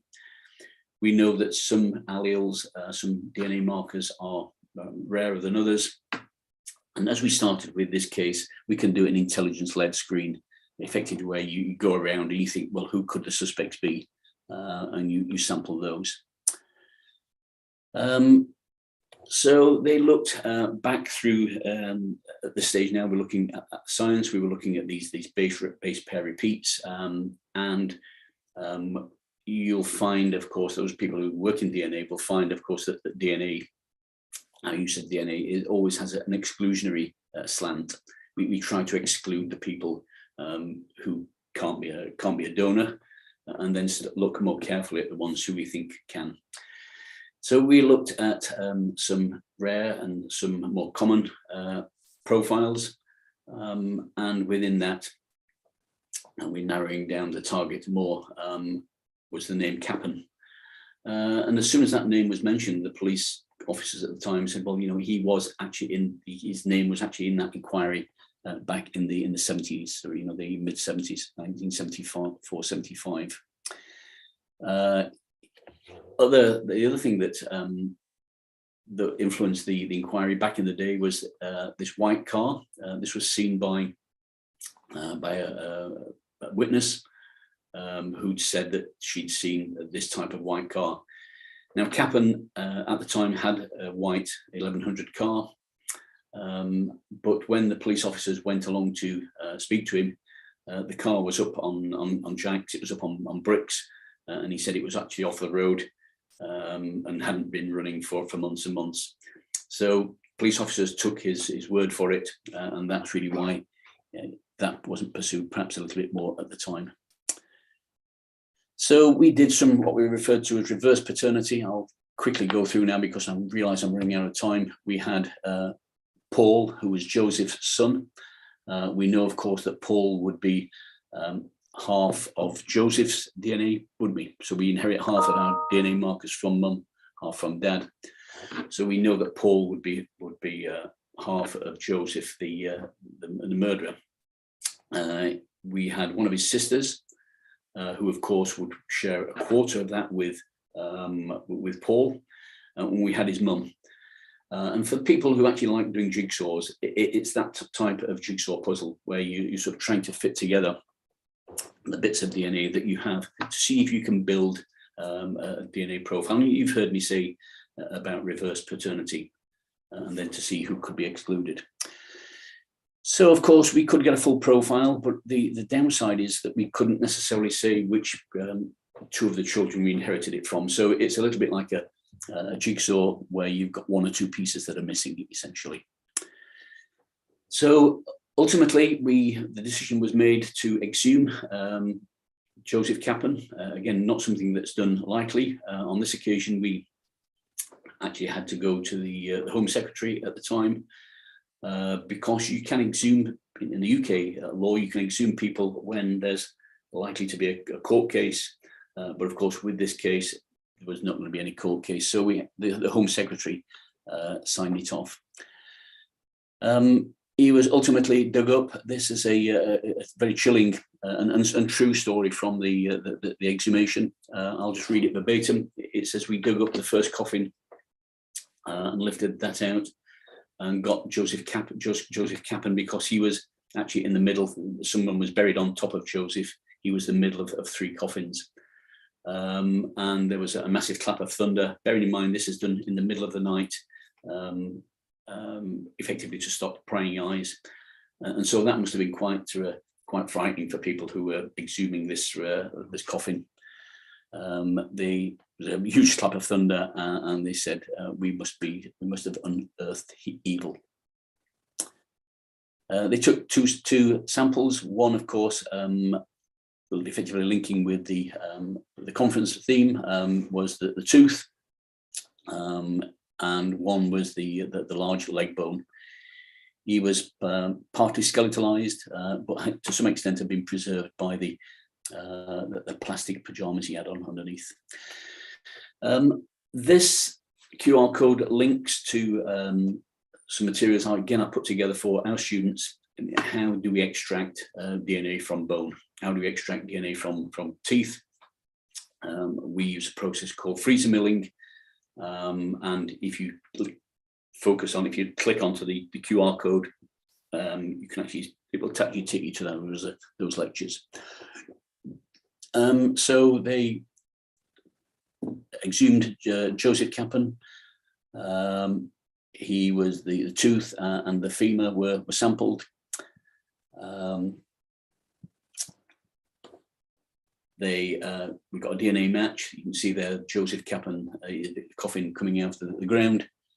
And really, I suppose that was the use of forensic genetic genealogy many years before it currently was being used primarily by the colleagues in the US. So guys, I hope you found that of interest. I'm sorry I ran over just a couple of minutes, but I hope you found that of interest, and I hope I hope I'm not getting too many ones, but let's put it that way. Thank you for listening. Those are my contact details. There's again a QR code there to my bio. It's been a delight being with you all this morning. It's a shame it's not in person, but thank you for inviting me. Thank you. Thank you so much, sir, for interesting presentation. And I would like to invite Dr. Anmol Bagaria, ma'am, for concluding the session. Over to you, ma'am.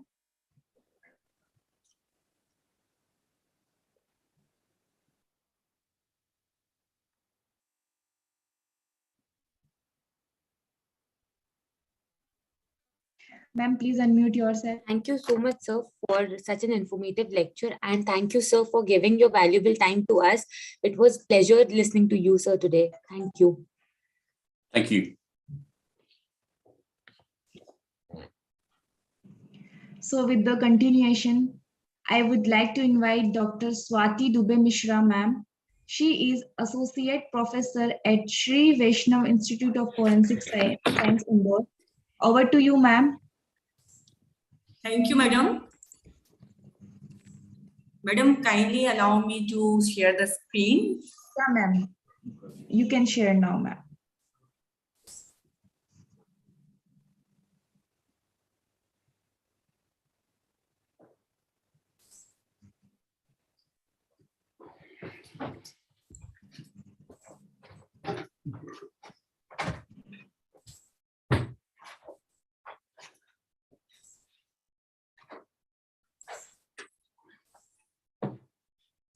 Is it visible, ma'am?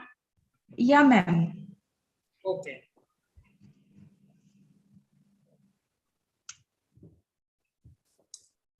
Thank you, madam.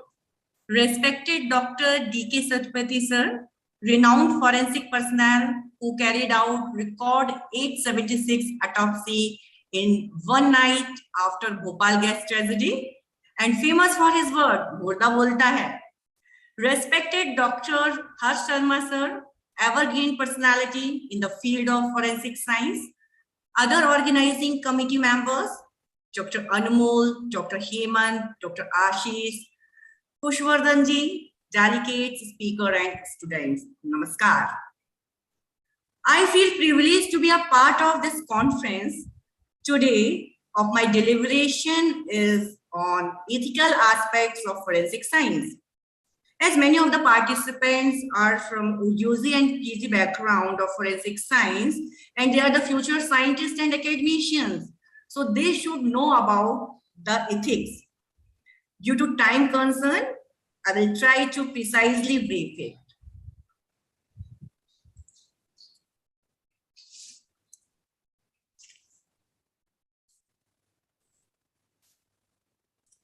Now, see this picture. In this picture, we can understand the meaning of ethics. Actually, in this picture, we can see that for ethical concern, we have to know what is right, what is wrong, what is good, what is bad, what are the rules and regulations, what are the code of conduct, what are the moral principles, and most important, we should know about the updates, research going on in particular fields. So in short, we can say ethics is nothing but it is the discipline dealing with what is good or bad, what is right or wrong, with moral duty and obligation. Now, why ethics are important in forensic science, we have to see. As you all know very well, forensic science is nothing but it is the interface between science and law. Deals primarily with legal matters related to the collection, preservation, and analysis of evidence. It plays a crucial role in linking or exonerating suspect. As a forensic scientist, one must be familiar with the law. The legal responsibility of a forensic scientist include following procedure strictly, obeying the rules of evidence, and maintaining impartiality at all times. So we can say ethics in the field of forensic science is one of supreme importance because the results yielded by physical evidence discovered at scene of crime have a great impact on the lives of others. When evidence is mishandled, mismanipulated, or misinterpreted, the outcome of the case is altered. I think you all know about the renowned forensic scientist Paul L. Kirk. He stated that physical evidence cannot be wrong. It cannot preserve itself. It cannot be wholly absent. Only human failure to find it, study and understand it, and can diminish its value. So here ethics is dealing with values related to human conduct with respect to the rightness and wrongness of concerned action and the goodness and badness of the motives and end of such action. Now, before going forward, you should know what is the meaning of personal and professional ethics.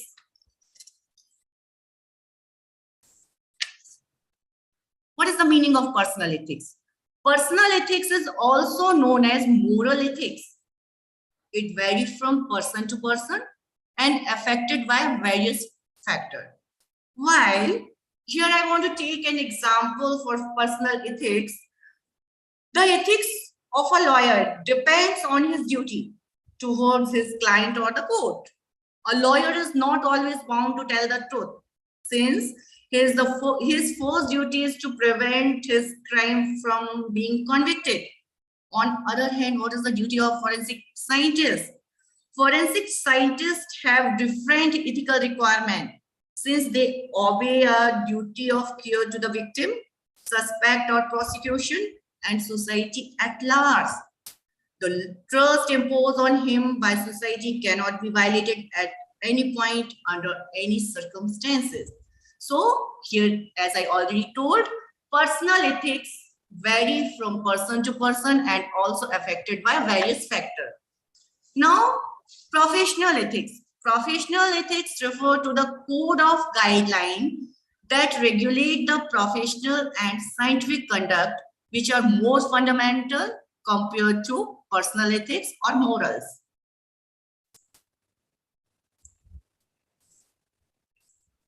Here we have to know what is the exact meaning of code of conduct and why it is necessary. So a written set of rules that an organization, lab, etc. agrees to follow is known as code of ethics. Now, why code of ethics is necessary or compulsory? What is ethical to me, or what is ethical to one forensic scientist may be unethical to another and yet to another. Therefore, in such a situation, these codes may help to guide them the most appropriate course of action. It is important to have a code of ethics to give credibility of the field. That is why we have to follow the code of ethics. There are several different sources for the rules that guide the information for a professional code of ethics. First is general moral principle. General moral principle play a very, very important role or part in the development of code of ethics. And second one is the requirement of science play an important role in the development of a code of ethics in any scientific profession, including our forensic science or criminalistic.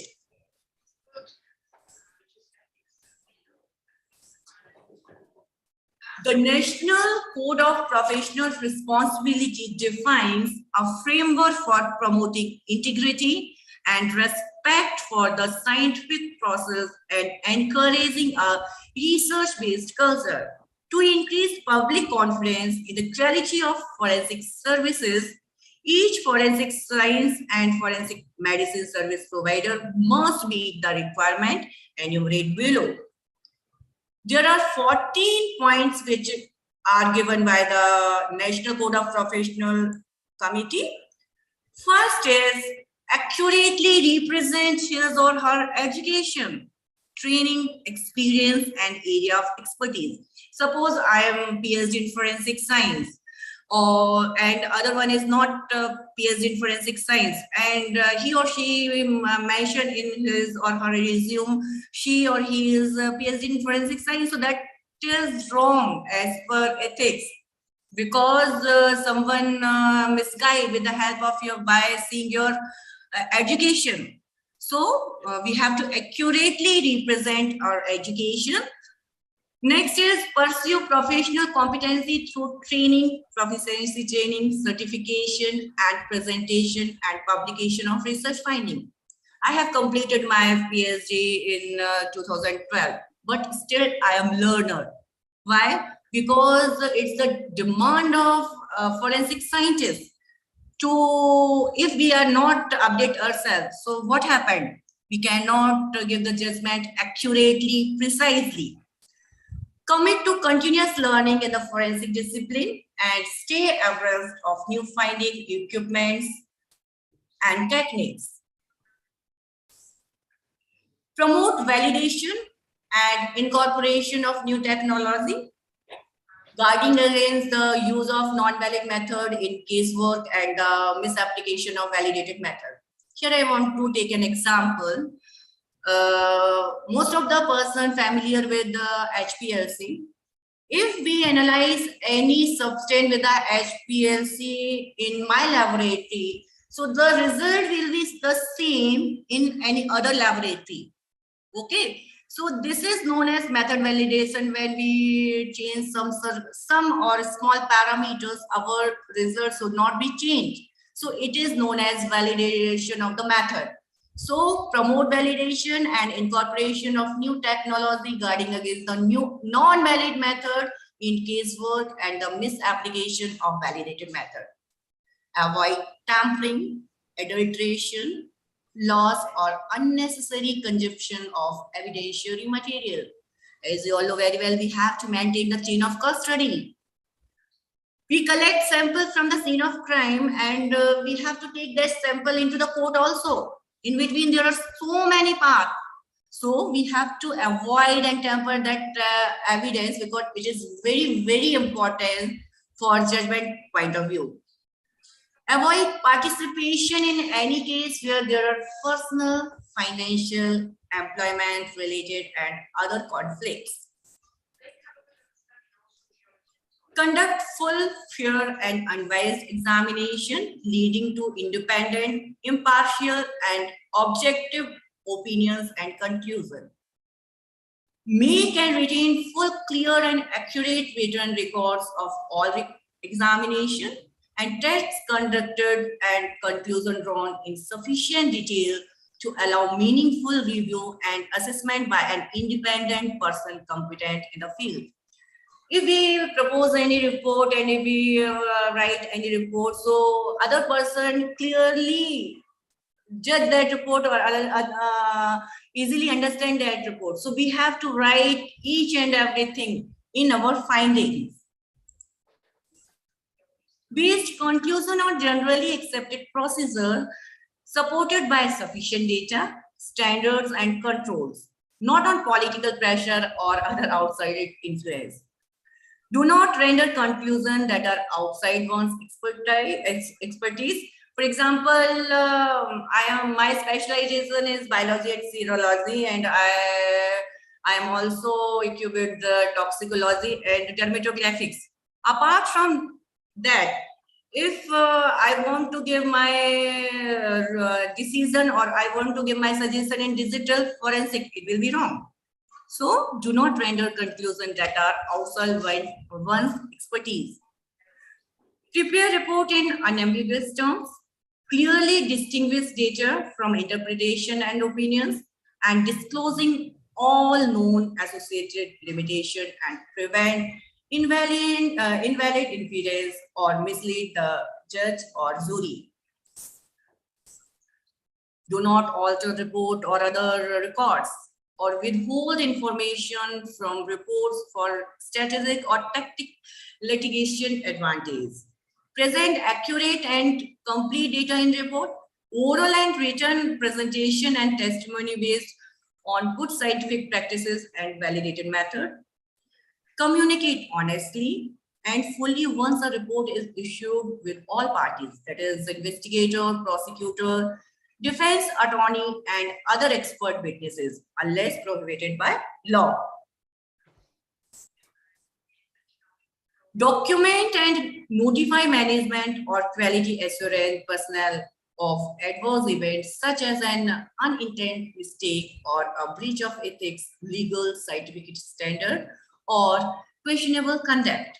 Ensure reporting through proper management channel to all impact scientific and legal parties of any adverse event that affect a previously issued report or testimony. Now, we can conclude that, so in this manner, we have taken 14 points for ethics for forensic scientists or any forensic personnel. So in this manner, we can conclude that due to the mishandling, manipulation and misinterpretation of forensic evidence, lives has been ruined and injustice prevailed. Thus, it is necessary that forensic scientists undergo routine proficiency tests, be of a good moral and ethical character, be properly trained and educated in their field, and more importantly, not be prone to any bias. This forensic evidence holds a significant weight in a court of law. It must be free from the manipulation or tampering so as to achieve the end of justice. Because the role of forensic scientists is not only to provide, to find out the culprit, to provide the judgment to innocent also. Thank you very much.